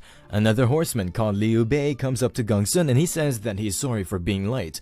Gongsun asks him, why are all of them in here? Liu Bei says that their desire to overthrow those bastards drove them here, and it's fortunate that his two sworn brothers arrived so early. On the other side, Lu Bu is still duking it out against the two brothers. Lu Bu compliments them by saying that both of them are too competent to be nameless commoners, and he asks them for their names so that can be written on their tombstones. Zhang Fei angrily introduces himself and his brother, but all of a sudden another person appears behind Lu Bu with intense killing intent. Lu Bu manages to block his attack thanks to his high threat perception. Lu Bu is thinking that with his benevolent appearance, this third brother is nowhere suppressing as the other two. However, he is emitting a faint imperial aura. Lu Bu says that their appearances are unlike the others, and if they have been acting alone and waiting for their chance to shine. Liu Bei says that they have been under Gongsun's command for now, and they are in dire need of Lu Bu's head to make a name for themselves. Lu Bu has to only leave 3 things behind, including his halberd, his horse, and his head. These 3 brothers will divide these things among themselves. As they rush toward him, Lu Bu says that unfortunately, he don't have a plan of giving them any one of these things. A soldier belonging to the battle rams pierces through the chest of a white horseman, but his neck gets pierced from behind. The white cavalry seems to have gotten an upper hand in the battle. Lu Bu is thinking that he would have lived to take this fight to check out the full extent of his heart and liver strengthening, but his subordinates are all engaged in a bloody fight, and they need to break out as soon as possible. The death count will only rise if he drags this fight any longer. So Lu Bu unlocks his max heart and liver strengthening at the same time. Lu Bu does a big slash to open up a path for himself, and then he starts running while saying that they will fight another time. Lu Bu shouts out to Hua Xiong and Gao Sun to inform them that their enemies are weakest at the right wing, so he orders them to summon all the soldiers and focus on a breakout through their right wing. The other 2 feudal lords are spectating the battle from a distance. Another feudal lord called Kong Rong comes up to them and he asks them about the status of the battle. Zhang Yang informs him that Gongsun went on ahead to battle it out with Lu Bu, and they are currently in a stalemate. A scout comes up to them to inform them that General Gongsun is injured after losing the fight and Lu Bu is breaking through the north side with his men. Zhang Yang is a bit worried as the infamous white cavalry of Gongsun is having a hard time against Lu Bu. Tao Gian says that Lu Bu is probably at the end of his tether, and this is the perfect opportunity to take over the achievements. Zhang Yang orders one of his general Mu Sun to kill Lu Bu. Kong Rong orders another general under him called Wu An to help Mu Sun. Lu Bu is clearing the way for his army and his generals order their men to follow Lu Bu's lead. They manage to pierce through the weak formation of the enemy. But as soon as Lu Bu breaks out, 2 more generals come running toward him and they start cursing him out loud. They are quite unfortunate as Lu Bu is in a hurry, so he chops them both in one strike. The platoon from Bing gets scared after their 2 generals got defeated. Lu Bu tells his fellow townsmen from Bing to listen carefully. He says that he truly don't wish to harm any of them, but if they wouldn't back off, they will suffer cruelest fate than death. The soldiers from Bing open a path for him. Lu Bu along with his men start rushing out of their formation. Wu An has not died out yet, but he lost one of his hands, and he curses the soldiers from Bing for being so much unreliable. Lu Bu still needs to break through 2 more feudal lords as they start rushing toward him from both sides. Lu Bu is thinking that both of these armies are going to merge before them, and then it will become impossible to pave a straight path out. He will be surrounded if he goes straight or to the right, but on the left side, Tao Gian's army is the closest and weakest army out of all. Lu Bu orders his men to break out from the left side. Tao Gian becomes afraid after watching Lu Bu and his forces rushing toward him as he was just planning on stealing the kills, but now he has to face them head on. Tao Gian is a coward, so he orders his men to stay away from the path of the retreating army of Lu Bu. After passing through them, Lu Bu smirks and he tells Tao Gian that he is the wisest of them all. Their path ahead is clear as Lu Bu can't see any more forces belonging to the feudal lords. Lu Bu asks Hua Xiong about how many soldiers are left. Hua Xiong informs him that most of them died and the only ones who made it out are from the Xiliang cavalry. The Xiliang infantry and the battle rams, including Gao Sun, have been caught up and surrounded by the Beihai cavalry. Lu Bu asks Hua Xiong to retreat with everyone else. With that being said, Lu Bu starts heading back to the battlefield. But unknown to him, the Xiliang cavalry decide to give backup to Lu Bu, and they start following him. The battle rams and Xiliang infantry are all surrounded from all sides by the enemy, and Lu Bu is making his way back to the battlefield. At the same time, Tao Gian is hoping to gain merit by finishing off the battle rams and the remaining Lu Bu's infantry. But before he can order his troops to attack the enemy, a scout informs him that Lu Bu is charging at them once again from behind. Tao Gian's expression changes as he has no idea what Lu Bu is thinking right now, and he orders his men to stay away from Lu Bu. Another feudal lord called Bao Xin spots Lu Bu and his cavalry coming back to the battlefield. He orders his archers to rain down arrows on the crowd as they can't miss this opportunity. One of his men says that he should reconsider it as their coalition forces are tangled in there as well. Bao Xin says that it's the perfect opportunity for them to weaken other feudal lords, so he orders his men to shoot the arrows. Inside the encirclement, Gao Sun is barely fending off the enemies. Lu Bu arrives there to help him out. Gao Sun asks Lu Bu why he has returned back. Lu Bu tells him to shut his trap up as they are here to rescue him. Lu Bu picks him up by the collar and tells him to man up to live another day or he will become a joke among the Xiliang soldiers. Lu Bu further says that he needs to stay alive before the North Army's glory can be restored. But before he can reply to Lu Bu, Gao Sun sees a lot of arrows heading toward them. He pushes Lu Bu to the side to shield him from the upcoming barrage of arrows. This scene reminds Lu Bu of the same thing that happened back in the simulation world where General Yan's daughter pushed him to the side to save his life. After saving Lu Bu, she said to him that everything will be alright as long as Lu Bu survives. The same thing happened here and Gao Sun says the same thing to him. Tao Gian and his men also got caught up in the arrows and most of his men are dying as well. Hua Xiong asks Gao Sun about his injury and he tells him that it's not fatal, but his voice is trembling. Lu Bu says that it is great that Hua Xiong came here as well. Lu Bu tells them that he has changed his mind and he points toward a direction. He orders all of them to break through from that direction and on their way, they are going to get the head of the general who ordered his men to shoot the arrows. Lu Bu orders Hua Xiong to help Gao Sun onto his red horse. Lu Bu temporarily activated blood pump mode due to his inner rage. Lu Bu tells them that he will use his feet instead of the horse and he gets ready to use perks of the simulation system to the max. Lu Bu puts all of his power into his feet to launch himself toward Bao Xin. Bao Xin can't believe a human can be so much fast, and he orders his men to shoot down Lu Bu. Lu Bu keeps on deflecting and dodging the arrows by moving in a zigzag formation. Without wasting any further time, he jumps toward Bao Xin. Bao Xin sees death flashing before his eyes and he begs Lu Bu for his life, but Lu Bu slashes him into two pieces with his halberd. Lu Bu gets surrounded from all sides by Bao Xin men, but Lu Bu easily keeps on chopping them like paper, and he seems unstoppable. Bao Xin's men try to run away as far as possible from the rampaging beast, but they are not so lucky as Lu Bu is hell-bent on completely destroying them. Meanwhile, on the other side, a scout reports to Ben Chu that the 8 feudal lords had joined forces outside Chang'an, but Lu Bu still managed to escape with almost 1,000 of his men. The He soldiers dispersed after their warlord died and almost half of the elite white cavalry perished, while Beihai army was completely annihilated. Lu Bu went on a rampage and he kept killing hundreds of men by himself while taking the heads of several other generals in the process. Only Tao Gian's army remains largely intact as he let Lu Bu go without a fight. Ben Chu says that Lu Bu must have died from exhaustion after all of this and maybe he's possessed by some divine devils. Meng De tells Ben Chu to leave Lu Bu alone for now because without Lu Bu, capturing Chang'an is a piece of cake for them now.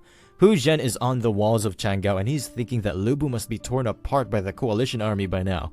But it won't be easy to defend this place, so he will have to rely on Li Su for now. Hu Zhen orders his men to summon Li Su. Li Su asks Hu Zhen why he has banned him from meeting Lu Bu, and Hu Zhen tells him that Lu Bu has defected to the enemy. He further says that he had no idea if Li Su was an accomplice of Lu Bu, that's why he kept him under watch. But Li Su says that if Lu Bu had defected, then why Hu Zhen is still alive? Because it will be easier for him to just kill them both and hand over Chang'an to the enemy. Hu Zhen says that he is right, as he just made up that story to get rid of Lu Bu. But Li Su needs to act smart if he wants to live long Huashong in this situation. He tells Li Su that it won't be long before the coalition forces start attacking the city, and they will both be dead if the city falls. So both of them have the same goal for now. Li Su says that he agrees with him, but he needs to go and get the tiger's seal to order the soldiers around, and Hu Zhen agrees to it.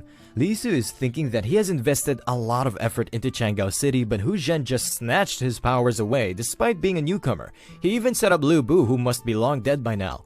The way things are going now, even if they manage to fend off the enemy, he will be killed. So he is thinking of fleeing the city, and if he tells the Grand Master about what Hu Zhen did, then maybe he will be spared. After some time, all armies belonging to the feudal lords gather outside Chang'an. Liu Bei says that they can forget about the recent setback if they manage to conquer the city, and Gongsun says that he is right. Tao Gian orders the catapults to get ready. His men lit the rocks on fire using oil. On his command, they launched the catapults at the same time. The fiery rocks hit the buildings, damaging the city walls in the process. The infantry moves forward with their siege battle rams and ladders to scale the walls. Hu Zhen's men are protecting him while he asks his men why is Li Su taking so long. His men report to him that they cannot find Li Su and maybe he ran away. Hu Zhen gets down as he knows well that Li Su must have ran away to tell the Grand Master about the blunder he just did. One of his men asks him about how they should defend their city, and Hu Zhen tells them to just surrender. After some time, Gongsun makes his way inside the city along with other feudal lords. He is thinking that they conquered Chengao so easily, which has been an obstacle for them for more than a year. Someone smacks Hu Zhen's face with a powerful slap. It turns out to be Zhang Fei, who asks Hu Zhen why he let Lu Bu out.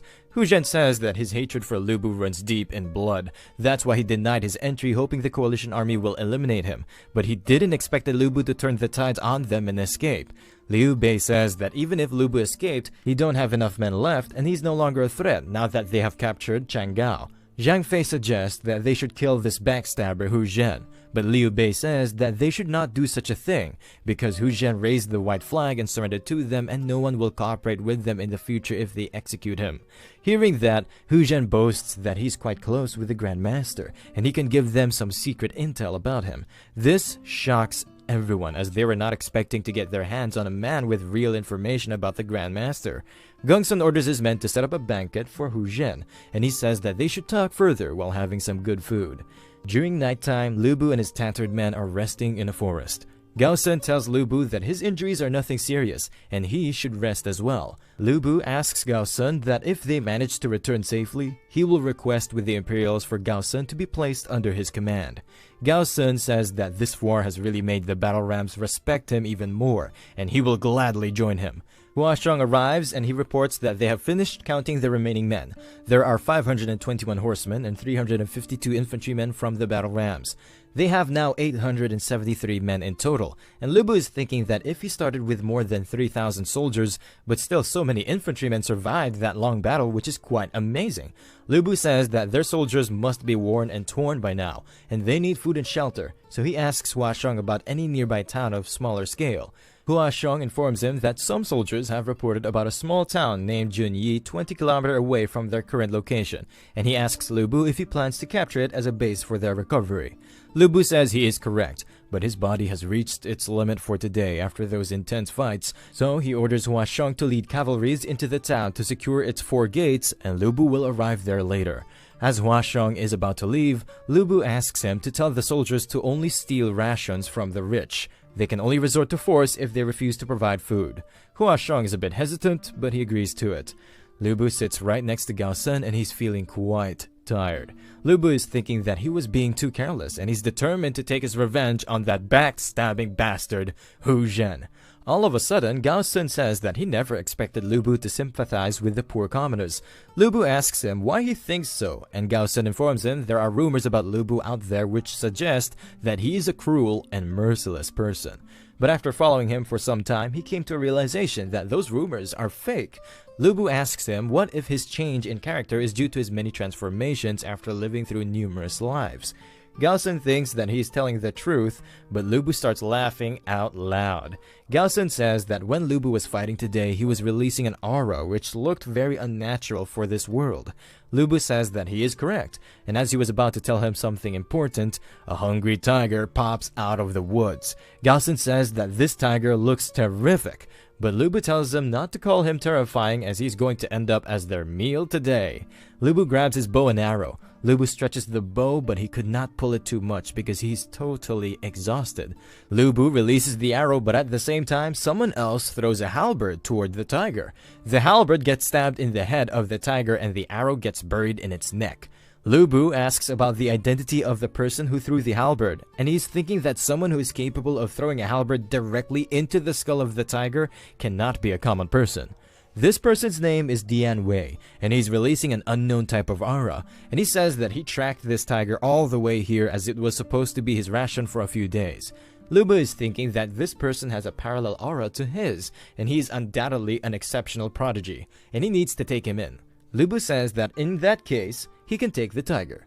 Lu Bu first introduces himself and then he asks for his name. Lu Bu releases some aura to intimidate him. Dan Wei can feel that this person is no ordinary soldier after seeing his aura, and he introduces himself to Lu Bu. Lu Bu compliments him for having such a good physique, and he asks him if he's interested in joining the military. Dian Wei tells him that he can't do that as he has already killed some people. He further says that if he ever leaves this forest and the officials get notified, then he will be left with no other choice but to kill more people. Lu Bu starts laughing out loud after hearing it.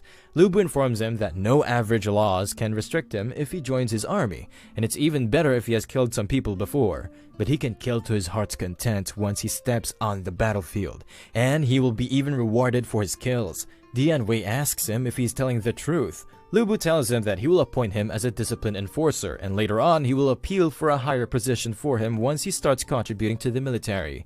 Dian Wei gets down on his knees out of respect for his new general. He has nothing to offer to Lu Bu for now, so he gives his prey to Lu Bu and he accepts it. Lu Bu is thinking that this feeling of receiving gifts from others is quite amazing, and he orders the soldiers to roast the tiger. The next morning, a scout comes with a report that Huashong captured the Junyi town, and they will need about 8 hours by foot to reach that town. But Lu Bu says that 8 hours by foot is a lot of travel. Dian Wei informs them that he knows about a shortcut that would lead them to Junyi town in just 4 hours. The Grand Master becomes really angry at Hu Zhen after hearing about his betrayal from Li Su, who escaped from the city overnight. One of his generals, Shu Rong, gets on his knees and he asks for the permission of the Grand Master to march toward Chenggao to recapture it. Grand Master orders him to spearhead the vanguard and he will lead the main army himself, and they will recapture the city as soon as they can. A few days later, a big war occurs on the other side of Chenggao City. Gongsun informs Meng De that other side of Chenggao was easily penetrable but hard to defend. That's why retreating from there was the only option left for him. He asks for Ben Chu's permission to go back as he needs to reconstruct his elite white cavalry. Meng De is thinking that Gongsun and Sun Jian undoubtedly are the ones with the most contributions, and they also suffered the greatest losses in this war. If one of them hits the drum of retreat, the whole coalition army will start to dissolve. Meng De allows him to retreat back, and Gongsun thanks him back in return. Ben Chu asks Meng De why he let Gongsun go so easily, because the morale of the other warlords will also dip after hearing it, and Meng De says that Gongsun wouldn't have stayed back even if he had begged him to stay. He further informs him that a messenger reported earlier that Lu Bu has shifted toward Yike Pass after snatching provisions from the wealthy households of Junyi, but Ben Chu says that coalition forces can't deal with him right now as they are already stuck in a stalemate with the Grand Master. Meng De informs Ben Chu that Grandmaster is riding on a great momentum of victory after victory. Their confidence will only grow if they come to know about Lu Bu's survival. Ben Chu says that this plan seems fair as they can finish off Lu Bu once and for all while he is still recovering, and he asks Meng De if there is anyone capable for this task in his mind. Meng De tells him to rest assured as he already dispatched 2 capable generals who are more impatient than them. It seems like Meng De sent Bo Fu and his uncle Gong Fu for this job. Bo Fu is bursting with anger as he wants to take revenge for his father's death. His uncle, Gong Fu, tells him to be a bit more patient or their trap will be ruined. They already set up a trap ahead, and once Lu Bu steps in it, there will be no going back for him. Bo Fu is barely controlling his anger and he punches a piece of rock lying nearby. It slides down from the cliff and lands near Lu Bu's horse, alerting him in the process. Lu Bu starts scanning his surroundings for any possible trap. He informs Huashong that going ahead can be dangerous as they got some company. Hua Xiong was about to scream at their enemies to come out, but Lu Bu orders him to not alert the enemies. He further tells them to organize the soldiers quietly, and they will backtrack by the same way they came in. Bofu gets angry as Lu Bu turns back, and Gung Fu says that maybe they have been detected. Bofu says that they should hurry down for the final showdown, but Gung Fu informs him that this is what Lu Bu wants, and they should not play into his hands. Bofu starts crying as taking revenge for his father is his dream, and this is the only chance they can get. Gung Fu gets a flashback of the scene when Sun Jian was pierced by Lu Bu's arrow, and he told them to run away and preserve their bloodline. Gung Fu agrees with his nephew in taking down Lu Bu, but he asks to be the vanguard because he has seen Lu Bu fight before. He will divert Lu Bu's attention, and Bofu will take a detour and join him with their main force. Bofu agrees to it as Gung Fu only needs to occupy Lu Bu for some time while he makes his way around and join him with their main force. After some time, Lu Bu is heading back with his army. He comes to a stop and looks back after realizing an arrow has been shot toward him. Lu Bu slashes the arrow with a swing of his halberd. Gung Fu rushes toward Lu Bu along with his men. He tells Lu Bu that today is the day his tyranny will end. Lu Bu gives off a grim smile as his enemies finally got impatient and showed themselves. Lu Bu orders his men to charge at the invading force. Gung Fu is killing off every cavalryman belonging to Lu Bu on his way. He knows well that Lu Bu is a monstrous bastard who cannot be taken down using force, so he pours oil on himself. He makes a line using oil and then he throws the oil bag toward Lu Bu. Lu Bu slashes the bag, but unknown to him, it was filled with oil, and it gets splattered on his armor and clothes. Gung Fu dashes toward Lu Bu at max speed. Lu Bu dodges his attack and he pierces the shoulder of Gung Fu with his halberd. With his dying breath, Gung Fu orders his men to fire the flaming arrows toward him. One of his cavalrymen launches a fire arrow toward him. Everything gets lit on fire after getting in contact with the flaming arrow, which in turn results in a big explosion as the gunpowder under Gung Fu's clothes come in contact with the fire. Lu Bu gets engulfed by the raging blaze, and this time, even his generals are worried about his safety. Bofu, who was watching all of it from a distance, is still in shock as he don't know why his uncle sacrificed himself like that. Lu Bu is on fire and he drops down from his horse. His men rush toward him to check on him, but Lu Bu gets up on his own and he tells them that mere flames like these are nowhere close to his speed. Gao Sun is wondering about who can be so desperate to die in a suicidal attempt, and Hua Xiong is thinking that he saw some lightning dispersing out from Lu Bu and maybe he was just hallucinating. Lu Bu says that he knows that man well as he was a general under Sun Jian, but he didn't expected him to seek revenge like this. He further says that soldiers of Sun Jian are really faithful warriors, and he orders his men to bury Gung Fu honorably after the fire is extinguished. Meanwhile, on the cliff, Bofu and the commander under him still cannot believe that Lu Bu is still alive after all of this. The commander asks Bofu for his permission, but Bofu says they will retreat for now. The commander is a bit persistent, but Bofu tells him that his uncle knew better than them that how much terrifying Lu Bu truly is. That's why he sent them away while he proved his point with his action. He already pushed his uncle into the pit of death, so no one shall sacrifice in vain anymore. Bofu is thinking that revenge is a dish best served cold, and he will patiently wait for his chance to strike back. Gao Sun informs Lu Bu that the remaining forces of Sun Jian are not that far away, and if they should chase after them, but Lu Bu tells him to not mind them at all. Their main objective is to reach Yike Pass, so he orders them to hit the road. A few days later, Lu Bu arrives at Yike Pass with his men. The brother of his wife, Wei Shu, who is temporarily appointed as the city lord of Yike Pass, welcomes him, and Lu Bu asks him about the current situation. Wei Shu informs him that Hu Zhen turned over Cheng Gao to the coalition army right after setting Lu Bu up. Fortunately, Li Su rushed back overnight and reported to the Grand Master. He appointed Xu Rong as the vanguard to fight the coalition army, and the coalition army has completely withdrawn back to Changgao City. On the other hand, Hu Jin is now guarding the Ao Granary for the coalition army. After hearing the current events, Lu Bu tells Wei Shu to set up a feast for his soldiers who are fatigued from their long journey. Dian Wei asks them if there's going to be wine in the banquet, and Wei Shu tells them that Lu Bu already set up a rule to not serve wine to the soldiers, as it can cause some blunders in their performance during the battle.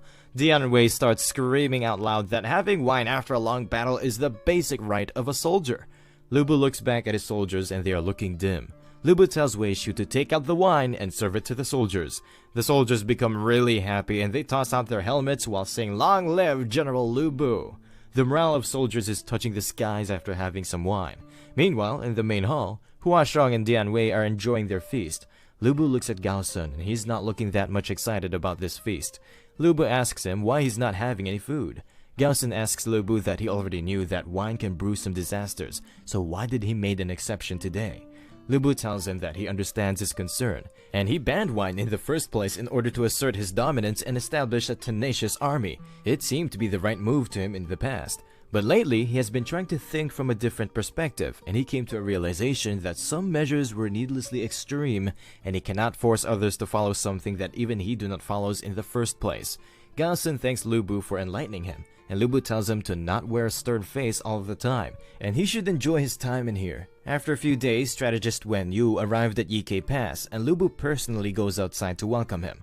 Wen Yu informs Lu Bu that the Grandmaster was overjoyed after hearing that Lu Bu is safe and sound. If it wasn't for the war with the coalition army, he would have personally welcomed him. He introduces a new general which was appointed by the Grandmaster as the new permanent guardian of Yike Pass. Lu Bu tells Wei Shu to come with him after he is done passing over the work of City Lord to this new general.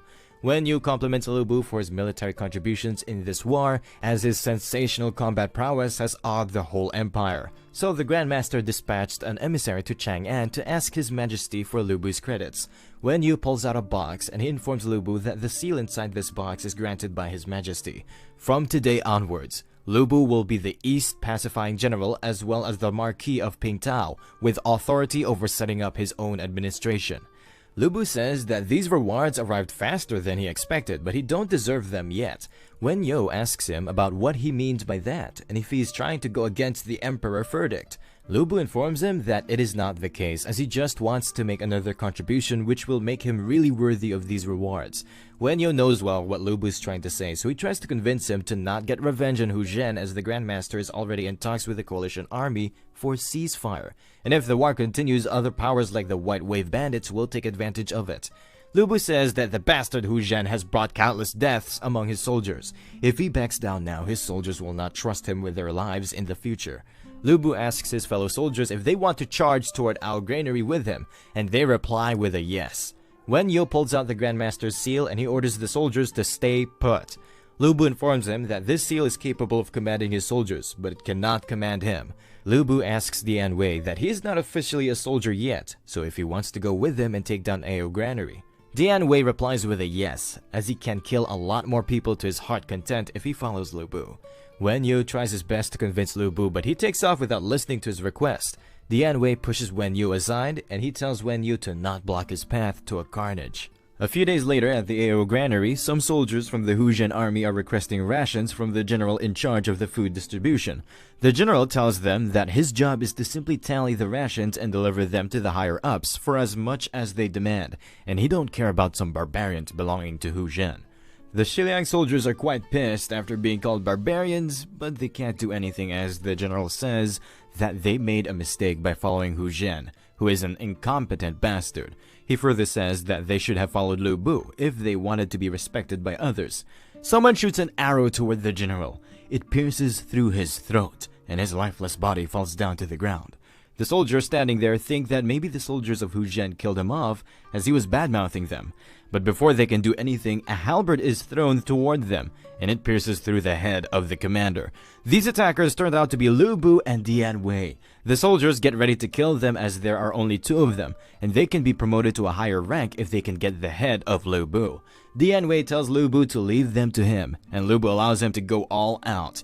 Dian Wei gets down from his horse and he jumps up. He leaps toward the group of soldiers who are trying to attack them.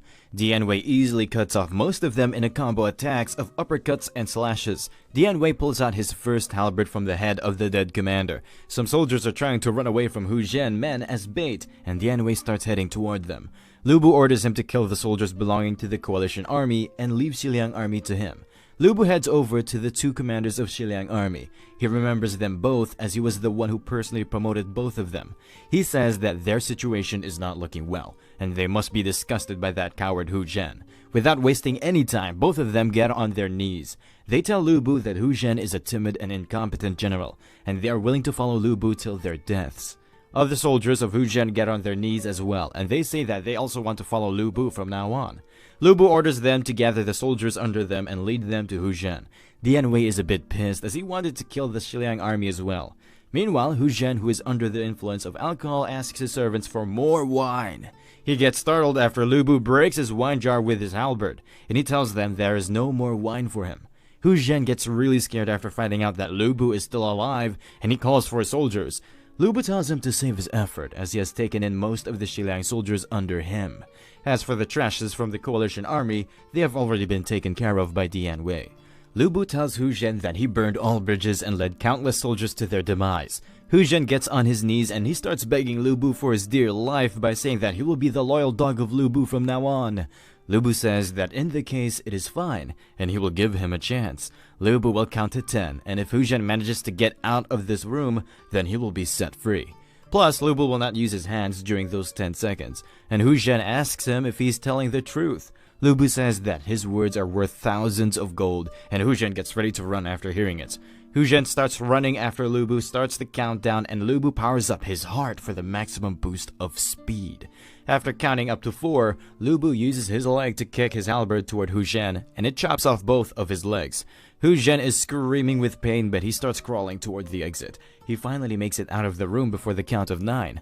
But all of his morale shatters as Lu Bu appears right in front of him in just a second, and he tells Hu Zhen that it's unfortunate that he didn't grab this opportunity. Hu Zhen says that Lu Bu tricked him, and Lu Bu says that he's right, and he should complain about Lu Bu to the king of the underworld. He orders his soldiers to execute Hu Zhen as he is done with him. Hu Zhen curses Lu Bu for being a liar, and Lu Bu thanks him for his kind compliment. With that being said, Lu Bu's men chop off Hu Zhen into tiny pieces. Meanwhile, on the other side, Bofu is going back to his town to recuperate. Ben Chu says that losing or winning are common things in military affairs and he should not be discouraged by this, and Meng De assures him that they will take revenge for him. Bofu says that he wants to fight Lu Bu himself, but right now, he can't do anything against that monster. A scout comes in with a report stating that Lu Bu led an army of 2 and took down Ao Granary. He hung up Hu Zhen's head on its wall as well. He further reports that all 3,000 soldiers of Xiliang army under Hu Zhen's command surrendered to Lu Bu, and their supply troops were also slaughtered by them. Ben Chu still can't believe Lu Bu did all of that with just 2 men. Bofu informs both of them when he had not met Lu Bu, he thought he was just a little stronger than the average generals. But after meeting him, he realized that Lu Bu had no trace of humanity left in him. Lu Bu is an invincible demon, and his father did not die due to a mistake at that time. Therefore, he tells them both to be careful while dealing with Lu Bu in the future. And with that being said, he takes his leave. Meng De is thinking that his worst nightmare is coming true as first Gong Sun left and now the son of Sun Jian. Meanwhile, at the Ao granary, a soldier reports to Lu Bu that all the grain has been made into dry rations. Lu Bu tells his soldiers to listen well, as tomorrow they will follow him to take back Chenggao.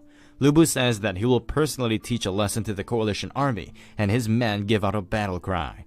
Lu Bu is thinking that these soldiers have been oppressed for so long, and now they've got a chance to vent out their frustrations. With these type of suicidal soldiers, he can easily win this upcoming battle. A few days later at Chenggao City, strategist Zi Yuan informs Ben Chu that Han Fu requested to return to Jizhou to supervise the supply of grain, and he's afraid that it's not a good thing. Ben Chu asks him about what they should do. Zi Yuan says that the current situation of the war is chaotic, and the era of warlords dividing the lands in the eastern region will arrive soon. Ben Chu says that he knows it well. It's supposed to be a restoring order, but in reality, it's actually a pretext to oppose the central authority. Zi Yuan informs Ben Chu that he is the alliance leader for now, but once the war settles down, the warlords will try to gain as much land as they can, and Han Fu will definitely become an obstacle to him at that time. Right now, if the Grandmaster decides to prolong the war, he will just cut off the food supply and provisions, and in less than a month, the coalition army will collapse without a fight. Ben Chu becomes afraid after hearing this, and he tells Zi Yuan to not make such groundless and exaggerated statements, as Han Fu is a respectable person, and he would not do such a shameful act. Zi Yuan says that human hearts are difficult to fathom, and as a leader, one must always be prepared for the worst. Ben Chu says he's right, and asks him about what they should do next. Before Zi Yuan can reply, a scout comes in with a report stating that Lu Bu, along with approximately 3,000 soldiers of Xiliang army, appeared in the east side of the city. And Zi Yuan says that it is good that he came here on his own. Ziyuan tells Benchu that Lu Bu is a brave and skilled warrior, but the rations he seized from the AO granary will only last him for 3 days at most, and as long as they delay him, they can then attack and take back AO granary from behind while cutting Lu Bu's retreat option at the same time. They will then cut off the food supply to Lu Bu, and he will die from starvation. He further says that they can take advantage of Lu Bu's pretext to detain Han Fu and weaken the military powers of other warlords at the same time. Benchu says this is a perfect idea, and they should head toward the city walls to meet other warlords right now. After some time, Lu Bu is standing right outside the city walls. Lu Bu shouts out loud that the huge and mighty coalition army is cowering behind the city walls and refusing to fight him since they are afraid that they will lose just like last time. Lu Bu starts cursing Benchu, and Benchu gets really pissed after hearing it. Benchu orders the archers to quickly shoot arrows at Lu Bu. A volley of arrows is shot toward Lu Bu, but he's standing in his place without moving an inch. All arrows fall down a few inches away from Lu Bu. Lu Bu says that if this is all, or if they are trying to gift arrows to him. Lu Bu pulls out his bow and arrow, and he tells them to look carefully as he is going to teach them how to properly use a bow. With that being said, Lu Bu shoots the arrow. It flies toward the part of the wall where Benchu is standing on. Benchu ducks down and the arrow pierces through his hair. After that, the arrow destroys a big wooden flag behind him. The destroyed wooden flag falls down on the ground with a big bang. Benchu is bursting in anger, and he shouts out that whoever goes out and brings him the head of Lu Bu can have his position as the coalition army leader. After hearing it, his dumb brother Yuan Shu says that he will do it. Meanwhile, Mengde informs them that Chengao is easy to defend but hard to attack. The front of the castle gate is a narrow path, and if they open it, Lu Bu can easily keep on chopping off the soldiers in that narrow path, and they will not be able to overwhelm him with their large numbers. Warlord Kong Rong suggests that they should send a brave general out to provoke Lu Bu and lure him closer to the castle walls. They can just ambush him with several other generals once he is closer. But Benchu says that Sun Jian is dead, and Gongsun is not here, and he don't know about any other brave general. Kong Shu comes over and he informs Benchu that he has a fierce general under his command. His name is Liu Li, and he is skilled in using a giant mountain opening sword, and he has boundless strength. Kong Rong says that Kong Shu is correct, and he will send 4 of his elite soldiers to assist Liu Li. They all agree on that, and the city gates are opened after some time. General Liu Li comes out of the gate and he challenges to Lu Bu to do a one-on-one battle with him. Poor Liu Li was about to say something else, but he gets a headshot with an arrow. His dead body falls down back inside the city gates. The other elite soldiers who were there to assist him run back inside after making excuses that their stomach is not feeling well today. Kong Shu starts crying out loud after witnessing the death of his most powerful general. Kong Rong tells them to forget it, as they cannot compete with Lu Bu's strength. They will leave once his supplies run out. Meanwhile, Benchu is thinking these warlords are not fools, and they will not do something risky after suffering these losses. On the other side of the battlefield, Lu Bu is getting tired after standing still for so long. Lu Bu says that these bastards have turned into turtles and they are hiding inside their shells. He orders his entire army to camp here, as they will now engage in a long-term confrontation with them. After some time, his men are done with setting up their camp. Dian Wei is trying out the bow and he shoots an arrow toward Lu Bu. Lu Bu barely manages to dodge it in time, and he asks Dian Wei if he's trying to seize this opportunity to take over his position. He tells Lu Bu that he was quite impressed after witnessing his archery skills, and how he took down the enemy general in one shot was an extraordinary kill, so he was just trying to see if he can use the bow like him. Lu Bu tells him that physical strength alone is not enough, and he could not even hit a target in such a short distance. He can accidentally kill his own soldiers, and Dian Wei says that he will not touch a bow and arrow ever again. A scout comes with a report stating that the coalition army from Xinjiang City has taken over Ao Granary. The soldiers who were defending the city have evacuated according Lu Bu's instructions and have returned to their respective troops. Lu Bu asks him about how many soldiers did they send, and he replies with a 50,000. Lu Bu gives off a grim smile, as this was the moment he was waiting for. He orders his commander to keep a few troops in here so they can pretend like the whole army is still stationed in here. Lu Bu orders Dian Wei to follow him with his soldiers as they are going to raid Xinjiang City, and Dian replies with a yes. A few days later, Lu Bu took advantage of the opportunity to attack and capture Xinjiang. The main general Kang Hong abandoned the city and fled to the Ao Granary. Lu Bu entered the city and he recovered a large amount of food and supplies. After learning about this news, the coalition forces dispatched troops to attack Xinjiang from all sides, but they were unable to capture it for a long time due to the distraction caused by the Grand Master in the rear and the fierce resistance of Lu Bu. Meng De informs Ben Chu that the warlords want to retreat, but Ben Chu says that they cannot retreat now or they will lose this war. If this campaign fails, they will all become rebels and no one will be able to escape. Meng De informs him that the situation can still change, as yesterday the Grand Master sent a peace treaty. As long as they withdraw their troops, all of the past matters will not be held accountable. Ben Chu says that the other warlords may not have any issues with this plan, but as the instigator, he will be killed by the Grand Master. Dong Zhou is doing this all on purpose to simply divide and rule. Meng De tells Ben Chu that he is worrying too much. It's just that the other warlords are losing too much by continuing this battle, and they will definitely take this opportunity to withdraw their troops. He is afraid that when the time comes, the Grand Master will issue an edict to raise the so-called banner of justice to stir up the warlords. When that time comes, both Meng De and Ben Chu will be the target of their campaign. Ji Yuan comes up and he tells Ben Chu that he has a plan that will make Lu Bu withdraw his troops. Ben Chu asks him about what kind of plan he has in mind. Ji Yuan tells him that he will keep it a secret for now, and he will tell them about its details once it succeeds. A few days later, Yi Yuan arrives at the camp of the Grand Master Dong Zhou, and he asks him to withdraw his troops. Dong Zhou says that right now his army has the advantage in the battle, and he asks Ji Yuan about where did he got the courage to come and act like he can order him around. Ji Yuan tells him that there are many rebel forces among Xiliang army, and the White Wave bandits must be making him quite anxious these days. He knows well that the Grand Master don't want to drag out this battle with the coalition army anymore, but right now, everyone refuses to back down, and it's nothing more than a matter of pride and status. The Grand Master tells him to not beat around the bush and get straight to the point. Ji Yuan tells him that this world is a chaotic place nowadays, and the Grand Chancellor must want to have strong generals by his side, especially Lu Bu, who is 1 in a million prodigy, and therefore, if Lu Bu was to be defeated, it would be a big loss for the Grand Master. Currently, Lu Bu is besieged by the coalition army and he's trapped inside Xinjiang city, but he's still holding on somehow. In a few days, the coalition army will definitely break through and capture him, and this will serve as a huge blow to the Grand Master's army morale. He tells the Grand Master that if he recalls Lu Bu, they will also follow the trend and retreat, which will guarantee Lu Bu's safe return. The Grand Master is thinking that he also wanted to make peace, but his grandson Lu Bu is a stubborn fellow, so he asks Wen Yu about what he thinks about this situation. Wen Yu says that this is all nonsense and full of lies. Lu Bu's 3,000 troops can easily suppress the lords of 8 towns. If the coalition army could kill Lu Bu somehow, then it will serve as a big morale boost for their army, and they would never let Lu Bu go if that was the case. Wen Yu says that there can be 2 possibilities. First, there is a crisis of falling out of trust within the coalition forces, and the second possibility can be that the situation of Lu Bu must not be as dire as he described. On the contrary, it will pose a threat to their rear, and that's what forced Ji Yuan to come here and negotiate. Ji Yuan stays silent as what Wen Yu said is correct. The Grand Master tells Ji Yuan to return back to the coalition army as he cannot kill an envoy between 2 armies. Ji Yuan comes back and reports everything that transpired at the Grand Master's camp to Ben Chu. Ben Chu gets really angry as he was waiting for a good news from his side, and Ji Yuan apologizes to him for his incompetence.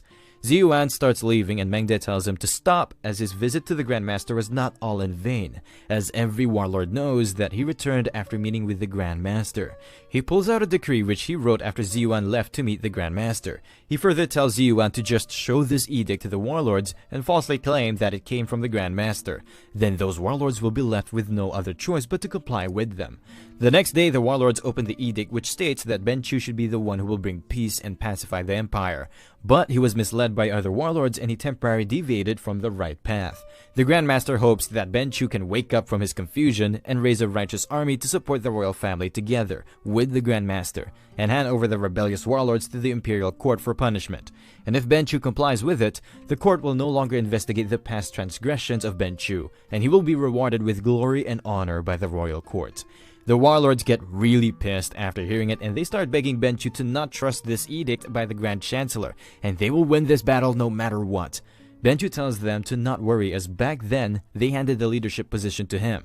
He further says that they will face this crisis together, and they will fight together till their deaths. Ji Yuan is thinking that Meng De is too vile, as he already knew that the negotiations were going to fail, and he waited to use his failure to their advantage. Han Fu rips the edict in 2 after saying that he will follow Ben Chu till his death. All other warlords also say the same thing, and they tell Benchu to dispatch them to whichever place he wants. A few days later, Hua Xiong and Gao Sun arrive at Qingyang City, along with their troops. Lu Bu asks them that why did they disobey the military command and come here. Hua Xiong informs them that the Grand Master came to know of his marvelous achievements, and he sent them here on his own in order to suppress the coalition forces. Lu Bu is thinking that it must be the idea of Wen Yo, and that guy is really good at taking advantage of every situation. Lu Bu tells them to take a rest first, as tomorrow they will cut off the enemy's food supply, and his generals agree on it. The next day, a platoon of the coalition forces is moving with the food supplies. They come to a stop after watching Lu Bu and his men blocking their way. Lu Bu gives off a grin smile and he orders his troops to charge forward with him. The platoon leader knows he is in deep trouble, and after a few hours, the whole platoon gets slaughtered. Benchu becomes angry after hearing about it, and Ziyuan suggests that they should surround and destroy Lu Bu once and for all, or they will lose this battle from both fronts. Benchu says that Lu Bu has taken over the city of Xingyang, and he is using guerrilla warfare tactics from all directions. And he asks Ziyuan if he has any other good idea. Ziyuan says that he believes Mengde must have come up with a good idea by now. Mengde asks them about what was the last time Lu Bu was in a desperate situation, and Benchu tells them that it was most likely the time when they trapped him outside Chenggao, but unfortunately he still managed to escape. Mengde says that the last time he was lucky enough to escape, but if they were to give it a second try, he will definitely have no chance to escape. Lu Bu is currently using hit-and-run tactics to disrupt their food supply chain, which will indirectly affect their stalemate with the Grand Master, and once they don't have enough strength to fight, the coalition forces will retreat from Chenggao on their own, and Lu Bu will try to take advantage of that opportunity. Benchu says that knowing how Lu Bu operates, he will try to block their retreat. Mengde suggests that they should transport a large number of supplies out of Chenggao City to create an illusion of withdrawing the troops. Lu Bu will definitely come after them after finding out about it. Ziyuan says that Lu Bu is not a fool, and if they try to arrange ambushes like this, then Lu Bu will find out. Mengde says that they will hide their soldiers among the supply wagons and transport them outside the city. They will hide in the mountains and prepare themselves for the ambush. Ziyuan agrees with him on it, as this plan sounds really good. Benchu starts praising Mengde for having such extraordinary strategic capabilities, but Mengde informs them that the previous strategy of fake edict and this one is not his strategy. They were suggested to him by Shen Yun, who was once a court official in Luoyang. He was dissatisfied with the Grand Chancellor's plan to dispose of the Emperor, so he resigned from his position and left. It was him who gave advice twice to Mengde through letters. The next day, Gao Sun informs Lu Bu that a large number of supply wagons have been transported out of Chenggao these past few days. Lu Bu says that it seems like their efforts are finally paying off. The incompetent coalition warlords are finally unable to hold on, and they must be withdrawing their troops very soon. Lu Bu orders Gao Sun to gather all troops and advance toward Chenggao, as he wants to trap the coalition forces inside the city until they die. Meanwhile, inside the territory of Yuzhou, Liu Bei reports to Gongsun that the coalition forces are planning to withdraw, while Lu Bu is currently gathering his troops. He further informs him that the coalition armies can't defend against attack from both sides, that's why they are left with no other choice but to retreat, and Lu Bu will try to block them inside the city. Currently, both sides must be engaged in a fierce battle, and if they launch a surprise attack from the rear on Lu Bu's forces, they will easily be able to get all the credits for this victory. But Gongsun says that he cannot do such an unreasonable thing, as he already bid farewell to Benchu. Liu Bei tries to convince him by saying that after this, there are going to be many conflicts among the warlords, and he can achieve a dominant position among them. But Gongsun says that he is fully aware of the advantages and disadvantages of the situation, but Lu Bu is simply undefeatable. He further says that the coalition forces are going to get hit really hard this time, and it is better for his white cavalry to stay out of this war so they can recuperate their forces. Liu Bei comes out and he informs his brothers about the decision of Gongsun, and they are quite pissed with it. Zhang Fei says that Gongsun is a coward and he dares to call himself the leader of white cavalry. Liu Bei tells his brothers that at this point, it seems like the three of them will have to go on their own. He informs his brothers that other warlords know about the three of them, and maybe they will gain some unexpected gains from this war. After some days, Lu Bu is moving through the territory of Guoting with his army. Lu Bu is thinking that something is off, as things have been going too smooth for him. He orders Hua Xiong to be on standby with 200 cavalrymen, and in case something unexpected happens, he can provide support to Lu Bu. Hua Xiong asks him the reason for it, as dispersing troops now can be a grave mistake. Lu Bu says that he has a vague feeling of uneasiness in his heart, and it's better to leave a way out. After some time, Lu Bu arrives at Chenggao. Yuan Shu along with Meng De are amazed as their plan finally worked. Meng De asks Yuan about this strategy and he tells them that such extraordinary strategies can only be executed by those who are adept at them, and it is quite difficult for ordinary people to achieve this level. Meng De is thinking that based on his understanding of Sun Yun, he is not capable of such strategies and most likely there is someone else pulling the strings behind the scenes.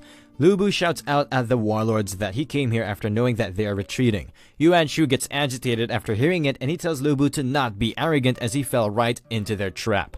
He keeps on spouting bullcrap while Lu Bu prepares his bow.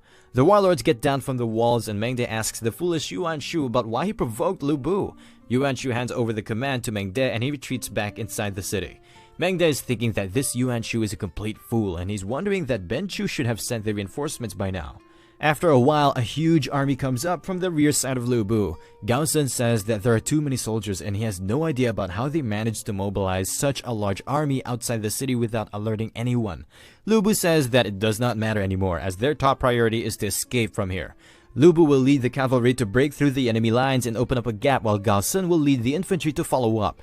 Lu Bu says that Dian Wei wanted to go on a killing spree for a long time and he asks him if these numbers of enemies are enough for him to kill, and Dian Wei replies with a yes. Lu Bu orders him to clear the way for the vanguard units and he is tasked with protecting General Gao Sun with his life, but Dian Wei says that he is afraid.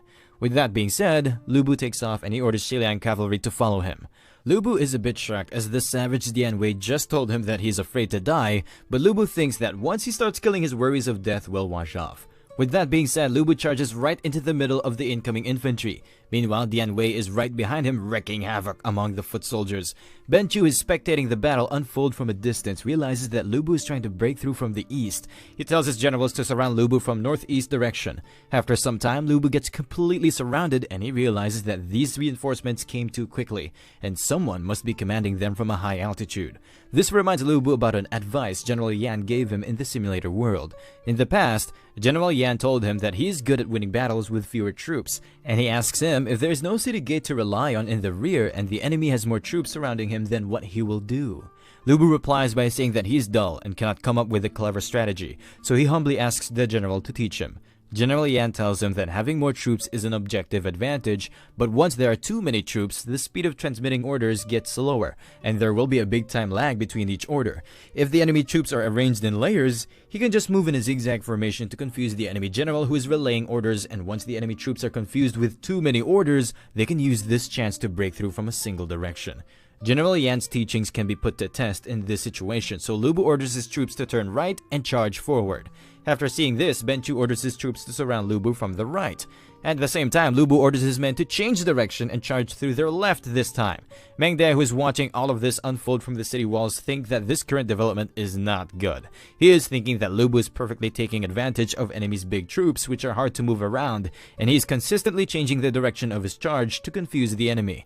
On the other side, Ben Chu tells his commander that they cannot stop Lu Bu anymore, so he orders them to light the red smoke signal and to notify Tao Qian to prepare for attack. After watching the red smoke signal, Tao Qian realizes that Lu Bu is heading toward them. One of his generals, Sun Guan, says that this is their chance, but Tao Qian is having second thoughts. Tao Qian knows well that so many soldiers under Ben Chu couldn't stop Lu Bu, so he don't think he can stop him either. He knows well that Lu Bu is a beast who can easily ravage through his foot soldiers, but he cannot back off right now. Liu Bei arrives there with his brothers and he asks Tao Qian if he's struggling to think of how he can deal with Lu Bu. He further tells him that the three of them can help him deal with Lu Bu. Tao Qian remembers seeing them with Warlord Gongsun in the past, and Liu Bei says he is correct, and he introduces himself to Tao Qian. Tao Qian asks them about Gongsun and if he's going to join this war, but Liu Bei tells him that the three of them came alone on their own to settle the score with Lu Bu.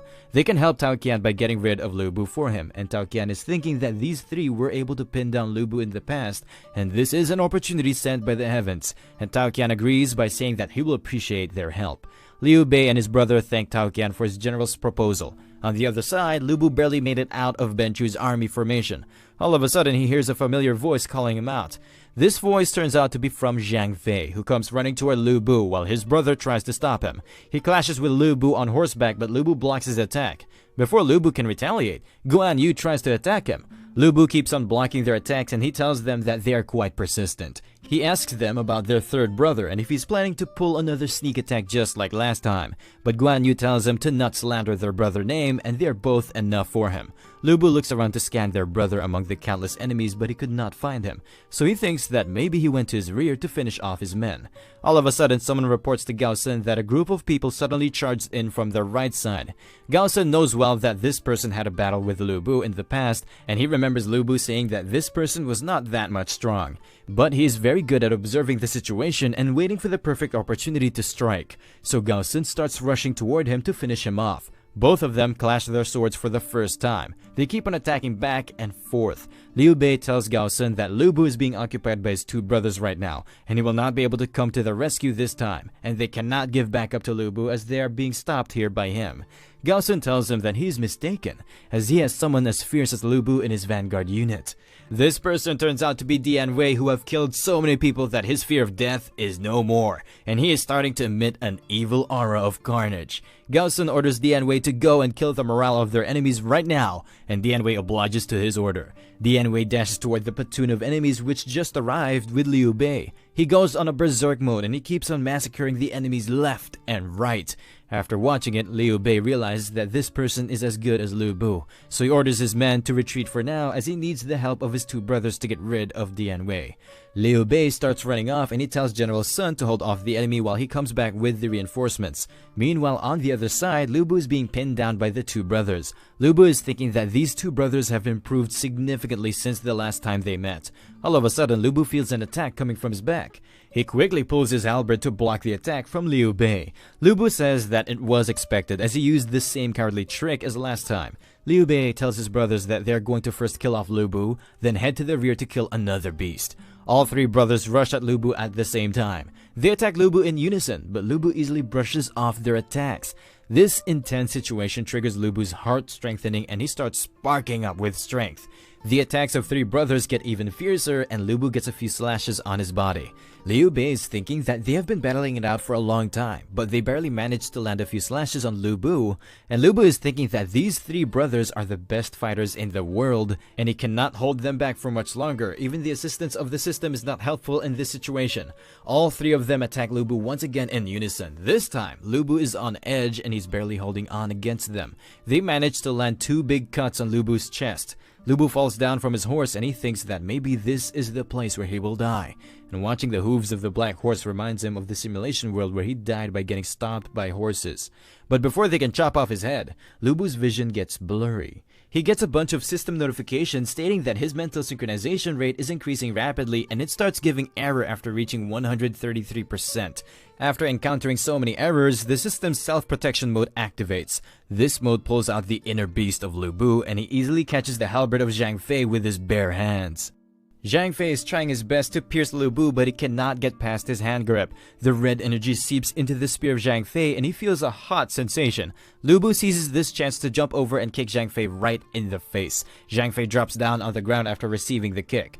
At the same time, Guan Yu tries to chop off Lu Bu with his halberd, but Lu Bu blocks it using the spear of Zhang Fei. After the impact, the whole body of Guan Yu starts trembling as if he just hit iron. Lu Bu picks up his halberd from the ground and he tries to kill Guan Yu with it. Guan Yu barely manages to dodge it, but he still gets a cut on his face. Without giving any time to Guan Yu to retaliate, Lu Bu kicks him right in the face. Guan Yu falls down from his horse and Lu Bu jumps toward him to pierce him with his halberd and the spear. Guan Yu manages to do a backflip on time, which saves his life for now. But before he can get his feet on the ground, Lu Bu kicks him in the face. The kick was so powerful that it sent Guan Yu flying a few meters away from him. Liu Bei cannot believe what he just saw as Lu Bu was struggling to keep up with them a few moments ago. But Lu Bu is looking completely uninjured right now and he gets a notification stating that the system is under maintenance. Without wasting any time, Lu Bu dashes toward the third brother at an unbelievable speed. Guan Yu can't let Lu Bu to hurt his third brother, so he musters up his strength in order to save his brother. Zhang Fei tried to grab Lu Bu, but Lu Bu brushed him off in time. Zhang Fei is unarmed right now, so he asks his elder brother for the sword and Liu Bei throws his sword toward him. Right after catching the sword, Zhang Fei attacks Lu Bu. Lu Bu seizes this chance to pierce the head of Zhang Fei with his halberd, but his halberd gets parried by Guan Yu's halberd. The three brothers are once again in a stalemate with Lu Bu, and Liu Bei tries to attack Lu Bu from behind. But before he can land his attack, Lu Bu performs a backflip to kick off Liu Bei's sword. Lu Bu then does a follow-up attack with a halberd swing which manages to put a cut on Liu Bei's body. Zhang Fei and Guan Yu are worried about their big brother. Liu Bei informs them that he's fine and they should be both careful while dealing with this monster. Lu Bu starts swinging in a circle to land several hits on both brothers. Both of them are suffering from big cuts with every swing attack Lu Bu performs, and they don't know how a human can have such power. In the end, both of them could not keep up with Lu Bu's speed. They fall down on the ground and their bodies are filled with small cuts. Lu Bu is laughing like a demon and he starts looking around. After watching a big enemy platoon, Lu Bu rushes toward it at max speed. He then starts wreaking havoc among their ranks, and the brothers have no idea why Lu Bu left them alive and went for the foot soldiers. Their big brother thinks that maybe Lu Bu is in a state of insanity all along. Unfortunately, they're still alive, so he tells his brothers to seize this chance to withdraw. Zhang Fei is worried about his spear because Lu Bu took it along with him, but his brother tells him to forget it if he wants to live a longer life. On the other side, Dian Wei has killed enemies to his heart content, but he ran out of stamina, and Gao Sun compliments him for his effort. Dian Wei asks Gao Sun if he performed well compared to General Lu Bu.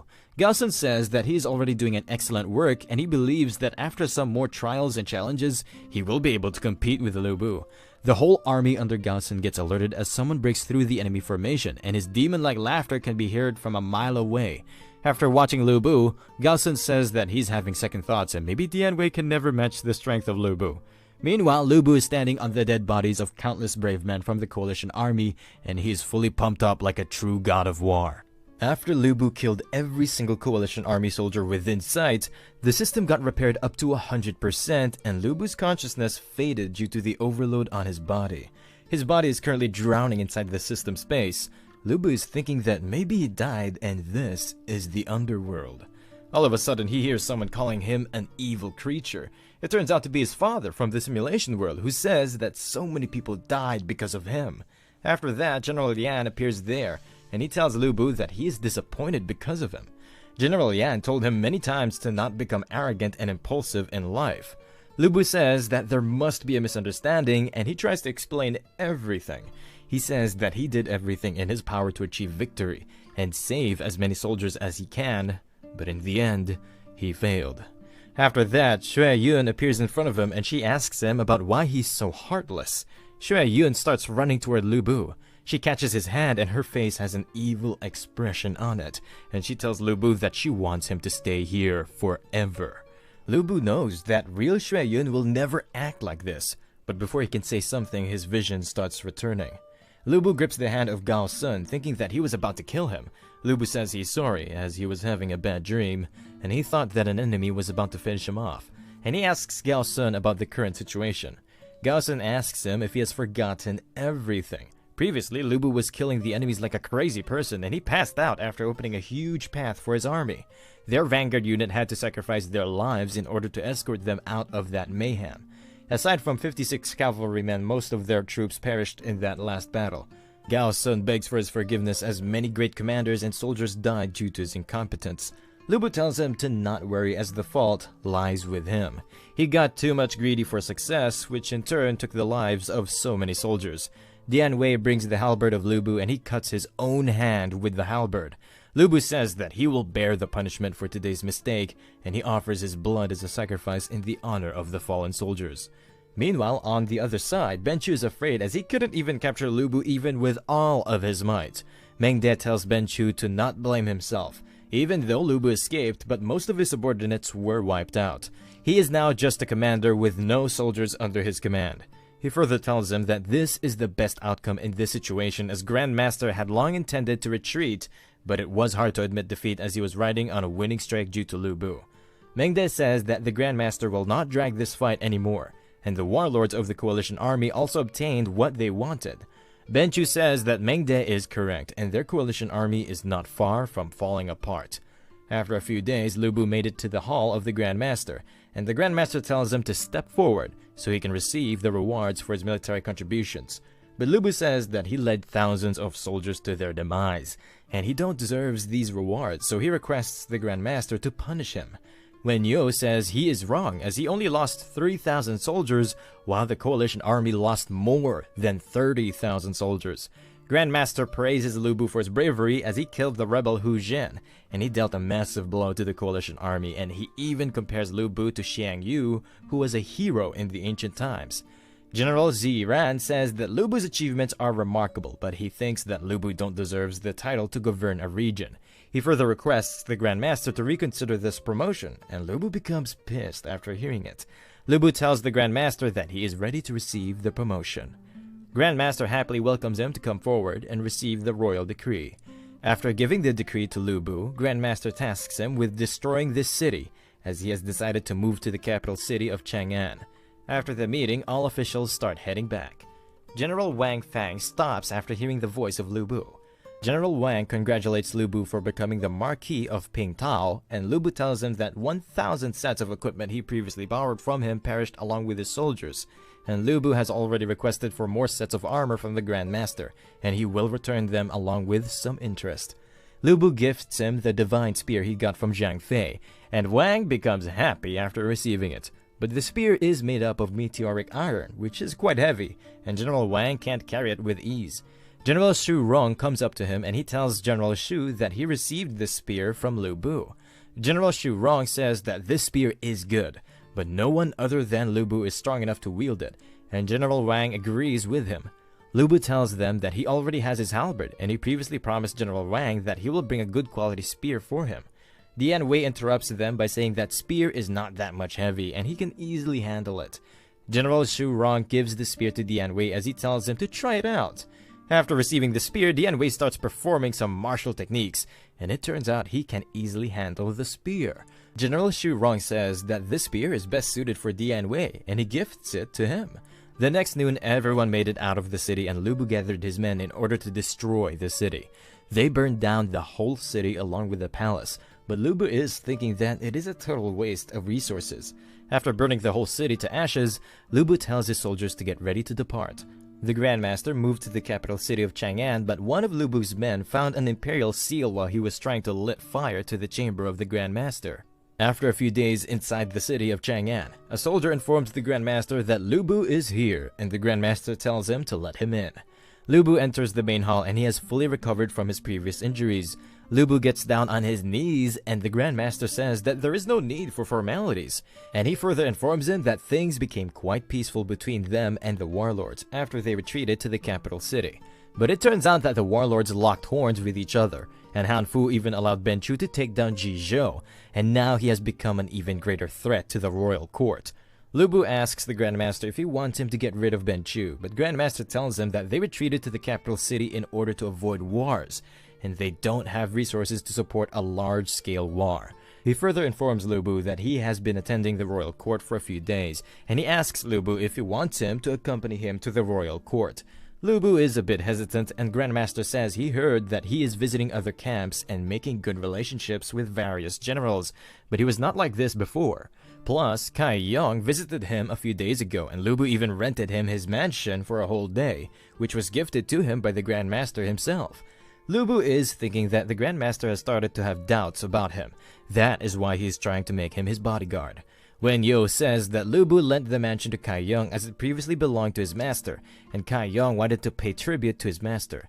And he further says that Lu Bu was too excited after hearing the offer of Grandmaster. That is why he is hesitating to accept it. Lu Bu takes Wen Yo's interference as a cue, and he immediately accepts the offer of the Grandmaster. After the meeting, Wen Yo informs Lu Bu that after coming to the capital, the Grandmaster became quite sensitive. That's why he's being suspicious about everyone. Wen Yo tells Lu Bu to not hold any resentment against the Grandmaster, and there are many opportunists around here who will try to pit Lu Bu against the Grandmaster. Lu Bu asks Wen Yo that he was the one who had so many doubts about his loyalty, and why is he helping him now? Wen Yo says that all doubts he had about Lu Bu vanished after he met him in the Yike Pass. Lu Bu leaves the Grand Hall after thanking Wen Yo. After some time inside Lu Bu's residence, Dian Wei says that Lu Bu holds the title of a Marquis, but he is going to be a mere bodyguard. Lu Bu says that the Grandmaster has made his decision, and he can't say no to him, and he orders Dian Wei to pack their belongings as they are going to depart. His daughter starts crying and she says that Lu Bu promised her that she will have a baby brother, but they are departing without a new baby. Lu Bu pulls his wife closer to him and he says that maybe they should start working on the construction of a new baby. His wife shuns him by saying that he should not say such things in front of their daughter. During nighttime, Lu Bu is again sleeping after having a 10-second session of love. All of a sudden, his consciousness starts transferring into the system space. After some time, he wakes up inside the system space, and the system tells him to select a new simulation world. Lu Bu thanks the system as it saved his life during the last battle. The system tells him that previously the system triggered due to a bug, but now Lu Bu is on his own and system will not interfere with his life. After that, the system tells him to select a simulation world, and Lu Bu starts thinking that maybe he should select a new world. But when Lu Bu starts scrolling through the info of Simulation World, he finds out that he scored more than A rank in the life of a farmer simulation world. That is why a new extension is available for that world. The system explains that expansion is an extended timeline that succeeds the end of an original script. Lu Bu clicks on the new expansion and it starts updating. After updating, the script of life of a farmer changes to family of scholars. This script will start right after the death of Lu Bu's previous life, and it takes place in the same world. Plus, Lu Bu is excited to find out about what happened after his death. Lu Bu selects the life of a scholar and a new simulation shop window appears in front of him. He can use the simulation points he gathered from his previous life to buy different buffs to spice up his next experience. The buff Lu Bu selects here will only be available in the simulation world, but if he scores A rank in the simulation world, then this buff will become permanent, and Lu Bu can even use it in the real world. Lu Bu spends 1,200 points to buy self-recovery skill. After choosing the self-recovery skill, Lu Bu tells the system that he is ready, and the system starts transferring him to his new simulation world. This time, Lu Bu is born in the village of Wuzhou. Lu Bu tries to open his eyes, but there's a lot of commotion around him. A person is trying to hold other people back who want to eat the newly born Lu Bu. The situation of their household is not looking well, and Lu Bu's father tells the other villagers that he will not give up on his son, and he will fight them all to death. The villager tells his wife to bring his own child to him, which is a little bit older than Lu Bu. The villager tells Lu Yong, who is the father of Lu Bu, that they can exchange their childs, so they will not feel too much remorse after eating them. Lu Bu knows well that during spring and autumn period, refugees who don't have any food resort to eating dead bodies and little children. Plus, this life looks like a life of a refugee instead of a life of a scholar. This time, his beginning is going to be more hardcore than before. The villager tells Lu Bu's father to hurry up and make his decision. Lu Bu is thinking that maybe the difficulty level is cranked to the max and soon he will be served as a food to these hungry villagers. Lu Yong bursts out in anger and he asks the villagers if they have even a shred of humanity left in them. One of the villagers says that Lu Yong reads a lot of books, that's why his mind cannot comprehend the gravity of the situation, and there later orders them to snatch Lu Bu from his mother. One of the villagers tackles Lu Yong while the other one goes for Lu Bu. His mother tries his best to save him, but she cannot do anything against a fully grown biological male. The villager throws Lu Bu away from them. Lu Bu flies off and his head gets bonked by a pillar. Lu Bu's father bursts out in anger after watching it. He punches the rib cage of the villager who is trying to hold him in place. The villager drops down to the ground and Lu Yong picks up a big piece of rock from the ground. He is full of rage and he jumps toward the second villager.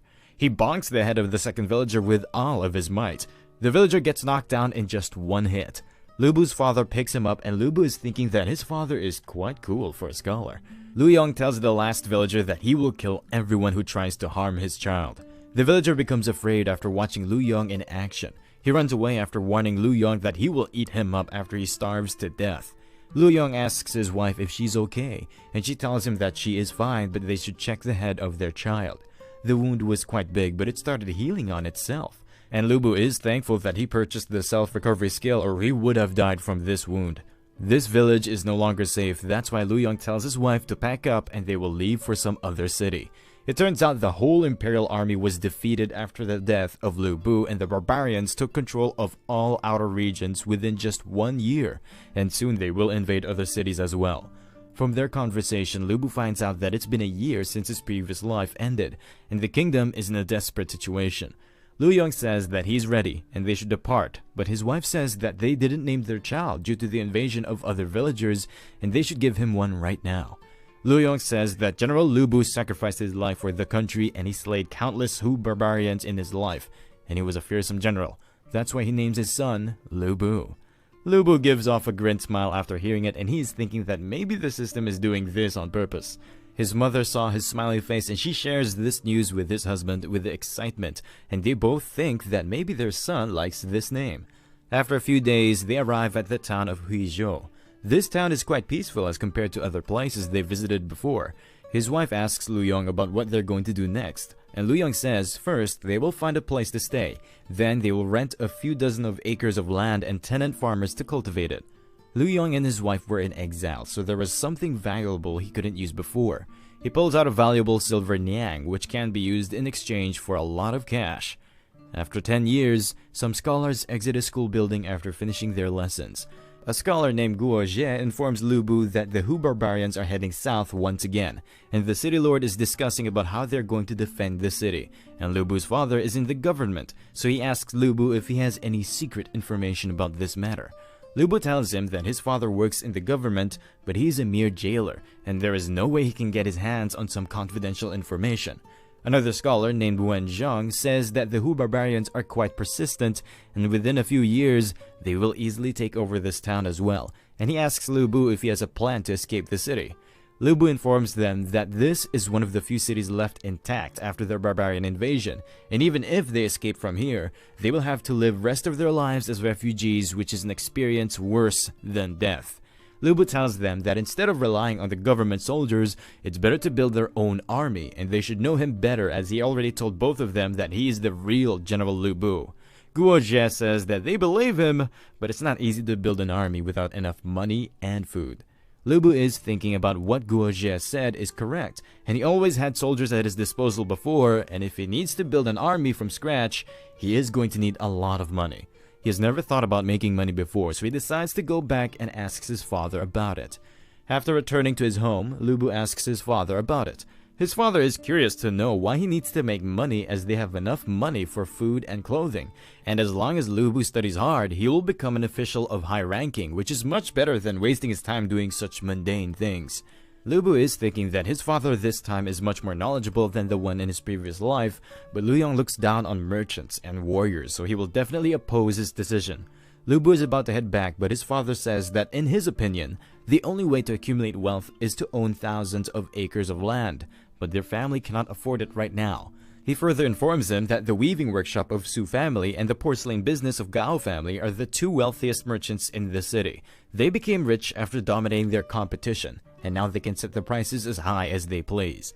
But even if they are rich, they have no power. Whenever a disaster occurs, the city lord asks them for money, and they have no other choice but to comply with it. His father further informs him that these merchants and farmers make a lot of money, but they cannot save much for themselves as the people with authority keep squeezing them dry. Lu Yong advises his son that the best way to make money is not by becoming a merchant or a farmer, but by using authority.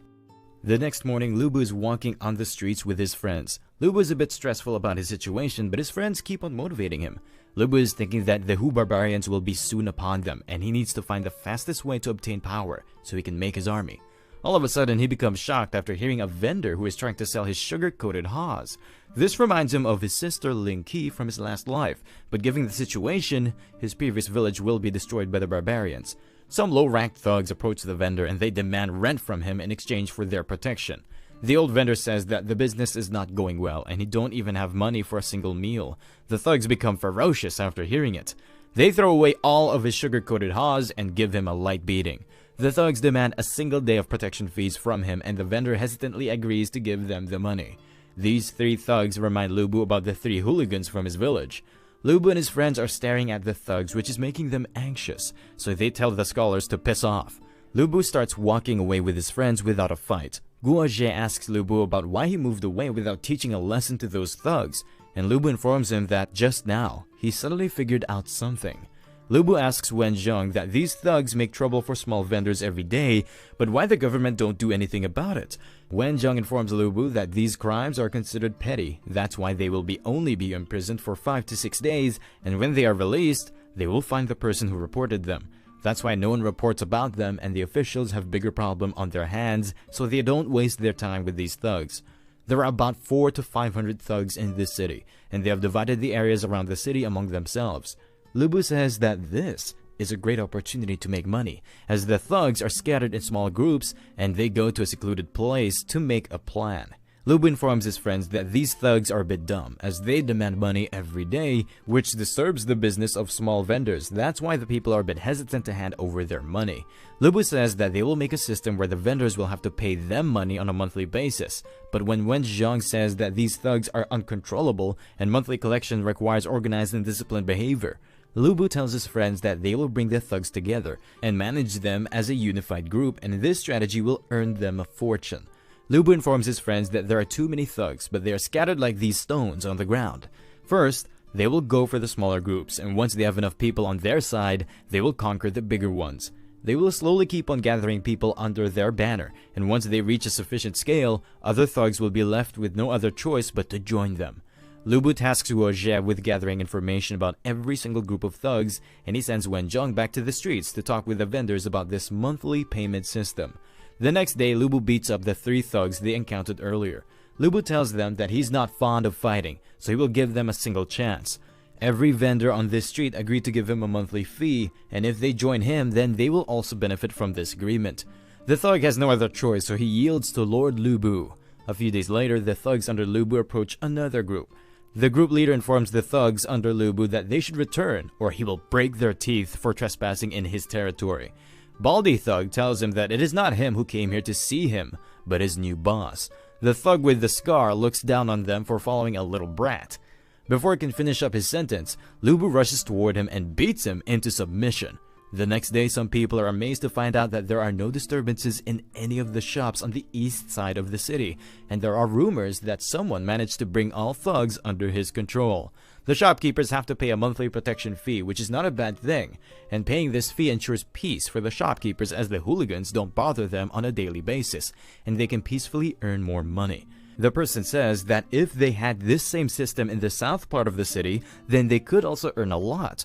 A few moments later, Lu Bu makes his entrance in the south part of the city. All shopkeepers become stunned for a second after watching a large group of hooligans marching among them. Lu Bu offers the same monthly protection fee system to the shopkeepers of the South District, and they immediately agree to it. In just a year, Lu Bu incorporated all thugs in the city under his control. Later on, he expanded his influence to the gambling and brothel business, which further strengthened his power. In just 2 years, Lu Bu became the leader of the underground forces in the city of Huizhou, and the local people now call him the Underground City Lord. After 2 years, Lu Bu was walking around his manor when Guo Jie brought him the monetary report of this month. It turns out they collected a total of 2,506 taels this month. Lu Bu says that this amount is not small, but it is still far from enough to build an army. Although there have been no issues so far, but the bandits or the barbarians may come to attack them at any moment, and they are running out of time. Guo Jie asks if they should raise the protection fee in order to gather wealth at a faster pace. Lu Bu says that there are 2 reasons why they can still work right under the nose of the government. The first reason is that they are paying bribes to the officials, and the second reason is that their protection fee is small as compared to before. That's why the people trust them, and they don't report about them, but if they raise the protection fee, then this whole underground empire will fall like a sandcastle. Guo Jie asks Lu Bu about what they should do now. Lu Bu tells him that they can target the Su family weaving workshop and the porcelain business of Gao family for protection fees. Guo Jie warns him against this plan as both of these families have a lot of connections with high-ranking officials, but Lu Bu tells him not worry as he has already thought this through. In the past 2 years, both of these families have benefited a lot from the improved security in the city, and in a few days, Lu Bu will throw a banquet and send an invitation to those 2 families. The leader of both Gao and Su families are discussing about the invitation from Lu Bu. Su says that Lu Bu came out of nowhere, and now the entire underworld of the city is under his control, and now he is spreading his wings. That's why he gave them the invitation, so he can extort money from them as well. Gao says that Lu Bu has a lot of courage to pull such big stunts. Gao Ren asks Su Zhong if he's going to accept the invitation. Su Zhong says that this Lu Bu brat is a youngster, and they need to tone down his arrogance or else he will swallow them whole like others. Meanwhile, at the same time, Lu Bu and Guo Jie are waiting for Su and Gao to show up, but they are nowhere to be seen. Guo Jie says that maybe they have no intention of coming to this banquet, and Lu Bu agrees with him. Lu Bu says that they should eat up the food they ordered for the banquet as it is quite expensive. Both of them sit down and start enjoying the food, and Guo Jie asks Lu Bu about what they're going to do next. Lu Bu tells him not worry as both of these families will soon find out the consequences of rejecting his invitation. A servant comes running toward Gao Ren in a panic.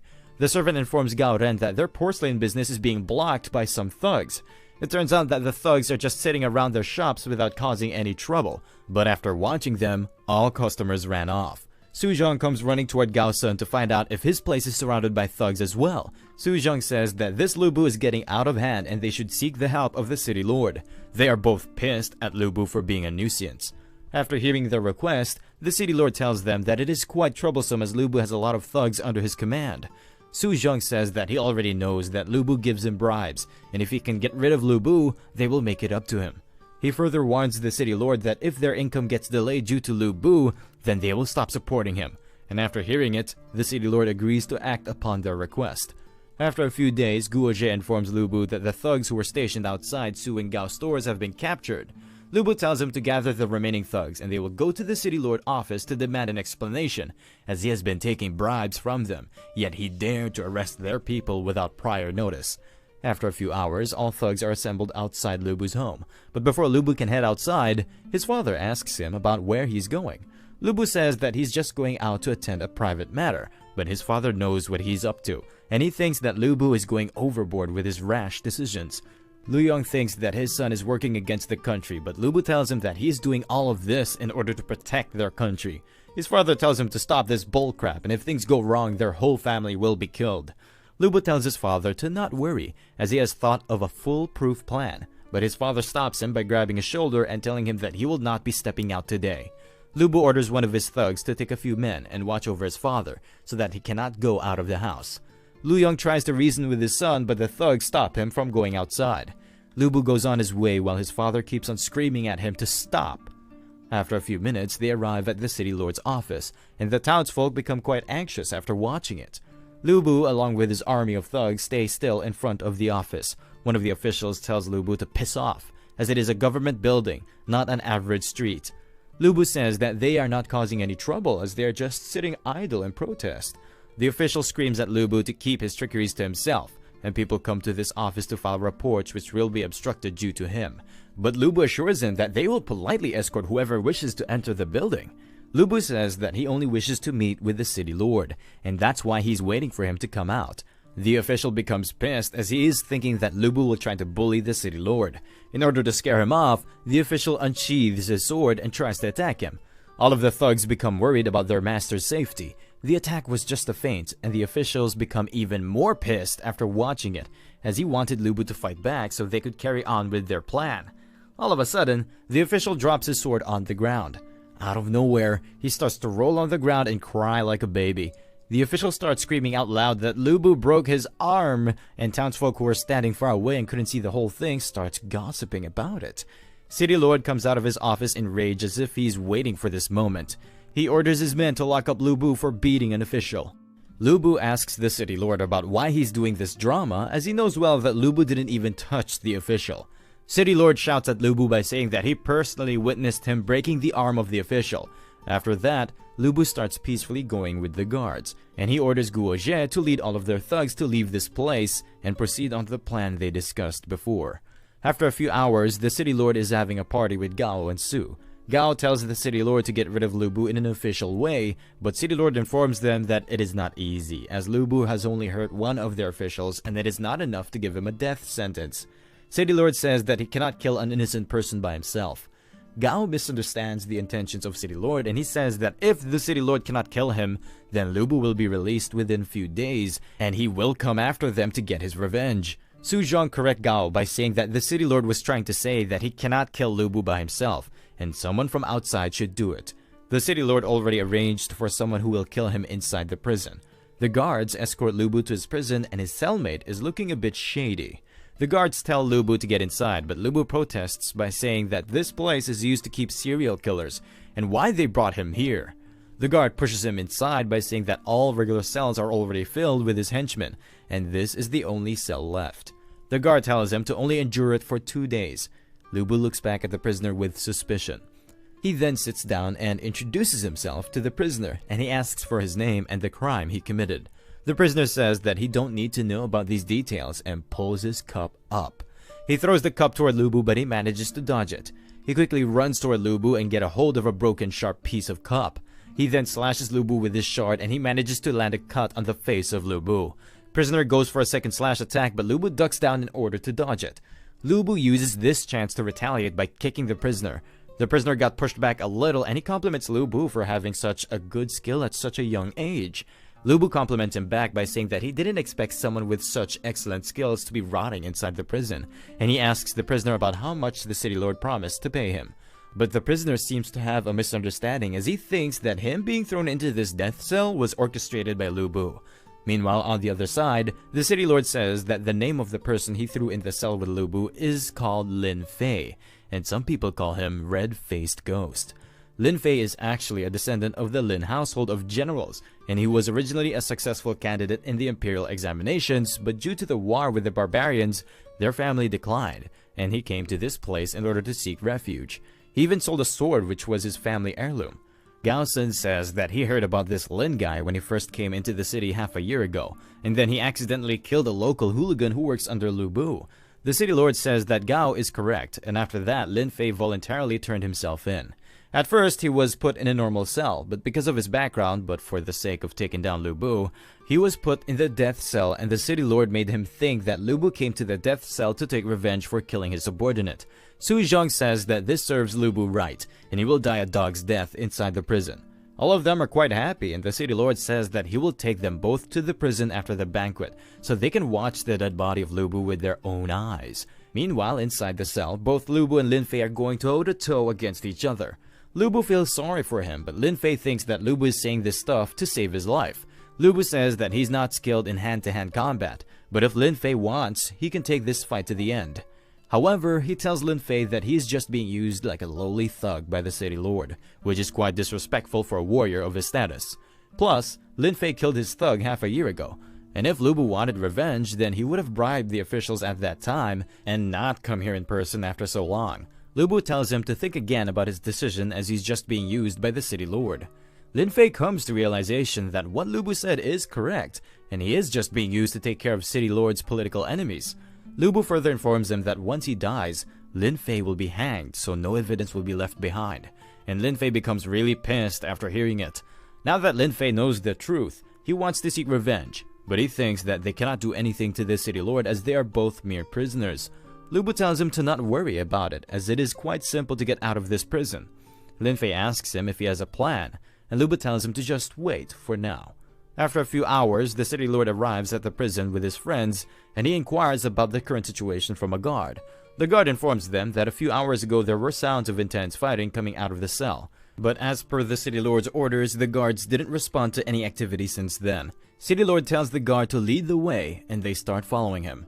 Inside the death cell, Lin Fei just told Lu Bu about his background and how he ended up in here. Lu Bu is thinking that General Yan served under the Lin family when he was young, and he had a lot of admiration for their family. Lin Fei informs him that it is shameful, but he came to this city so he can sell a sword which is his family heirloom. After that, he planned to buy himself a higher position in the government so he can lead the troops to fight off the Hu barbarians. Lu Bu tells him that their end goal is almost same, as he himself gathered a group of local thugs in this city to make a living. He did all of it so he can raise some money in order to establish an army and drive off the barbarians. Lu Bu tells him that right now he is in dire need of talented people like Lin Fei, so he asks him if he wants to join him. Lin Fei agrees with him without a second thought, and both of them start laughing out loud like maniacs. Even the city lord can hear their laughter from a few cells away. City lord becomes pissed after knowing that Lu Bu is alive, and both of his friends are a bit disappointed in him. All of them start heading back and their morale is not looking well. The next day, a guard informs the city lord that there are a lot of people outside who are protesting on the streets demanding them to release Lu Bu. City lord orders the guards to capture them as well, but the guard informs him that they can't do that as all of their cells are already full. City lord is pissed, so he orders his men to use force in order to drive them away. It's been 3 days since Lu Bu was imprisoned, but there is still no news from outside. Lu Bu thinks back on the time when he was heading to the city lord manor, and Guo Jie tried to stop him. Lu Bu told him that there are high chances that the city lord will set up a trap for him. Lu Bu ordered Guo Jie to gather some civilians to watch all of this drama unfold in front of them, and disband the hooligans in front of the people if he gets arrested. After that, Guo Jie needs to let the hooligans work like they used to do before and cause as much chaos as they can. In the present, Lu Bu tells Lin Fei to calm down because a storm is about to come. Meanwhile, the guard reports back to the city lord about the Protestants storming the front of their building, and the city lord tells him to use force to drive them away once again. The guard informs him that these Protestants are not hooligans under Lu Bu, but their own civilians, which shocks the city lord. The guard further informs him that without Lu Bu, there is no one left to control the thugs and the entire city has fallen into chaos. Now even the normal citizens are being extorted for money by these greedy thugs, and if this continues, then even their lives will not be safe. City Lord says he has heard enough, and he orders the guard to release Lu Bu. But the guards informs him that Lu Bu already told them this morning that he will only leave his cell under 2 conditions. First, the Su and Gao family must pay him a monthly tribute, and second, that they will release Lin Fei as well. City Lord is thinking that he cannot do anything against Lu Bu, but once he gets the chance, he will make sure Lu Bu is dead. The City Lord agrees with both of his conditions, and Lu Bu gets released along with Lin Fei. Lin Fei compliments Lu Bu for being so much popular among the civilians. Lu Bu tells him that the thoughts of common people are very simple. They support whoever provides them with tangible benefits. Once Lu Bu returns home, his father goes on his usual rant about how he messed things up and the City Lord will surely take his revenge. His father informs him that the City Lord released him now to stabilize the situation, and after 3 days, City Lord will head to the Imperial City and request the Imperial troops to be sent to their city, and the City Lord will use those troops to get rid of Lu Bu. Lu Bu tells his father that whoever comes, he will face them head on, and if his father is afraid, then he can escape the city. Lu Yong slaps the crap out of Lu Bu, and he tells him that there is no point in living if his son dies. All men under Lu Bu become a bit shocked after watching their leader get wrecked by his father. Lu Bu's father goes on his usual rant about how he wanted his son to succeed in his studies and become an upright court official.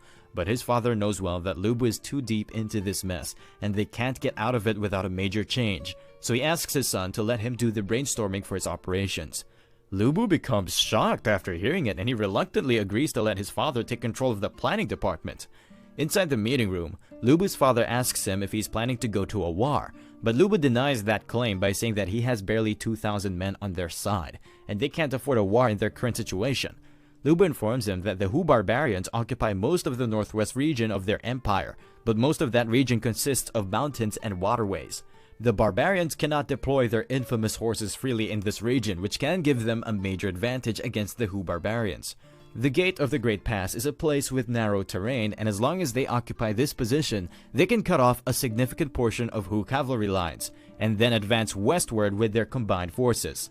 Lu Bu says that they should capture the regions of Tangzhou and Dengzhou as well, which will be quite beneficial for them in the future.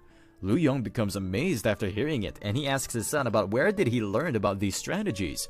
Lu Bu stays silent for a moment, then he tells his father that maybe he's a natural-born strategist. Lu Yong tells him not to worry as his determination has already satisfied him.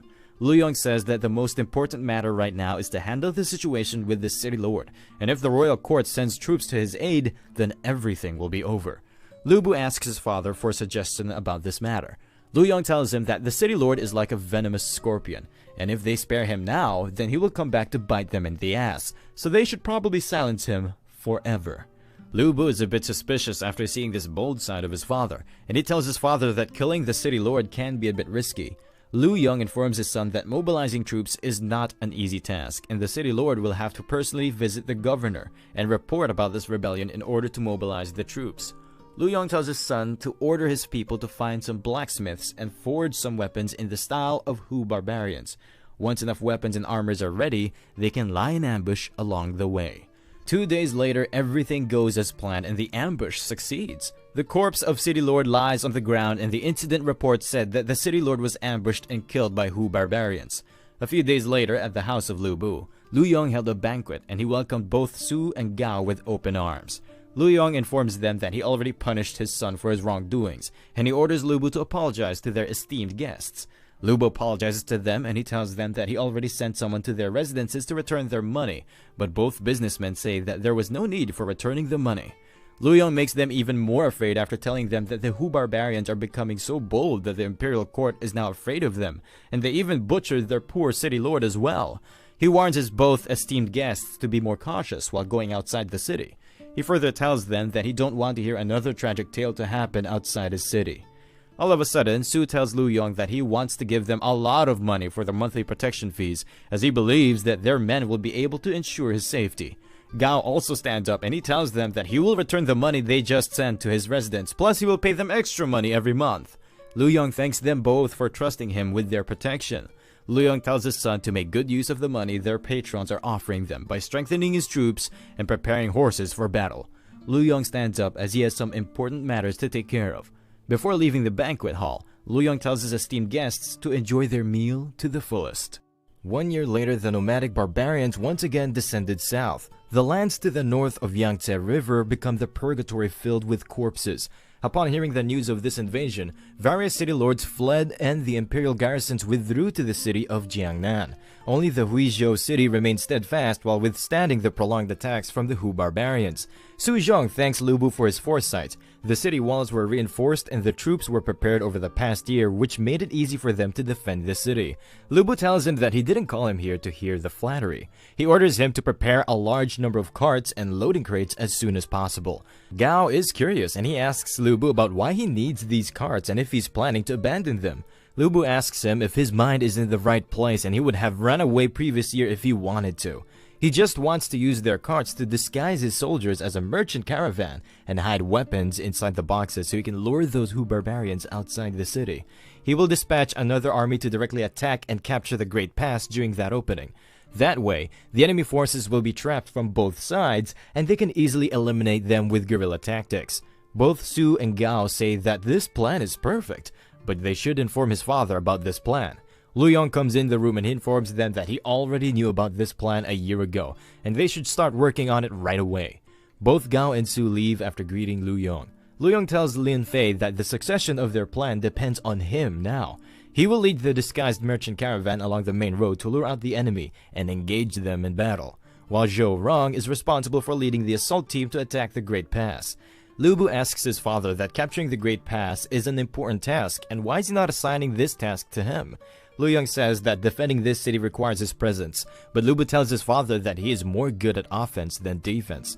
Lu Bu knows well that his father is worried about his safety, that's why he's not sending him to the front lines, but for the sake of victory, he asks his father to change his decision. Lu Yong orders everyone except Lu Bu to leave the room. His father says that he loves his son a lot, but the reason why he asked him to defend the city goes beyond that, and he asks him about what will happen if he leads troops outside the city and Lin Fei is not present here as well. And if Zhou Yang were to suddenly have a change of heart and he locks them all outside of the city. This thing was already done to Lu Bu by Hu Zhen in the real world. So Lu Bu informs his father that he already took all of these things into consideration. But his father is present in the city, and with him here, nothing will go wrong. Lu Yong says that he's now satisfied and he lets Lu Bu to head for the Great Pass. Before leaving, Lu Yong advises his son to read a lot of books in his spare time. After a few days, Lin Fei leaves the city along with his merchant caravan. All of a sudden, he starts hearing some loud noises coming from one of his sides. It turns out to be Hu barbarians who are trying to attack them. Lin Fei tells the soldiers under his command to get ready for attack. The soldiers equip themselves with the swords and bows hidden inside the crates. After getting ready, all of them rush toward the Hu barbarians under the command of Lin Fei. The barbarians are a bit shocked after watching them in action, as they were thinking that this is just an average merchant caravan. Finally, both sides collide with each other and the battle officially begins. Lin Fei proves to be quite a formidable commander on the battlefield as he swiftly takes care of high-ranking commanders of barbarians. The general of Hu barbarians shouts out loud that these guys are not merchants and they were deceived. He orders his men to send a message to request for reinforcements. Meanwhile, at the Great Pass, Lu Bu and his troops are waiting on the cliffs. Some reinforcements are dispatched from the Great Pass and Lu Bu was waiting for this exact moment. Lu Bu informs his soldiers to get ready as their enemies are within range. The leader of the reinforcement stops his army after hearing a loud sound. This sound turns out to be from rolling rocks that Lu Bu and his men are pushing down from the mountain. The leader of the reinforcements orders his men to scatter and run away, but it is too late as Lu Bu and his men ascend from the mountains. The Hu barbarians are blocked from both sides by Lu Bu and his men. Without wasting any time, Lu Bu takes out the commander. Lu Bu and his men keep on slashing and cutting off the barbarians like papers.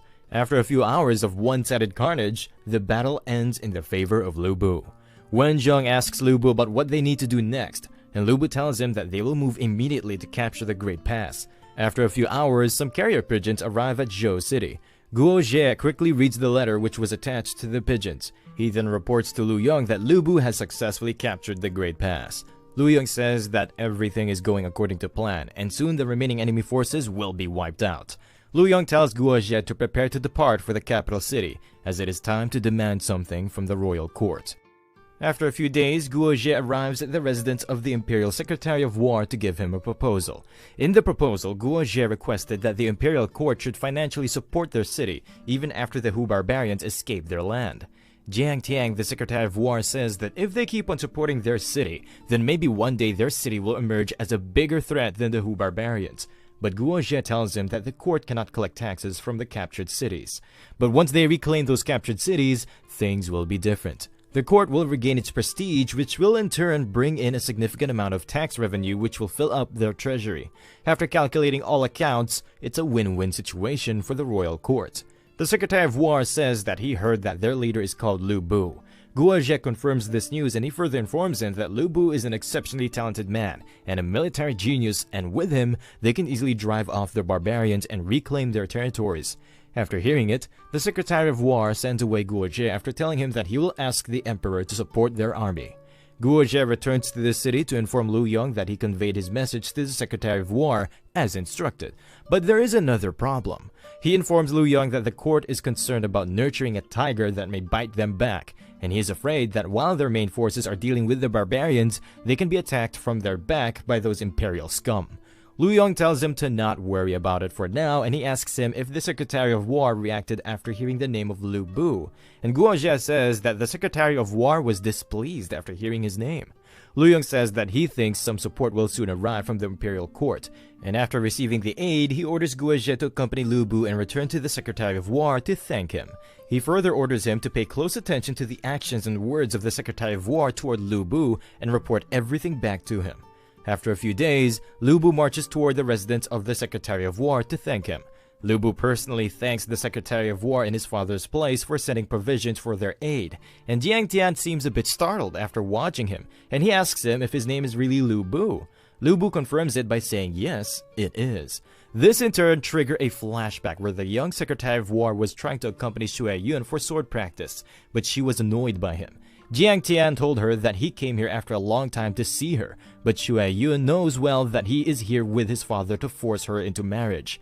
Jiang Tian further tells her that if she gets married with him, then his father, General Yun, will get a lot of benefits which will help him defend this wall against the Hu barbarians. This pisses off Xue Yun, and she yells at him to piss off. Xue Yun tries to pull a surprise slash attack on Jiang Tian, but he is not a pushover, so he easily blocks her attack. Xue Yun performs another slash attack which is easily dodged by Jiang Tian. This time, Jiang Tian goes on the offense and Xue Yun barely blocks his attacks. He keeps on attacking her and pushing her back. After a few strikes, she cannot keep up with Jiang Tian, and her sword falls off her hand. Jiang Tian pulls her against the wall, and he thanks Her Royal Highness for the spar. Jiang Tian takes his chance to kiss Xue Yun, but his lips get access denied notification straight from the sword of Lu Bu. Lu Bu introduces himself, and he tells Jiang Tian to behave properly in front of the daughter of General Yan. Jiang Tian asks Lu Bu if he knows who his father is, but Lu Bu tells him to back off because Xue Yun is the adopted daughter of the Emperor, and any offense toward her is punishable by death.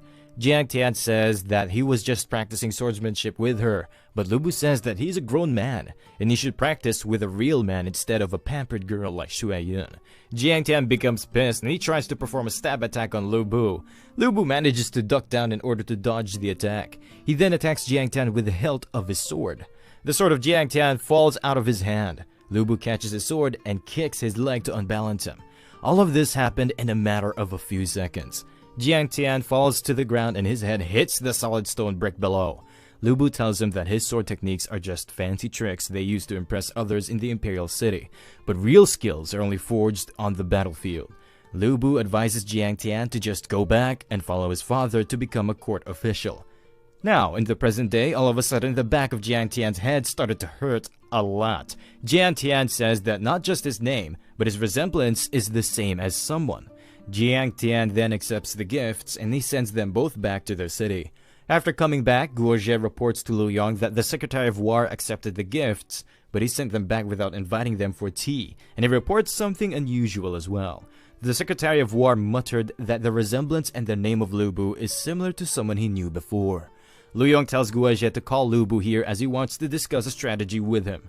Lu Bu informs his father that now they have enough provisions to eliminate the Hu barbarians trapped within the city gates and the Great Pass. They can even advance westward to capture 2 more territories. After that, they will continue to recruit more soldiers and keep pushing the Hu barbarians from their regions one by one. It turns out his father was not interested in hearing this plan, and Lu Bu asks him if he is dissatisfied with the plan. Lu Yong tells his son to maybe attack the Hu barbarians stationed around the Lu Manor.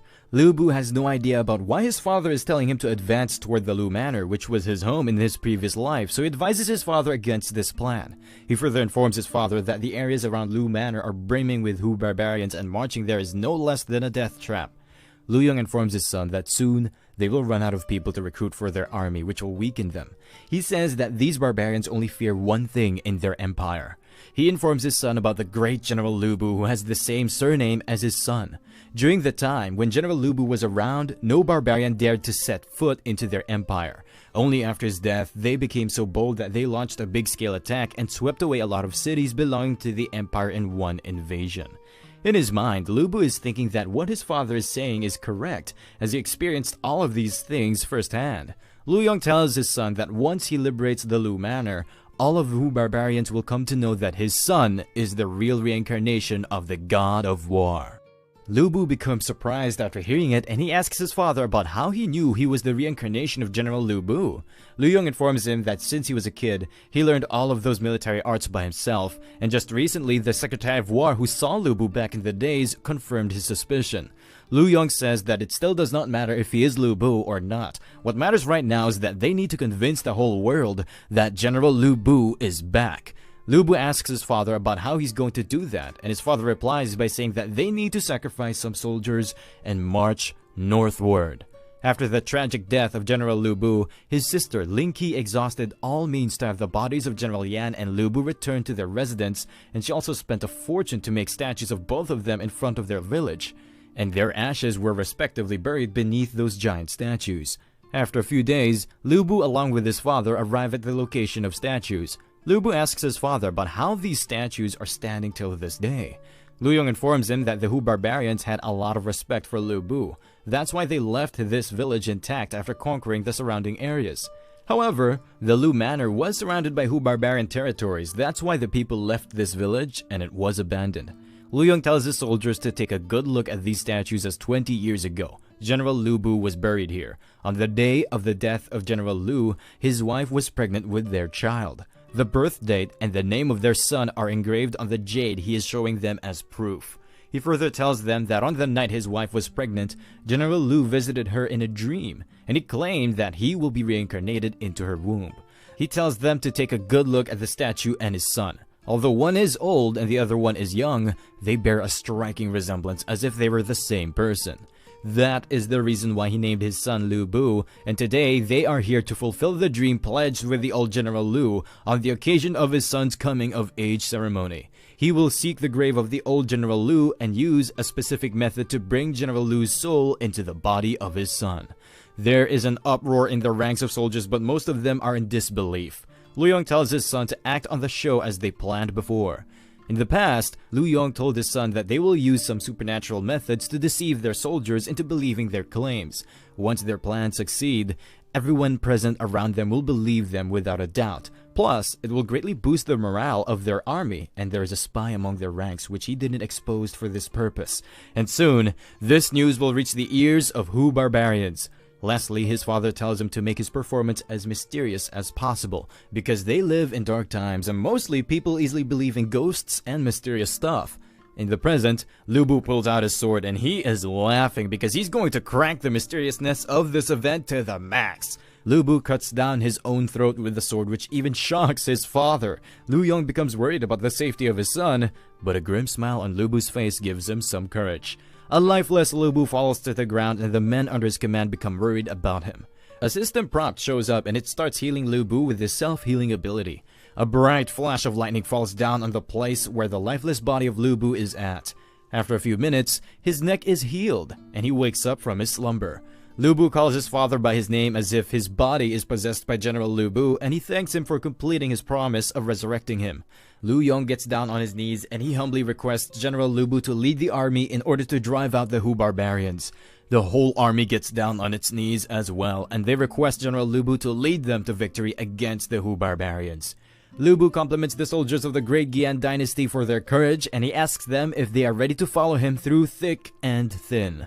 The adrenaline-filled soldiers shout out loud that they will follow General Lu to their deaths. Lu Bu sheathes his sword and he tells his soldiers that they are going to march northward. The first step of Lu Yong's strategy became successful after everyone believed their act. The second step is to now continue marching northward and attack the Yumen Pass. Many of the Hu barbarians stationed in Yumen Pass regions were old veterans, and they had seen or encountered Lu Bu before. The spy inside Lu Bu's army returned to their general to tell him about the reincarnation of Lu Bu, but the general didn't believe him. The general told his soldiers to prepare his weapon as he will go and personally confront this fake Lu Bu. After going to the castle walls, the spy told the general about the young man who is battling it out against their men is Lu Bu. The general takes a good look at Lu Bu, who is cutting his elite riders with ease. General says that this person looks like Lu Bu, but he still wants to personally confront him. But after seeing Lu Bu cut more of his men like thin paper, his expression changes. The fighting style of this Lu Bu has a striking resemblance to the old one. The old Hu general falls back from the wall and he tells his men that this young guy is 100% Lu Bu. He tells his men that Lu Bu has been resurrected and he's even more powerful than before. The fear deep buried inside this Hu general have awakened as well. Due to the lack of power, Lu Bu only caused minor disruptions before retreating to Huizhou City. Despite this, the news of General Lu Bu's revival swept through the troops of Hu barbarians, which in turn sparked chaos among the morale of their soldiers. On the contrary, the royal court and the spirits of common people were reignited, and the royal court appointed Lu Bu as a great general to carry out his legacy. On the other hand, Lu Bu recruited competent talents through his esteemed reputation, which led to the growth of his army. Hu barbarians are famous for their cavalry tactics, so Lu Bu trained his soldiers in the techniques of battle rams from the real world, which in turn enabled his army to counter the Hu cavalry with minimal resources. The barbarians' tribes kept on suffering one loss after another, while Lu Bu's side grew robust with each win. Within a decade, Lu Bu's forces triumphed and the barbarian tribes were weakened. Only the northwestern region of Dadu and the southwest region of Shizhou and Liuzhou remained under the barbarians' control. Inside the war camp, Lu Bu is telling his father that the Toba tribe belonging to the Hu barbarians might have taken control over Liuzhou and Shizhou, but their manpower can easily wipe them out within a year. The system shows that Lu Bu has grown exponentially in these recent years, and Lu Bu asks his father about why he is halting the assault on the Toba tribe. Lu Yong says that he's waiting for the perfect opportunity. But Lu Bu corrects him by saying that right now, they have the perfect opportunity as both of these tribes are condensed in a small region, and it is easy to take over that region. His father says that is not the opportunity he's talking about, and their opportunity will arrive very soon. Guo Zhe arrives from the royal court and he informs both father and son that the Emperor Huizhong died, and his grandson has assumed the throne. Lu Yong gives off a grin smirk as if he was expecting it to happen, and he asks Guo Zhe about the edict that the new emperor must have sent for them. Guo Zhe informs them that upon the coronation ceremony, the emperor demanded that Lu Bu must hurry back to the royal capital, and a death sentence will be given to Lu Bu if he fails to return to the capital within the given time frame. Lu Bu is confused as to why the new emperor wants him to rush toward the capital. Lu Bu tells his father that maybe the emperor thinks that Lu Bu can rebel at any time. That's why he wants to get rid of him, and his father confirms his suspicion. Lu Bu says that the emperor is a fool, and if he really wanted to rebel, he would have done it earlier when the empire was at its weakest point. Lu Yong says that the emperor just claimed power, so the others around him can be manipulating him.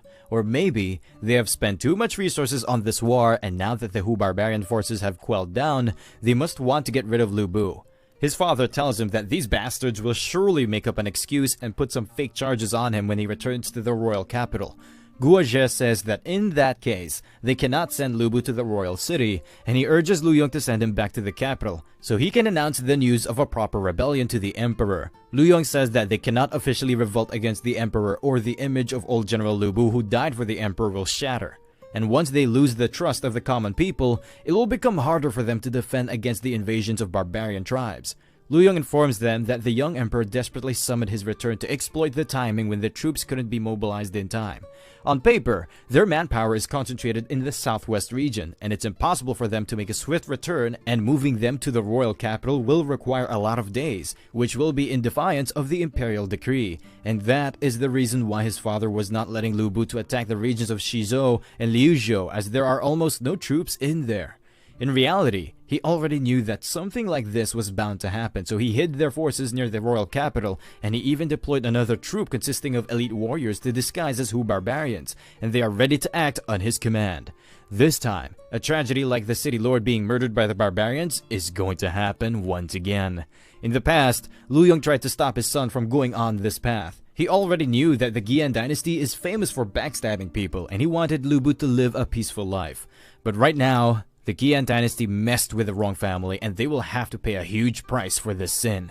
Lu Bu hurried to the royal city, and as Lu Yong predicted, he was charged with the crimes of rebellion by Jiang Tian and his son, and the young emperor intended to impose death on Lu Bu for the alleged crimes. But out of nowhere, a huge platoon of Hu barbarians stormed the outskirts of the capital while eliminating all the guarding soldiers. Once the imperial soldiers were dead, the army under Lu Bu appeared there, and they chased the Hu barbarians away. And right now, they are waiting outside the capital for further orders. The emperor is young, but not an idiot. He immediately realized that Lu Bu pulled a sneaky one on him, but he had no other choice but to send Lu Bu to the death cell for now. Lu Bu's army, which surrounded the capital, neglected every order from the royal court. Any official or troops from outside were denied access inside the city. Their reason was that there are traitors among the royal court, which in turn lead to the invasion of Hu barbarians, and they cannot let anyone inside the city until those traitors are eliminated. At last, the young emperor had no other choice but to drop all charges on Lu Bu. But Lu Bu remained unfazed, much like his soldiers outside the capital. The pressure on the emperor kept building up, and he came to realization that he messed with the wrong person, and he will soon die when the army under Lu Bu storms inside the city. So in order to preserve his life, he made a bold decision. The next day, Emperor issued a self-punishment decree stating that he was misled by the Secretary of War. The Secretary of War, along with all of his family members, were put to death, and the Emperor passed on his throne to Lu Bu, and he himself became the Lord of the city of Jing. 15 years later, Guo Jie reports to the Emperor that the last earthquake was quite disastrous, which in turn collapsed all of their harvest lands in the cities of Guingzhou and Yizhou. The residents in those cities have now resorted to eating tree bark due to the lack of food. Guo Jie requests the emperor to use the money in their treasury in order to help those citizens. Wen Zheng, who is also one of Lu Bu's best friends, comes forward and he requests the emperor to not use the treasury, or they will run out of funds for the construction projects. Lu Bu is now 46 years old, and he cleverly put his own trusted men in positions of power so he can manipulate the court according to his desires. But nothing is going as planned. Wen Zheng suggests that they should cut the military budget, which will ease up their treasury. But the new Secretary of War, Zhou Yong, who is a thug back in the city, counters this claim by saying that the Hu barbarians are eyeing for their empire, and cutting the military budget will make them even bolder. Wen Zheng informs him that when the emperor personally led the troops against the Hu barbarians, his military budget was 1/3 of what it is now, and it's been 15 years since that war. Now even the barbarian tribes have learned to administer a country. He further asks the Zhou Yong if he's not competent enough, or if he wants to keep on eating away the military budget. Zhou Yong tells Wen Zheng to quit his nonsense, and he tells him to ask Secretary Su and Gao about why those Hu barbarians have recently become difficult to deal with. He further says that these two were traders before, and now the whole empire has become no less than a trade for them. Su and Gao both come forward, and they tell the emperor that the Secretary of War is making up these excuses to evade punishment, and they want to lodge an official complaint against him. The Secretary of War says that he has solid proof about their corruption in the official appointments. They keep on bickering back and forth for a while. Lu Bu tells all of them to shut up, and he orders them to take out half of their land's harvest to relieve the disaster. He orders them to send the food here by tomorrow, or they will suffer severe consequences. After the court is dismissed, Lu Bu moves to his palace. He is quite angry because things are not going according to his will. Guo Jie apologizes to Lu Bu for not taking this opportunity to empower the law reforms, and Lu Bu tells him that it's fine. But if they keep on protesting against his reforms, then he will be left with no other choice but to put all protesters to the sword. Lu Yong, who heard all of it, tells Lu Bu that a good emperor never takes lives as he pleases. Lu Bu is worried about his father's health, and he asks him why he came outside when it's so cold. Lu Yong says that he saw his son getting agonized by court affairs, that's why he came to talk to him, and Lu Yong ordered Guo Jie to go outside for a moment. Lu Bu tells his father that their spirit was soaring high when they united to fight tirelessly against the Hu barbarians, but now when he became the emperor, everyone drifted apart, and now they have become greedy souls solely looking after their own profit. Lu Yong says that he still remembers when Lu Bu struck fortune in Huizhou with those small-time thugs. After that, their family became quite wealthy, and even despite being a low-ranked jailer, those who had higher rank than him were willing to listen to him. That was the point when he realized that in this society, people are engineered to listen to those with wealth and status, and right now, Lu Bu is pushing these reforms which will strip wealth and authority from these officials. That's why they are protesting so loudly. Even if Lu Bu kills 5 or 6 of them, it will not make a change. Similar scenes will keep on repeating until there are no officials left. Lu Yong says that he is aware that this country cannot grow while these rich people are mercilessly robbing it, and there is an absolute need of reforming the laws, but the way Lu Bu is trying to do it is not correct. No one will touch him since he is the emperor, but if he keeps on doing it, then his best friend Guo Jie, who's trying to push these laws in the court, will die within a year. Lu Bu agrees with his father and he says that he is sorry for being so reckless. Lu Yong tells his son to appoint Guo Jie as the great mentor of the crown prince, so that he can be saved from this chaos. Lu Yong will personally help Lu Bu to strategize the law reforms, and Lu Bu agrees with the decision of his father. Lu Yong tells his son that he has a fierce spirit, and he's proficient in leading armies on the battlefield. He will go down as a legendary general in history, but he's not fit to be an emperor. But at least Lu Bu is willing to listen to his father's words, which is enough for him.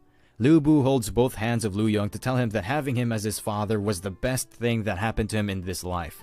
Lu Yong starts coughing and he wonders about how much longer he can hang on to his life. Lu Bu acted according to his father's advice and he completed the law reforms in 9 years. He then spent 4 years seizing all military power into his own hand, but a dark day came in his life as he was preparing his armies for the retrieval of the lost cities. The imperial physician informed Lu Bu that his father has reached his limits, and he won't be able to live for long. Lu Yong says that he has lived for far too long and there is something he wants to tell his son, so he dismisses the physician. Lu Yong tells his son that most of the court affairs have mostly been settled and he can finally rest in peace. Lu Yong asks his son that he heard that he's going to fight the Hu barbarians once again, and Lu Bu confirms this news. Lu Yong informs his son that he experienced and read a lot of things, but there is something that he still lacks. He tells his son that the brain is not for decoration, and he should use it more often. An emperor stands tall over millions of people, and his decisions can easily alter the destinies of millions of people, so all of his decisions are quite important. All this time, Lu Yong was doing the thinking part for him, but now he is on his own. Lu Yong has no idea whether the expedition his son is going to lead is for the better or for worse, but he warns his son to keep it in mind that the decisions he makes in his life must be well thought out. He keeps on guiding his son until his hands drop down on their own. The lifeless body of Lu Yong lies in front of his son. Emotions of extreme sadness and anger keep on rushing through his mind. Lu Bu heads out after crying out loud for his father's death. His son inquires about his grandfather's health, and Lu Bu informs him that his father just passed away, and he tells him to make arrangements for the funeral and public announcement, and his son agrees to it without showing any sadness for the death of his grandfather. His son, Ji Qiao, who is the crown prince, informs him that there are many people inside the court who are against this war, and their grandfather just passed away. So he asks his father if he wants to put the war on hold for now. Lu Bu tells his son that these officials are worse than those barbarians, and they will become even bolder after hearing about the death of his father. Lu Bu informs his son that they cannot back away from this war or all of their preparations will be in vain, and his son agrees to his decision. Meanwhile, on the other side, an invasion is going on the city of Daliang, which is under the control of Hu barbarians. The imperial troops of Qian dynasty are getting pushed back pretty hard. A soldier informs the General Han that they are running out of siege weapons, and they have suffered significant casualties as well. General Han, the Fearless, is quite pissed, but he has no other choice, so he orders his troops to retreat from the battlefield. Lin Fei becomes really angry at his general after learning about his retreat.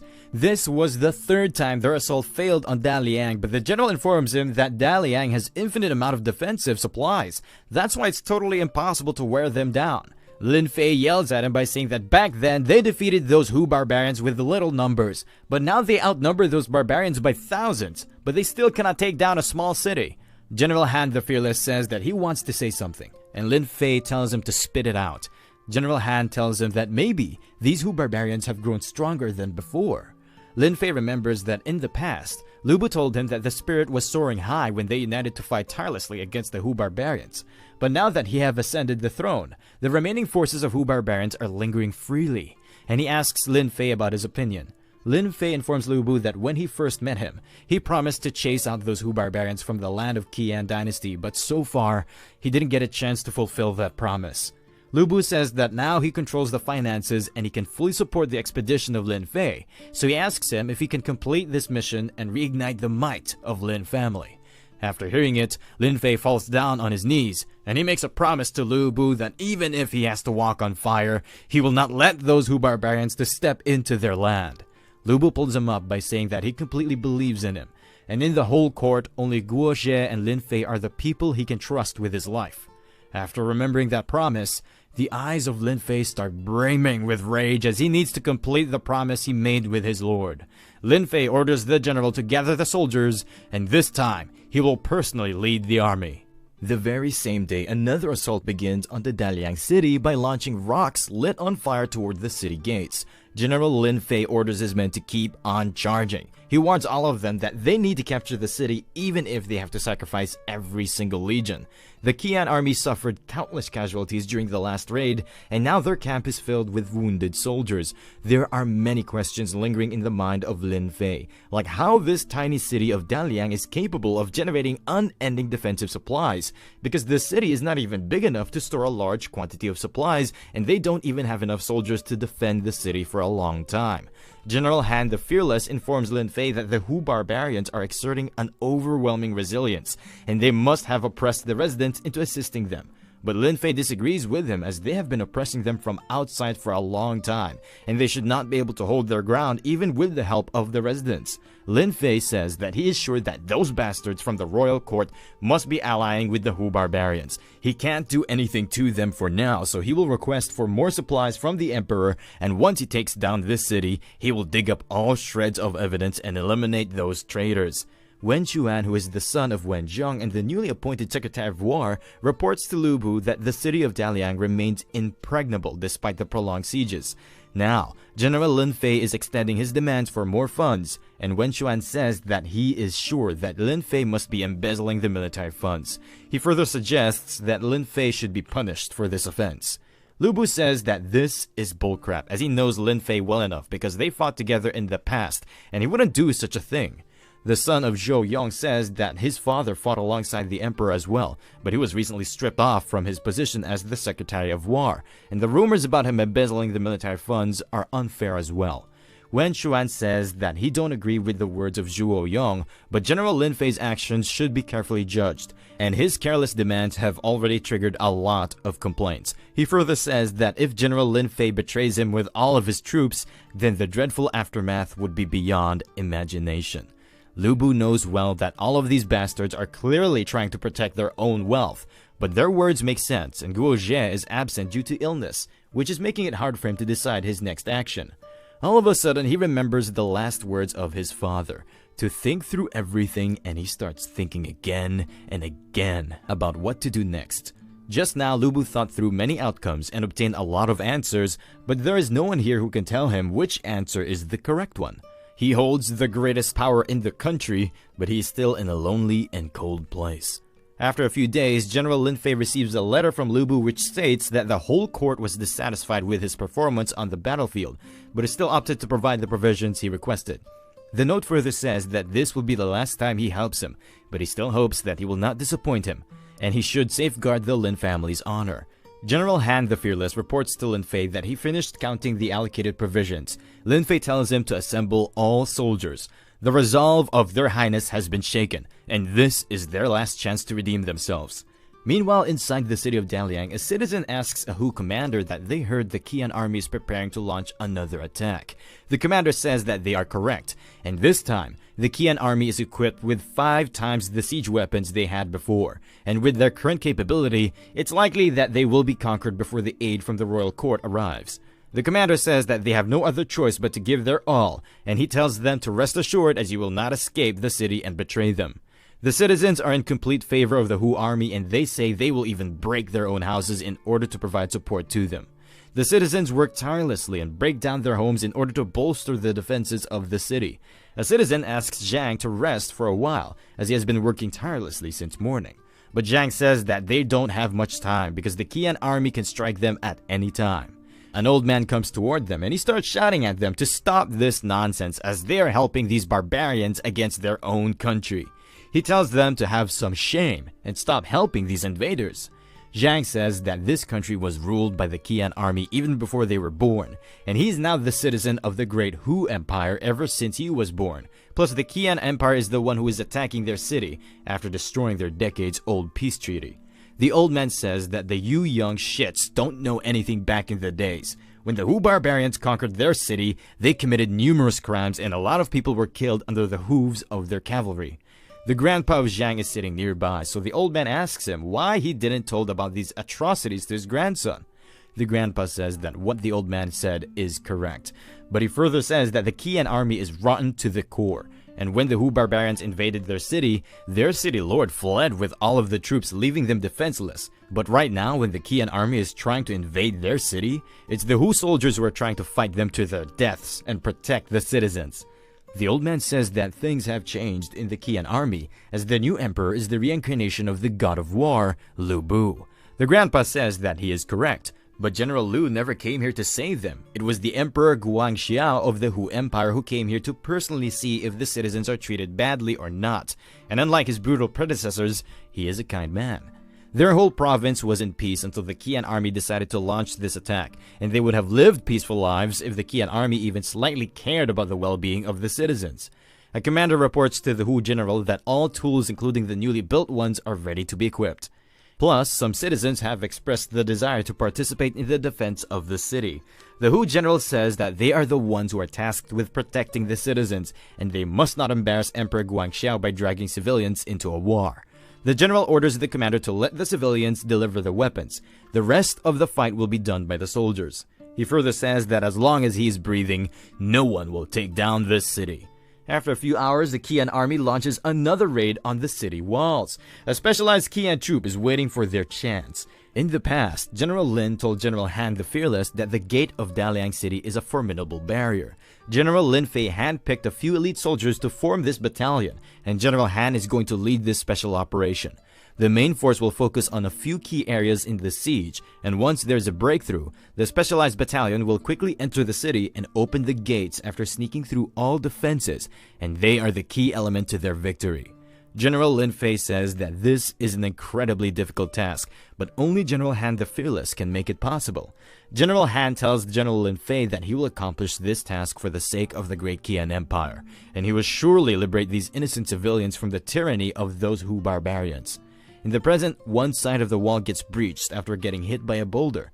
General Han the Fearless orders his troops to charge through the breach. Meanwhile, on the city wall, a commander requests for reinforcements. But before the reinforcements can arrive, someone makes it up on the wall using a ladder. The Hu soldiers can't believe that the Qian soldiers made it up so quickly. The special strike force jumps up to confront the guards stationed on the wall. They keep on cutting the low-ranked Hu soldiers with ease. General Han the Fearless orders his men to not linger on the walls and quickly find the staircase leading to the city. At the same time, Zhang, along with other citizens, were about to deliver another batch of arrows to the soldiers stationed at the walls. They become startled after watching the Qian elite soldiers massacring the Hu soldiers. General Han the Fearless becomes happy after finding out that the citizens are well, and he tells them that they are here to rescue them. General Han requests Zhang to help them in holding back the Hu soldiers for a moment so their army can break through the city gates. After spotting the city gate, General Han the Fearless informs his fellow soldiers about its location. But as he was about to relay his orders, Zhang pierces his hand with an arrow. General Han the Fearless has no idea about why the civilian attacked him. A soldier under General Han is about to kill Zhang, but General Han shouts at him to stop. The soldier knocks Zhang with the handle of his sword instead of killing him. The soldiers rush to the aid of their general, but General Han tells them he is alright. The citizens are all giving off some hostile vibes to the elite soldiers. A soldier says that maybe they are Hu barbarians disguised as soldiers, but General Han says that the Hu barbarians don't have the brain cells to pull off something like this, and maybe these people suffered oppression for so long that they don't dare to turn against them. He informs his soldiers that once they breach the city gates and their army marches in, then maybe these people will feel at ease. The elite soldiers run toward the city gates while the civilians chase after them. The general of Hu army tells the subordinates to protect the city gates with their lives. The citizens are also filled with adrenaline and they are chasing the elite soldiers to the best of their ability. An elite soldier becomes amazed after hearing those Hu barbarians speak in the language of Qian dynasty. He is trying to hold them back as much as he can, but not killing the citizens is putting a lot of toll on his body. After a few minutes, he gets surrounded from all sides. A citizen grabs his leg, which makes him unable to move freely. The citizen takes this chance to jump at him in unison. Without giving him much chance to retaliate, all of them pierce his neck with the arrows.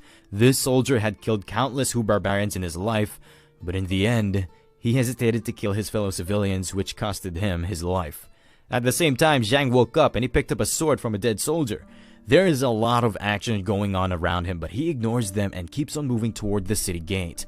At the same time, General Han the Fearless keeps on pushing through the ranks of enemies after slaying countless soldiers. Now there are only a few guards left between him and the city gates. At last he comes face to face with the last defense line of Hu soldiers, and he manages to kill 4 of them with ease. All of a sudden his previous injury starts hurting, and the Hu soldier manages to cut off one of his leg. General Han falls down to the ground and both soldiers try to jump on him. General Han throws his shield away and he manages to cut both guards with his sword. General Han the Fearless is gravely wounded, but he knows he must hold on as the city gate is right in front of him.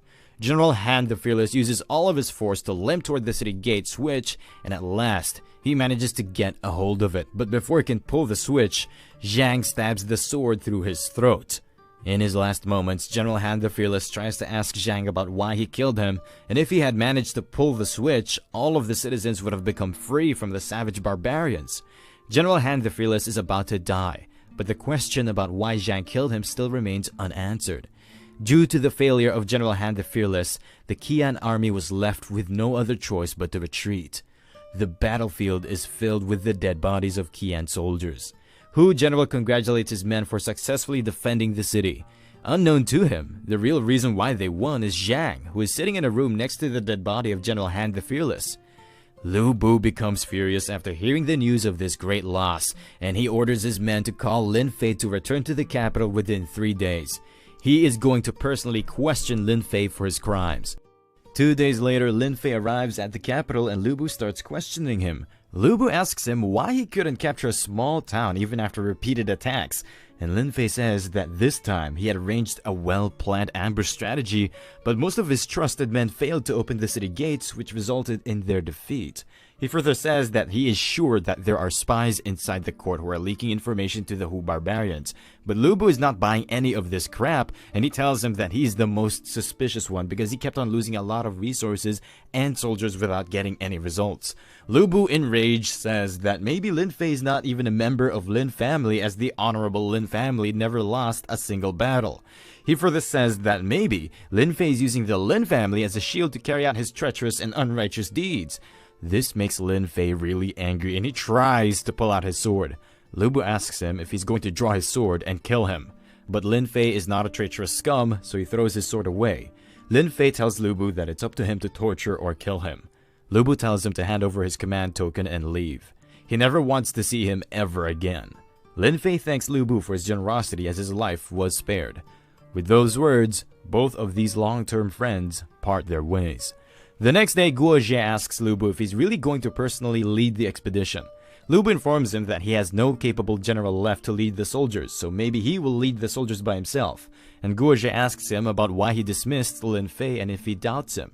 Lu Bu says that he cannot trust anyone in the court, and the Hu barbarians are not that much powerful yet. Lin Fei failed to even reconquer even a single city, which makes him unreliable. Guo Jie just came out of bed rest and he's still ill, But Lu Bu says that there is no one else he can trust in this court, so he tasks him with assisting the crown prince in order to stabilize the governance of the country. Guo Zhe says that he has been teaching the crown prince ever since he was a child, and he believes that the crown prince is ready to take the governance into his own hands. And he asks Lu Bu to give more space to the crown prince so he can exercise his own abilities. But Lu Bu tells him that the crown prince is still young and inexperienced, so the other hyenas can easily influence him. That's why he needs Guo Zhe to steer him in the right direction. Guo Zhe says that he wishes that he was not plagued by this illness so he could help Lu Bu to his full ability. Back in the days, they all started together and conquered most of the cities before the age of 18, and he wished that all of their friends would have remained the same as they were before. A few days later, Lu Bu mobilizes his army to march toward Daliang City. This time, Lu Bu is only going to march during the nighttime, which will ensure that they can catch the Hu barbarians off guard. But as soon as he takes a sip of his tea, an unusual feeling starts sweeping through his whole body. Lu Bu comes to the realization that he has been poisoned, and his self-healing ability kicks in. Lu Bu keeps on shouting at his soldiers to come to his aid, but there is no movement outside his camp, as if all of it was carefully planned by someone. He is thinking that maybe there are spies among the army, just as Lin Fei previously told him.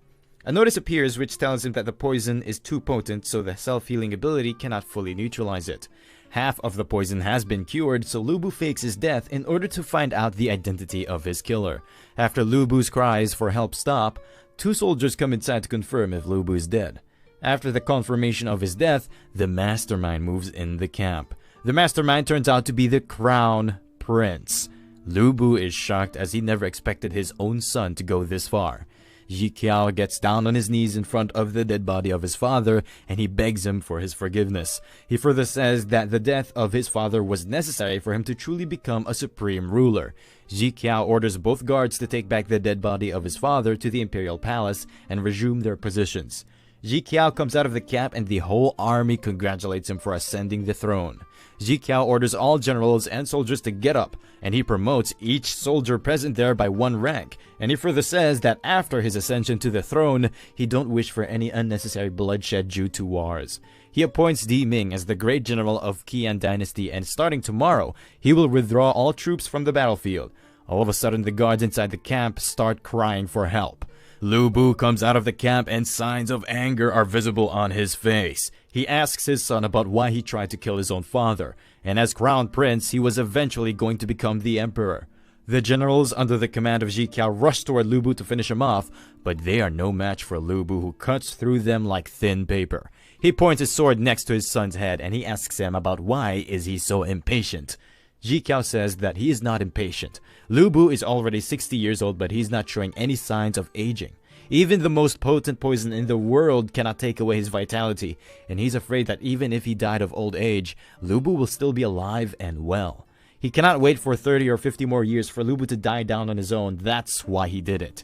Lu Bu remembers that maybe Guo Zhe was trying to point out this possible treachery before, but he didn't pay much mind to it, and he asks his son if Guo Zhe is alive. Ji Qiao says that Guo Zhe already took his own life after Lu Bu left the capital, and beside Guo Zhe, there was another loyal friend of his father. It turns out that this poisoning attempt only became possible after Lu Bu drove out Lin Fei, and if he was still here, it would have been impossible to infiltrate the army and carry out the poisoning. Now that both of his friends are gone, even if he remains the emperor, he will never be able to win the loyalty of the people. And Lu Bu counters it by saying that it will still be better than his son, who will become a puppet for those greedy officials.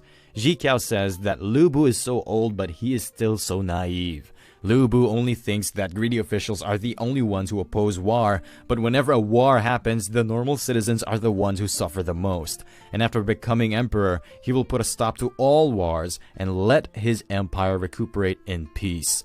Lu Bu says that those 2 cities rightfully belong to the Qian Empire, and he cannot let the Hu barbarians torture the civilians inside those cities. Ji Qiao says that Lu Bu was a good general in chaotic times, but now the empire is at peace, and Lu Bu has no talent for governing a peaceful nation. Lu Bu pulls the sword a bit closer to his neck, and he asks his son if he really thinks that he will not kill him. Ji Qiao says that it will not matter whether he kills him or not. After him, Lu Bu will kill the greedy officials, and after that, he will kill the resentful civilians who wish for the war to end. In the end, Lu Bu will be the only one left in this empire. Lu Bu pulls away his sword and he tells his son that he spared him not because of what he said, but because he is his own son, and he cannot let the Lu bloodline come to an end. He tells his son that he can have the throne if he wants it. Before going away, he tells his son that the throne is a cold place, so he should be ready for that loneliness. After a few days, the new emperor ascended to the throne, and the common people are quite happy as he stopped all wars. One of the citizens orders the waiter to bring in the best wine and meat available in the inn. These citizens know well that they can earn the money again, but they get only one life, and now they don't need to waste it on the battlefield. The citizens gossip to each other, saying that the previous emperor was a war fanatic, and he loved war so much that he will be leading his armies in hell right now. This angers Lu Bu, who was sitting there in the inn beside both of them. Lu Bu leaves after telling the waiter that he put his money on the table. Lu Bu is thinking that his son is just giving these people a false sense of peace, which will not last for much long. He is the one who liberated these people in the past during those times, chaotic times, and now they have the audacity to badmouth him behind his back. After a few days, constructions are in full swing in Dalian City. The general informs the citizen that he don't know for how much long this peace will last, but they don't need to worry as their emperor just sent various supplies and seeds from the capital to help them reconstruct the city. From today onward, the soldiers will assist the common people in rebuilding their houses and cultivating their land. The citizens of Dalian City become happy after hearing it, but they soon realize that Zhang is looking a bit down on this joyous occasion. Zhang tells his friend that the look in the eyes of that Qian Empire soldier before his death makes him uneasy to this day. Every night that gaze haunts him in his dreams. His friend tells him to not take this seriously, as that moment adrenaline was rushing through their veins, but when they came back to their senses, all of them regretted doing those horrible things to those soldiers. Zhang and his friends go to Lu Bu, who is sitting by a tree trunk, and they ask him if he came here after losing his house due to war. Zhang's friend tries to give him some of his money to raise his spirit, but Lu Bu gets up and leaves. Zhang's friend thinks that uncle is quite strange and maybe he's deaf. Lu Bu became amazed after watching the living condition of these people, and now he knows why Lin Fei failed to capture this city. But Lu Bu is still shocked to see the Hu barbarians go through such drastic transformations in a few decades. After a few days, Lu Bu arrives at the capital city of Hu barbarians. There is a lot of activity going on around the streets. Even Lu Bu admits that the level of prosperity in this capital city is comparable to that of his imperial city. And the most amazing thing is that he didn't even heard a single person speak in the old language of Hu barbarians. All of them speak the language of Qian Empire, plus their clothing and appearance is similar to the Qian citizens as well. He is now even more curious to know about how the barbarians became such a civilized nation. The next day, a mother is scolding his son to not play outside all day and he should study more. All of a sudden, the kid looks at Lu Bu. The kid goes to Lu Bu and he tries to give him the sugar-coated haws he was just eating, and his mother tries to stop him. The kid asks his mother about why she's stopping him from helping this hungry man, and even the emperor said that no citizen should die of hunger under any circumstances. Lu Bu asks the kid if he belongs to the Qian Empire or the Hu tribe.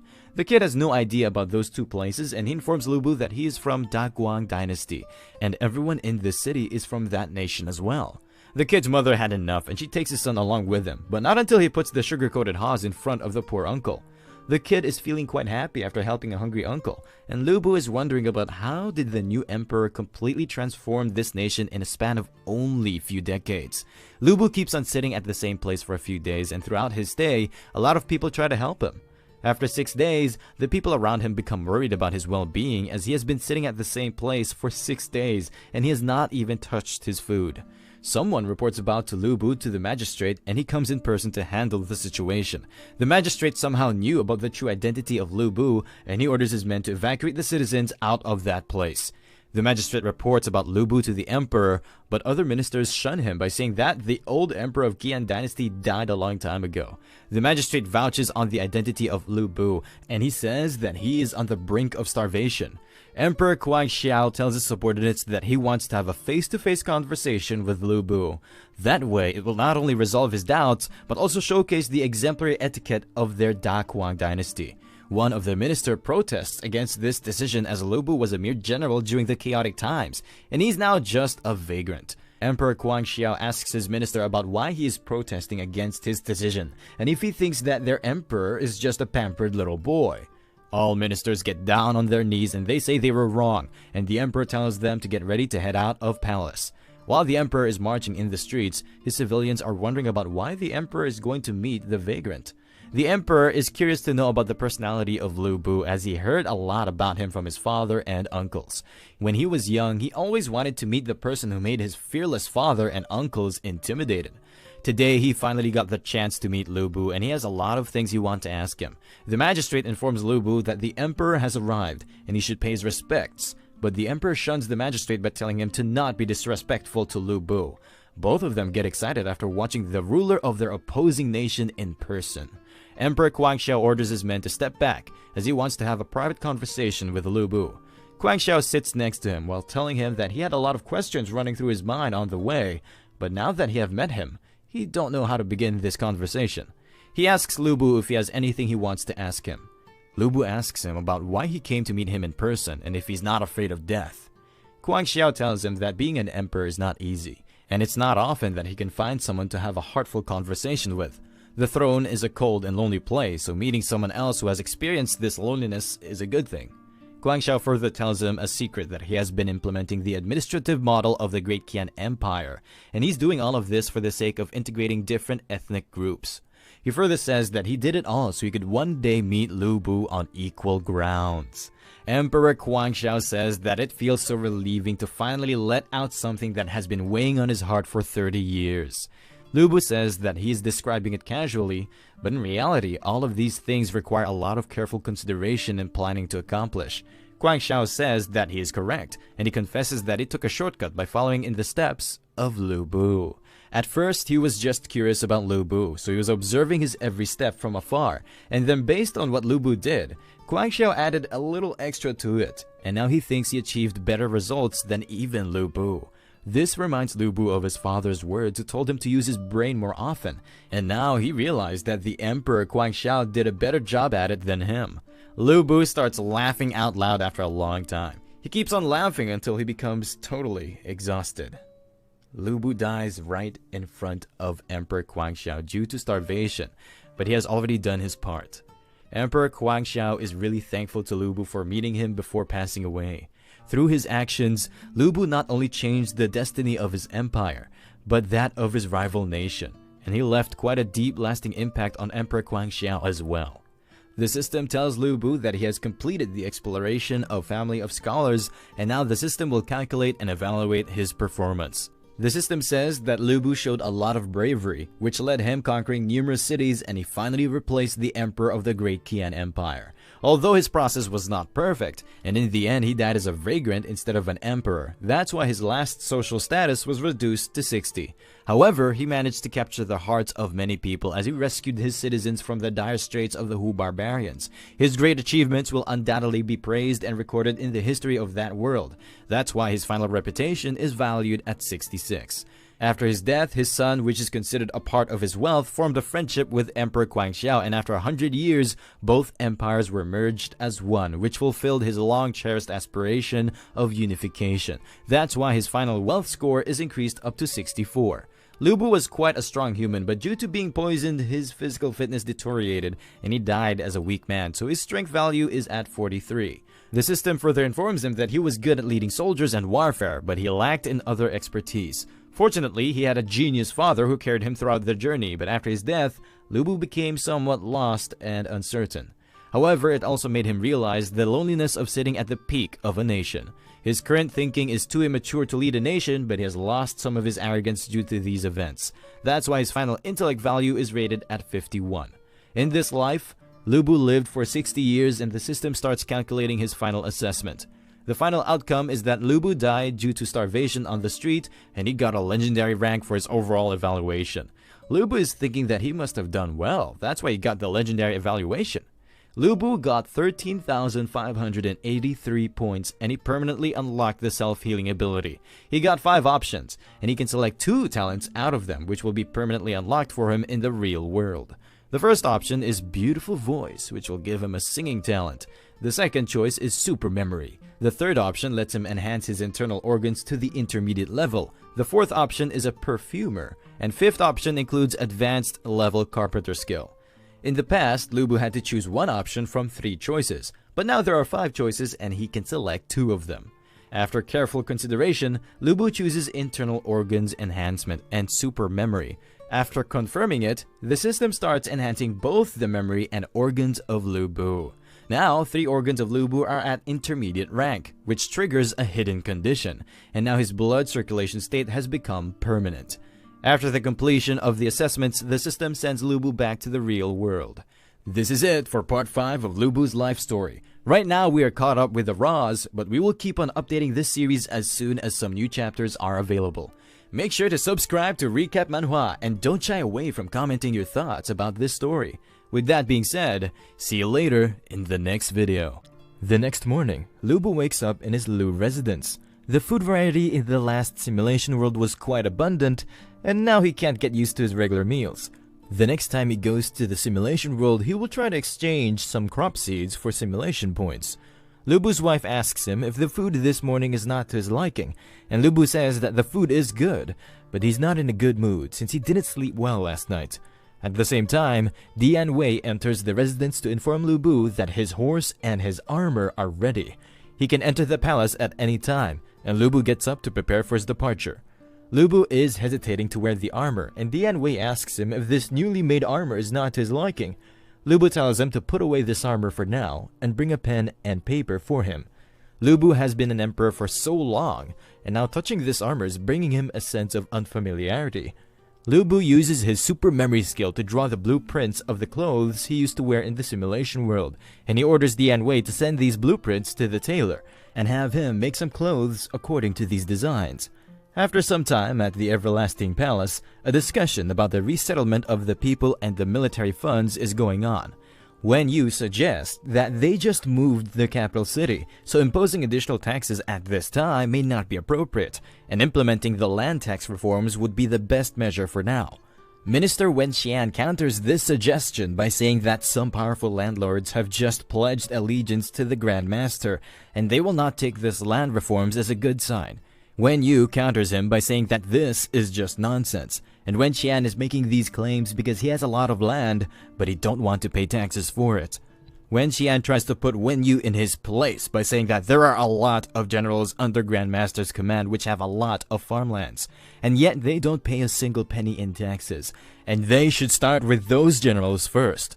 But Wen Yu again counters his claim by saying that their generals don't have much property to their name, and Wen Xian is just exaggerating things. The bickering inside the royal court is still going on while Lu Bu is right outside acting as the guard of the Grand Master.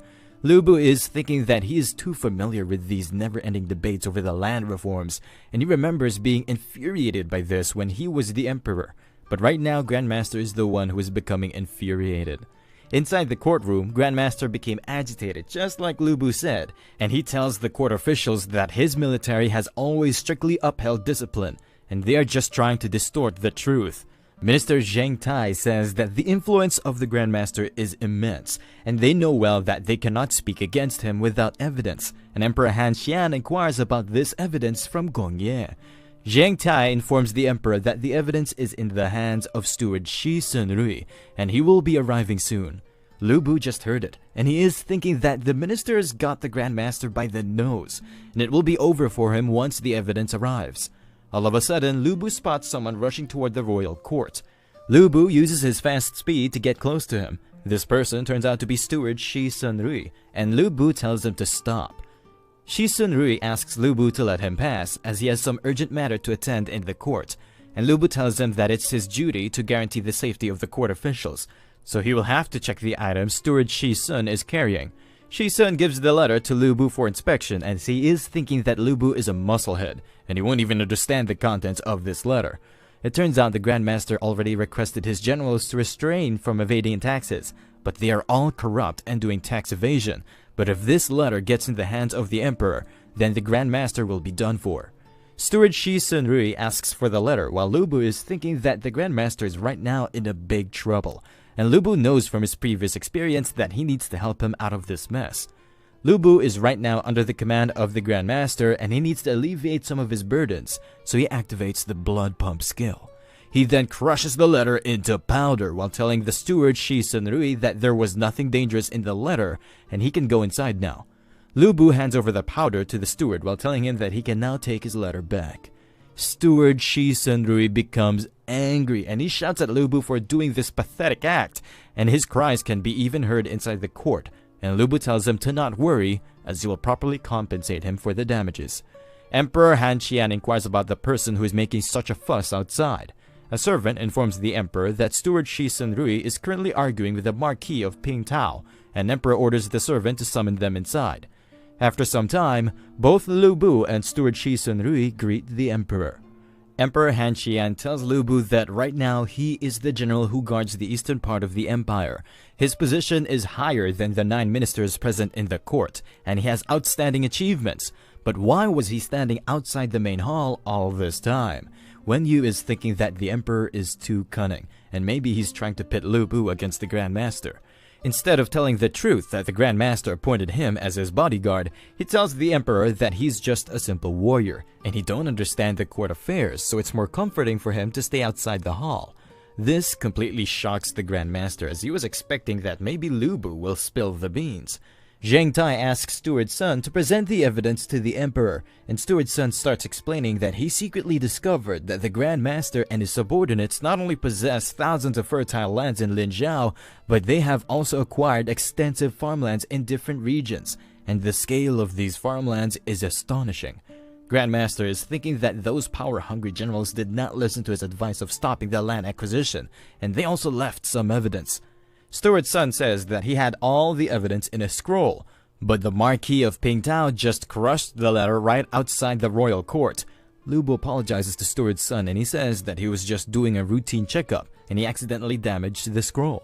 Steward Sun says that this cannot be a coincidence since Lu Bu is the adopted son of the Grand Master, and it must be part of the plan of the Grand Master to destroy the evidence. Lu Bu gives off a serious look to Steward Sun while informing him that he is a straightforward person. And if Steward Sun tries to fabricate lies, then the next thing which will shatter will not be a mere bamboo scroll. Steward Sun asks him about how he can act reckless in front of the emperor, but Lu Bu tells him that if he cannot present the evidence that the scroll was crushed by Lu Bu under the order of the Grand Master, then it will be considered a crime of deceiving the emperor. Wen Yu is not sure if Lu Bu crushed the evidence intentionally or not, but his interference has indeed allowed the Grand Master to temporarily catch a breath. Steward Sun and Lu Bu keep on bickering back and forth, and the Grand Master tells them to stop. Grand Master says that this is the Imperial Palace, not a marketplace, and Steward Sun should show some respect instead of causing a ruckus like a hooligan. A minister by the name of Ji Shi says that they should stop this discussion because it's pointless, and the Grand Master agrees to it. The Grand Master requests the Emperor to adjourn the meeting because everyone must be tired by now, and the Emperor agrees to it. While departing, Minister Ji Shi advises the Grand Master to be extremely cautious from now on. Once the Grand Master leaves, the expression on the face of Minister Ji Shi completely changes and he becomes angry. Steward Shi Senrui comes up to him and he says that he was not expecting this bastard of Grand Master to go to such lengths for land reforms, and he will definitely not give up on this matter. Minister Ji Shi says that he is wrong, and the Grand Master is only insisting for these tax reforms because he wants sufficient funds and rations for his troops, and they should give these things since he will not live much longer. Minister Ji Shi inquires about Lu Bu, and Steward Shi Senrui says that he's an unreasonable and arrogant troublemaker. Minister Ji Shi says that maybe they can use Lu Bu by sowing discord between him and the Grand Master. They should proceed with the plan of using the Zhongqiang tribe to get rid of the Grand Master. After arriving at the Grand Master's residence, the Grand Master compliments Lu Bu for his good work, and he asks Lu Bu if he resents him for making him a bodyguard. But Lu Bu tells him that he was reluctant at first, but these land reforms are crucial for the stability of the country, so he will love to help his godfather in any way possible. Lu Bu requests the Grand Master to let him stay by his side until this matter of the land reforms is solved. Grand Master now knows well that Lu Bu is a trustworthy person, but he still wants to test his loyalty, so he asks him if he knows about Minister Yang Zan. Lu Bu says that Yang Zan is the military officer of Pingyan City, and Grand Master says that he is correct. And Yang Zan has been recently promoted to a high official, and there are some reports stating that he is having some close deals with the Qiang tribe people in secret. Lu Bu asks the Grand Master if he wants him to kill Yang Zan, but the Grand Master says that Yang Zan is a respectable person, since he is personally leading the armies against the rebels. In this expedition, the Grand Master will put Yang Zan under Lu Bu's command. If Lu Bu finds him out to be a traitor, then he needs to kill him and make it look like that he died on the battlefield. Lu Bu accepts the command of the army without any question, and he is thinking that he is now just like his friend General Lin Fei, and he needs to pass this last test by the Grand Master to gain his full trust. After some days, Lu Bu meets with Hua Xiong, who has been promoted to the rank of a general. Hua Xiong informs Lu Bu that he is a general in just name, since all soldiers under his command are new recruits, and they can't handle basic horsemanship. Lu Bu tells them to not worry, as they will conduct military exercises together. Hua Xiong thanks Lu Bu for this favor, and he asks Lu Bu about why he summoned him here. Lu Bu informs him that his godfather just appointed him the head of the anti-rebellion force, so he wanted some information about the Qiang tribe from him. Hua Xiong informs him that the Qiang tribe is scattered in areas such as Longxi, Heitao, and Jincheng. They live in different areas, so their habits vary greatly. Some of these tribes are nomadic in nature, and there are some which are good at agriculture, but they are all fierce and valiant. All of these tribes have one thing in common, that they admire the strong. They pledge allegiance when asked and betray when commanded. They have no principles and are shameless in nature. Lu Bu says that this is really interesting, and this time maybe he will be able to recruit some Qiang tribe warriors to strengthen the forces of the Grand Master and get rid of Yang Zan as well. Dian Wei arrives at the banquet to inform Lu Bu that General Ho Cheng has arrived at his mansion, and he's requesting to see him, plus the clothes Lu Bu requested have been made as well. Lu Bu thanks General Hua Xiong for his help, and they will talk about this matter later on. After arriving at the mansion, Lu Bu starts changing into his new clothes, while Ho Cheng says that there is something important he needs to talk about. Ho Cheng informs Lu Bu that most of his elite men died during the last battle, and now his new army consists of new recruits, and training them will require some time. The current situation in Chang'an is dangerous, and without veteran soldiers, they can easily lose against the Qiang tribes. Lu Bu asks Ho Cheng about who told him this, and Ho Cheng informs him that Wen He, who is the official registrar of General Niu Fu, told him about it while he was drunk. Lu Bu is thinking that this Wen He guy is not one of his men, but he's quite smart as he perfectly analyzed this situation. And Lu Bu tells Ho Cheng that he will personally meet this Wen He guy after the battle ends. Lu Bu asks Ho Cheng about anything particular this Wen He guy likes, and Ho Cheng informs him that Wen He likes to eat a lot. Lu Bu is thinking that in his next trip to the simulation world, he needs to find a way to bring those ingredients to this world. After wearing the new clothes, Lu Bu asks Ho Cheng if these look good on him, and Ho Cheng informs his brother that he looks amazing in this new attire. Lu Bu says that he can get one prepared for Ho Cheng if he likes it this much. And Gao Sun arrives in the room to inform Lu Bu that Minister Yang Zhen has arrived. Lu Bu tells Ho Cheng to return because he needs to prepare for the war, and Ho Cheng wishes him best of luck. While leaving, Lu Bu asks Gao Sun to accompany him, but Gao Sun seems to be amazed after watching his lord in new attire. Lu Bu tells them both to not worry as he will make one new set of clothes for both of them as well. Lu Bu is thinking that Gao Sun is like a kid, and teasing him is quite fun. Lu Bu heads outside to meet Yang Zan. Instead of meeting him properly, Yang Zan falls to his knees and he greets the Marquis of Pingtao with utmost respect. Lu Bu asks him about why he's showing such courtesy, and Yang Zan says that he became astonished after watching Lu Bu, and without knowing he tripped by himself. Lu Bu tells him to get up, and he introduces General Gao Sun to him. Yang Zan then starts telling the great tales of General Gao Sun about how he broke through the defenses of the enemy. Yang Zan bows to Gao Sun as a tribute for his contribution to their empire, and Gao Sun bows back to him. Lu Bu asks him about the reason behind this Qiang rebellion, and Yang Zan informs him that he was a military officer in name, while the command of their armies were under the high-ranking generals, so he has no idea about it. Lu Bu tells him that they will first head to Beidi County to investigate this matter, and Yang Zan says that he will immediately draw a map to tell them the locations of the general areas where the rebellion is happening. Lu Bu appoints General Dian Wei to accompany Yang Zan while he draws the map. They both start heading outside, and Yang Zan keeps on lifting the balls of Dian Wei by sugarcoating his words. Lu Bu asks Gao Sun what he thinks about this person. Gao Sun says that the words of this person must not be trusted. After some time, Dian Wei arrives back with the map and he's looking quite happy, so Lu Bu says that he must have received a lot of compliments. Dian Wei says that although Yang Zan is a scholar, but he's much more pleasant than those other arrogant and rude scholars. Lu Bu says that Yang Zhen is extremely talented in terms of knowledge, yet he still knelt down and greeted them. Gao Sun says that Yang Zhen has already exceeded the scope of being polite and cultured. Either he has some kind of request to make, or he's planning a scheme against Lu Bu. Dian Wei's mood shifts after hearing about the word scheme. Lu Bu tells him to ease up as they are not sure yet, and the most important thing is to figure out why he is so eager to quell this chaos.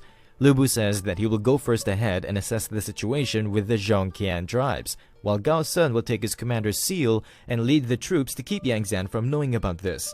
On the other hand, Dian Wei will accompany Lu Bu after changing his attire to match the new uniform of Lu Bu. After some days, Lu Bu arrives at Anding County.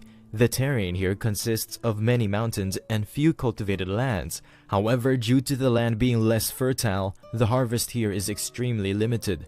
An old man in a random bar informs them that the officials have imposed numerous taxes on their tribe using various kinds of pretexts, like the land tax, land cultivation tax, and the public security tax. They are already poor from the start, and now they are struggling to survive.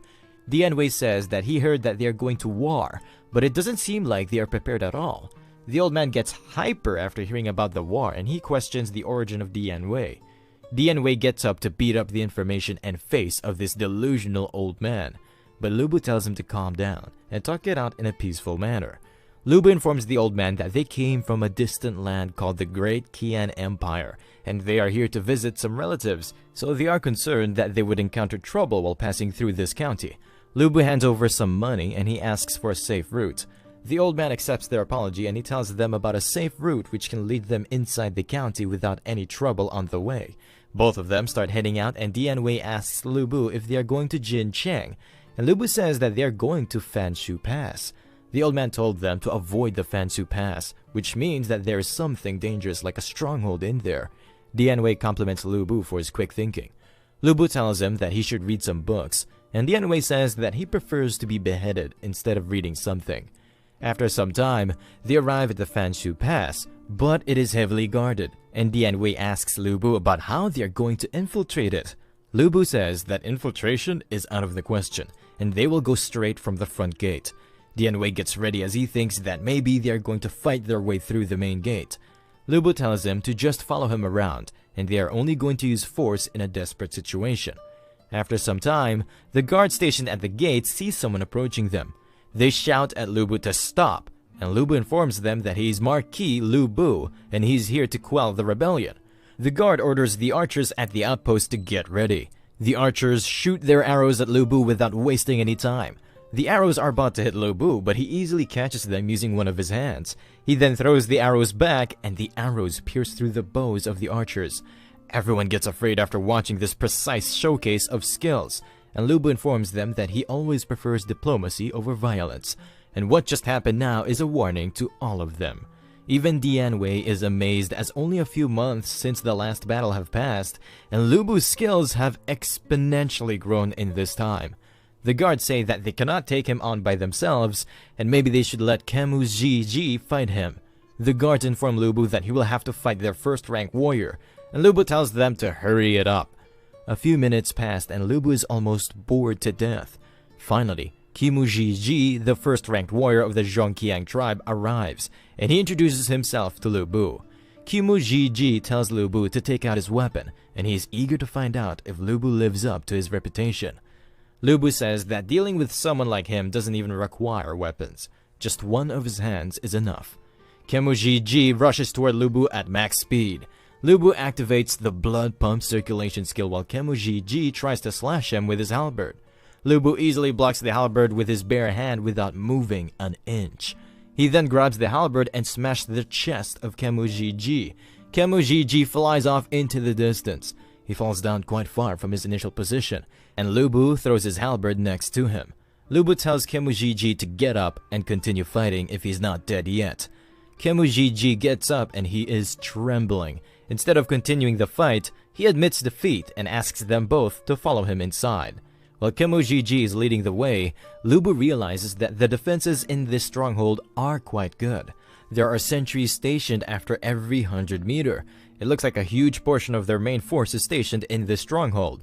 The leader of the Zhongqiang tribe compliments Lu Bu for defeating his first-ranked warrior, and Lu Bu says that he was just lucky. The leader of the Zhongqiang tribe is called Sen Ma, and after complimenting Lu Bu, his mood shifts, and he says how dare you came here with just one guard. There are numerous archers stationed around the buildings, and they get ready for the order of their leader, while Sen Ma asks Lu Bu if he's looking down on them.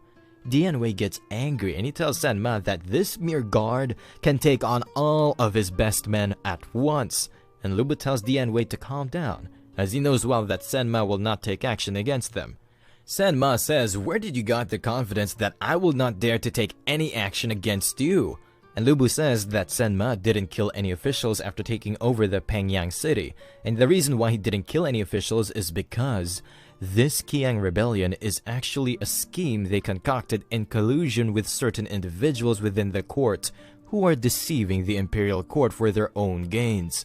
Sen Ma says that since Lu Bu has figured it out, there is now even more reason to not let him live. Lu Bu tells him that he's just an ordinary warrior, and how could he know about these things? The imperial court is already aware of this matter, that's why he came here. Sen Ma tells his men to sheathe their weapons, and he asks Lu Bu about what the imperial court wants to say, and Lu Bu informs him that the Grand Master do not want rivers of blood to flow in this region, so he persuaded the court to not deploy any forces for the time being. Grand Master knows well that the Qiang tribe wants to be treated equally like the Han tribes, so as long as they are willing to submit to the Grand Master, he is willing to allocate some fertile lands to them. Plus, they will be exempted from excessive levies and taxes. Sen Ma says that they are in a pickle since they already accepted favors from that person. Lu Bu tells him to not worry about that person since the imperial court intends to get rid of him. Sen Ma becomes assured and he says that he will have his troops withdraw from the city of Pengyang, but Lu Bu tells him to not withdraw his troops since there is something he needs their help with. After some hours, Dian Wei and Lu Bu are heading back, and Dian Wei says that Lu Bu was so confident because the imperial court had already planned it out. Lu Bu tells him the truth, that there are no plans, and he just guessed things on the spot and made it up. Dian Wei says that Yang Zan is really doomed this time, and even after all of his schemes, he was seen through by Lu Bu. Lu Bu says that this might not be the doing of Yang Zan alone, and he is curious to know about the identity of this mastermind. Dian Wei says that they can just go back and interrogate Yang Zan. Lu Bu says that Yang Zan is a high-ranking official, and they cannot force him without evidence, and the Grand Master ordered Lu Bu to get rid of Yang Zan in a way that no one will find out that he died by their hands. Lu Bu smirks as his father in the previous simulation world taught him how to turn such situations around. Lu Bu tells Dian Wei to just wait and see how he handles it once they get back. When Lu Bu returns, Yang Zan starts pestering him with questions like where did he go while leaving his army behind, and instead of replying to him, Lu Bu compliments Gao's son for his new, amazing attire. Lu Bu then turns to Yang Zan and he asks him if he knows why some people call him the Flying General, and Yang Zan kindly asks the Great Marquis to enlighten him. Many people believe that he's just good at fighting, and he has some exceptional archery skills, but that is not true at all. The title Flying General refers to his ability to anticipate the enemy's move in each battle, and leading his troops on the ground like a flying bird. In order to anticipate the enemy's moves, one must understand both himself and the enemy. Lu Bu informs Yang Zan that his purpose for going on this journey was to go to Pengyang City ahead of time. Yang Zan says that he heard before that Lu Bu did the same when he went to Ao Respiratory to get rid of the traitor Hu Zhen, and now he did the same to Pengyang, but Lu Bu says that things were different this time. Lu Bu says that his trip this time left him puzzled, as he made a rough estimation of the enemy forces, and those forces are far from being able to capture a city like Pengyang. He also saw people dressed as scholars entering and leaving the city, and he asks the Minister Yang to help him analyze this situation. Yang Zan is clearly afraid, but he tries to keep his calm as he knows well that Lu Bu has no evidence against him, and he must not reveal his intentions so openly. All of a sudden, Yang Zan gets a hold of Lu Bu. He tells Lu Bu that he's relieved to know that they are on the same side. He further says that he already discovered that there were individuals in the court colluding with those Qiang rebels. At first, he was worried that there might be a connection between the Grand Master and the Qiang rebels, but it seems like he was just worrying too much. Lu Bu says that he is saying things like he already predicted them, so he must also have a strategy planned. Yang Zan says that he will tell him about his strategy tomorrow, and Lu Bu asks him why do he needs to consider it, and why can't he just tell him right now. Lu Bu gives off a serious stare, and he asks Minister Yang if he has different intentions. In the simulation world, Lu Yong summoned the Minister of the Right, Wen Zhang, and he forced him to make a decision of the appointment of the new Secretary of War on the spot. After he went away, Lu Yong informed his son that Wen Zhang is a cunning person, and if he had gone back to think about this decision, then he might have came up with a plan which might be advantageous to him. Lu Yong made him panic and make his decision on the spot so he cannot cook up a strategy. Lu Yong advises his son that if he comes across a cunning person in the future, then he should try to have them make decision in the most urgent situations, because no one can avoid showing some weakness when they are in a state of panic. Now, in the future, Yang Zan is trying his best to stay calm, and he tells Lu Bu that in his humble opinion, if they want to uncover the truth, then they need to find the main stronghold of the Zhongqiang tribe first. Lu Bu asks him if he knows about the location of their main stronghold, and Yang Zan replies by saying that he don't know. Lu Bu asks him about his strategy to find the hideout of the Qiang tribe, and Yang Zan says that this area is quite big, so searching for their stronghold is like searching for a needle in a haystack. Yang Zan suggests that they should just send a portion of their troops to attack the city of Pengyang, and once they can't withstand the attack, they will undoubtedly contact their stronghold. After detecting the location of their stronghold, they can directly attack it. Lu Bu is thinking that this Yang Zan is undoubtedly skilled, but he unknowingly fell into his trap, and Lu Bu asks Yang Zan if he can lead the troops to attack Pengyang city. Yang Zan says that he is unskilled for this task, and he will not be able to conquer the city by himself. He suggests that maybe he should lead the troops to besiege their stronghold once it is found. Lu Bu becomes serious, and he asks him if he's planning to take all of the credit while he will be busy with the city of Pengyang, and Yang Zan says that he's not skilled enough, so he will only besiege the stronghold and wait for Lu Bu to arrive there and take the head of the enemy leader. Lu Bu says that he hopes Yang Zan is not deceiving him. He says that they will each prepare their troops and set out this afternoon, and Yang Zan agrees to it. Yang Zan is quite pissed and confused as he barely escaped death.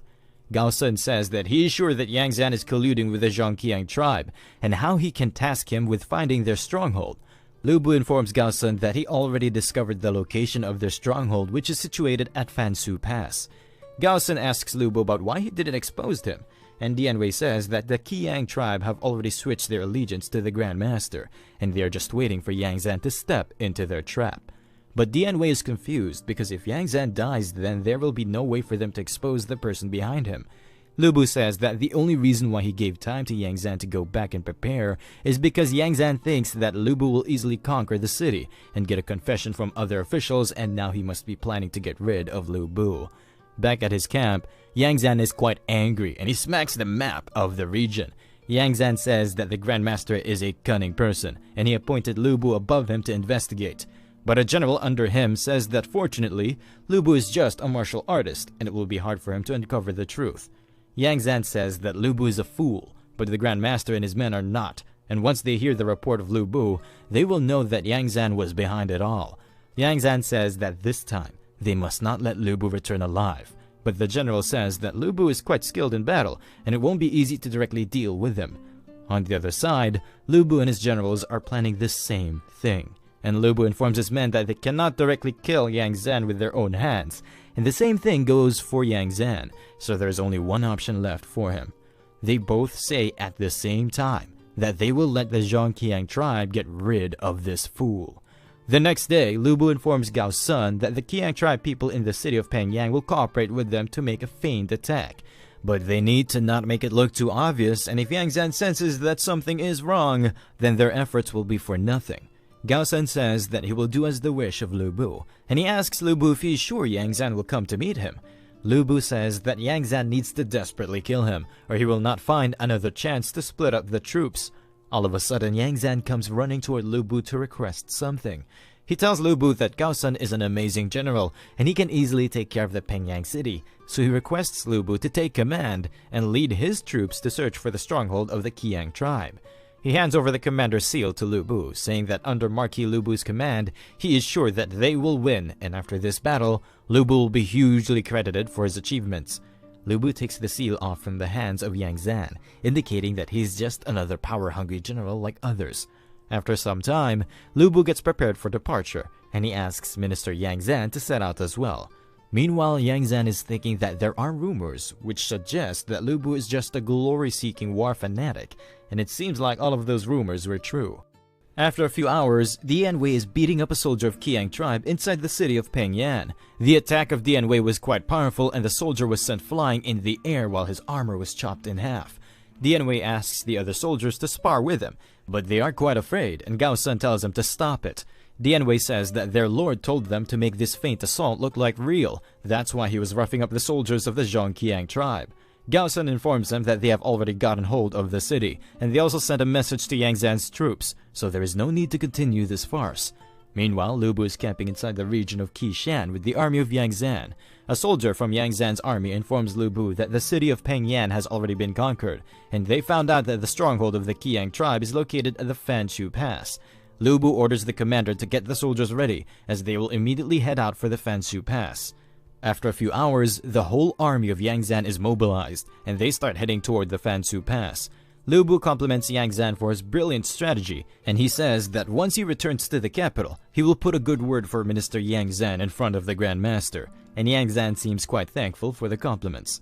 Lu Bu moves ahead after saying that Minister Yang Zan is the best strategist in the empire, but Yang Zan seems to be quite annoyed by Lu Bu. Yang Zan is thinking that Lu Bu is a reckless and stupid person. He split up his troops, and now he is isolated and helpless, and soon it will be over for him. All of a sudden, some arrows rain down upon the armies of Yang Zan. The soldiers get ready to counter the ambush. Yang Zan orders his soldiers to quickly escape from this area, and he is thinking that the ambush happened a bit ahead of the location they originally planned, but all will be good once the Qiang tribe gets rid of Lu Bu. He starts running back, and the cries of his soldiers don't bother him, as he had already ordered the Qiang tribe to kill some of his men, or else everyone will become suspicious that only Lu Bu died in that ambush. But out of nowhere, an arrow hits the neck of his horse, and he falls down to the ground. Yang Zan has no idea about why they hit his horse, or maybe it was a stray arrow. The volley of arrows end, and the Qiang tribe descends upon the remaining soldiers of Yang Zan. The soldiers are easily overpowered and killed in a few minutes. Yang Zan now knows well that he has been betrayed, but he has no idea as to why will the Zhongqiang tribe betray him. He looks back to find out that Lu Bu is standing alive and well. He then looks at the Zhong tribe men to find out that they are not hostile toward Lu Bu, and it all starts making sense to him. Yang Zan compliments Lu Bu for being a cunning man, and he should not have misjudged the situation. Lu Bu says that they are both cunning persons, and our Minister Yang Zan knows well what he needs to do to survive. Yang Zan pulls out the arrow from the neck of his horse, and he says that he's not a fool, and even if he reveals the identity of the mastermind, he knows well that he will still be killed right here. Yang Zan pulls the arrow to his throat, and he warns the soldiers to stay back. All of a sudden, Yang Zan looks at Lu Bu with a smile, and he advises him to be aware of Wen Yo. These prove to be his last words as he pierces the arrow through his own neck. The lifeless body of Yang Zan falls to the ground. A soldier confirms the death of Yang Zan, and Lu Bu orders them to send an envoy to the royal court with the head of Yang Zan, and he tells them to inform their leader that Lu Bu will fulfill his promise of giving them tax exemptions and other fertile lands. With that being said, Lu Bu starts heading back, but the last words of Yang Zan are bothering him. Maybe Yang Zan made up a lie to sow discord between him and Wen Yo, but still, why would a dying man lie about something irrelevant to him? In the last simulation world, Lu Bu made the same mistake of believing the lies of others and doubting his own general Lin Fei, but Lu Bu knows well that once the seed of suspicion is sown, it might gradually grow into a towering giant tree. After a few days, Lu Bu arrives at the residence of the Grand Master, and he is quite happy with the accomplishment of Lu Bu. Grand Master keeps on complimenting his son for being so much talented. Lu Bu apologizes for not being able to uncover the identity of the real instigator, but Wen Yo tells him to not blame himself. This matter will come to light soon enough, and right now there is a more crucial issue at hand. Wen Yo says that currently the empire has only a few fertile lands available, and Lu Bu promised the Zhongqiang tribe that he will give them extra fertile lands. But Lu Bu says that his head was on the line at that time. That's why he made that promise in a hurry. Grandmaster says that he can understand the sincerity of Lu Bu. The Zhongqiang tribe's influence is not insignificant, and he did a wonderful thing by turning their enemy into an ally. The Grandmaster tells Lu Bu to go back to the Zhongqiang tribe and inform them that they will be exempted from all kinds of taxes for now until new lands are allocated to them. Lu Bu says that he will take care of it immediately, and he is thinking that he urgently needs a wise person by his side like his father from his previous world, or else one day these court officials will eat him alive. After a few days, Lu Bu arrives at the inn where a fat person is stuffing himself with food. Lu Bu comes next to him and he greets him with respect. This person turns out to be Wen He, who previously told Ho Cheng about the condition of the new recruits and the looming danger over the life of Lu Bu. Wen He greets Lu Bu in return, and Lu Bu tells him to continue his meal. Lu Bu was thinking that maybe this person might have some similarities in appearance with his father, but he turned out to be a winter melon. Wen He asks Lu Bu if he came here to enjoy some wine as well. Lu Bu kindly requests Sir Wen He to help him with the planning of some matters. This shocks Wen He, and he spit at a nearby person. Wen He apologizes to the person for his mistake, and Wen He tells Lu Bu to stop, as he is a official registrar under General Niyu's command, and he can't change his allegiance so easily. Lu Bu tells him to not be so alarmed, as he already visited General Niyu, and he gifted 10 excellent horses to General Niyu for Wen He. Lu Bu hands over a transfer letter to Wen He. Wen He has no idea why this is happening to him. He just wanted to live a peaceful life, but if he's under Lu Bu, then his life will be full of turmoil and danger. Wen He agrees to his transfer, and Lu Bu asks him to come to his residence and explain about the things he told Ho Cheng, which indicated that Lu Bu's life was in danger in the last war. Wen He pretends that he was drunk at that time and he starts spouting some nonsense. Lu Bu knows well that this person is feigning ignorance, and he is a much more capable person, so he pulls out a gift for Wen He. Lu Bu brought some exquisite pastries for Wen He because he has a keen taste for fine cuisine. Wen He says that he has never seen this food before. Lu Bu informs him that he came up with this recipe, and his wife made it according to his recipe. Wen He takes a bite to test out this pastry. The taste of this pastry is really out of this world, and he feels like a dragon soaring through the sky. All of his taste buds start tingling with excitement as he has never seen or eaten something this good. Wen He keeps on gobbling the pastries like a pig. After finishing the pastries, Wen He is still not satisfied and he starts crying like a child. He is fearful that he might never taste this delicacy in the future, and he asks Marquis Lu Bu if he has some more pastries left. Lu Bu is thinking that the recipes of the Great Qian dynasty are really good, but most of the ingredients from that world are not available in here. Lu Bu tells Wen He to not worry, as he has many more recipes that he might have never tried. Thinking about trying new kinds of food makes this foodie excited. Wen He gets up and he informs Lu Bu that he's willing to go to the Lu residence and discuss world affairs thoroughly with him. After a few hours, they arrive at Lu Manor and Wen He starts stuffing himself with food. Wen He informs Lu Bu that the Yuan brothers are duking it out with each other in the Central Plains, and whoever is successful will head for Guanzhong next. And when that happens, the Grand Master will find himself in a difficult position. Lu Bu says that he is correct, and maybe that's the reason why the Grand Master is becoming increasingly sensitive as well. Wen He further says that right now, the Grand Master is in urgent need of trusted individuals, and that's why he sent Marquis Lu Bu to quench the rebellion to prove his loyalty to the Grand Master. Lu Bu compliments Wen He for being an extraordinary talent, as he pointed out so many things from just a few pieces of information provided to him. Lu Bu tells Wen He that he wants his advice to a matter regarding the Zhongqiang tribe. But once he has heard this information, then there will be no turning back. Wen He becomes a bit afraid, but he still asks Lu Bu to continue. Lu Bu informs him about how he manipulated the Zhongqiang tribe to get rid of Yang Zan, and Wen He tells him that what he did was perfect, and he further asks Lu Bu about who guided him to do these things. Lu Bu tells him that there is no strategist guiding him right now, and he did all of it by himself. That's why he made such a big blunder. Lu Bu asks him to analyze the identity of the main culprit behind Yang Zan, and Wen He informs him that based on what Lu Bu described, Yang Zan was not doing all of this to swindle the wealth of the imperial court. It's evident that the Zhong tribe benefited more from their deal than Yang Zan. This kind of losing deal is not something a cunning person like Yang Zan would do. Right now, Zhong tribe is in urgent need of resources. As long as someone provides them with resources, they will cooperate with him and betray him once someone else provides them with more resources. Yang Zan and his conspirators must be quite wealthy, but they must lack military power. That's why they made a deal with the wealth-seeking Zhong tribe, so that both sides can benefit from each other.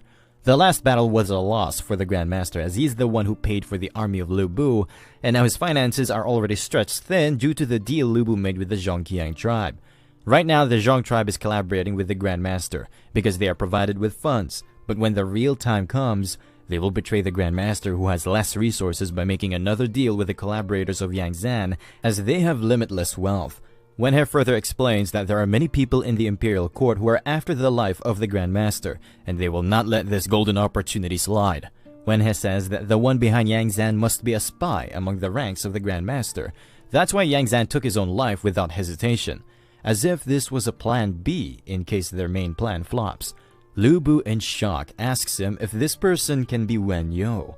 Wenhe says that he's just giving a hypothesis, and maybe Yang Zan named Wen Yo to sow a seed of suspicion in the mind of Lu Bu. Wenhe tells Lu Bu to lay low for now. After the incident of the Yang Zan, everyone who wanted to get rid of the Grand Master have shifted their rage toward Lu Bu, as he is now the right-hand man of the Grand Master. In this situation, if someone convinces the Grand Master that Lu Bu is not trustworthy, then the person in the most danger in the kingdom will not be the Grand Master, but Lu Bu. Lu Bu kindly requests Sir Wenhe to guide him out of this mess. Wenhe gets up, as there is something he boldly wants to ask his lord. Wenhe comes closer to him as he whispers to him, asking him if he is genuinely loyal to the Grand Master, and this question shocks Lu Bu. Wenhe is not getting a reply, so he thinks that he might have overstepped his boundaries, and he asks for the forgiveness of Lu Bu as he is overly drunk and spouting nonsense.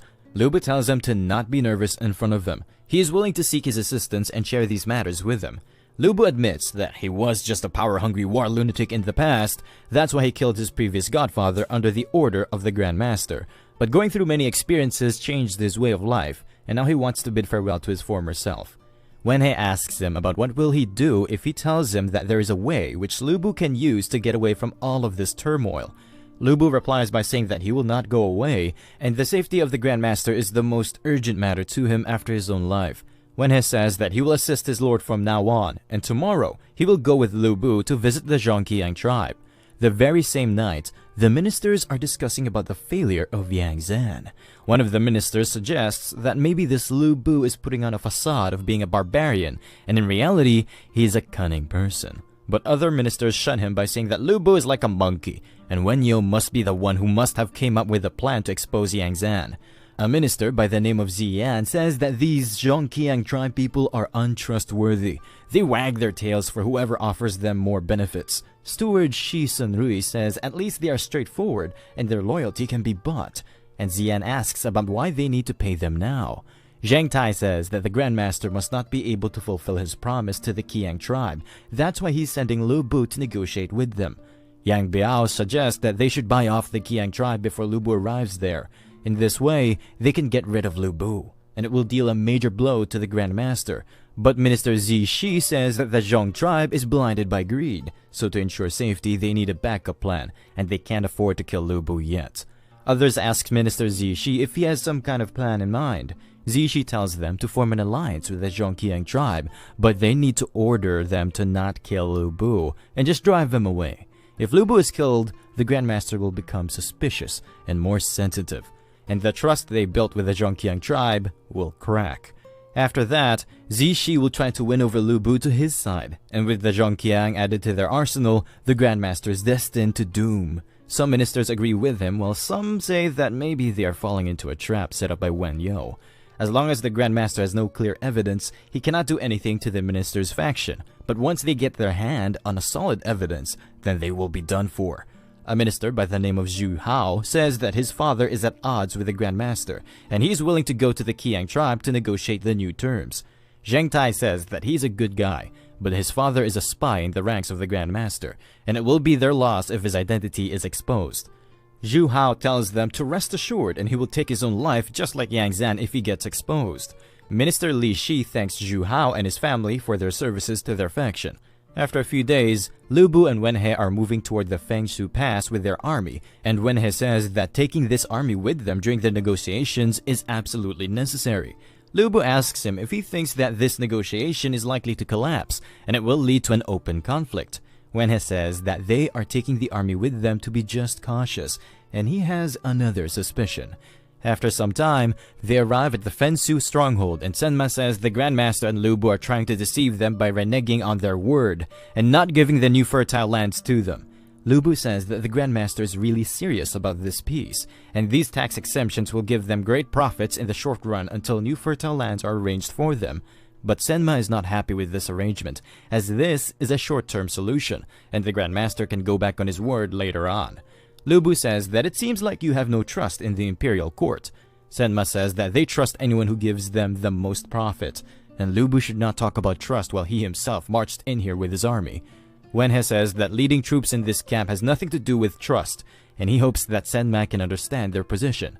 Senma tells them that they are the scheming bastards. He further says that their cooperation is cancelled, and he will not make things difficult for them, and Lu Bu can just leave now.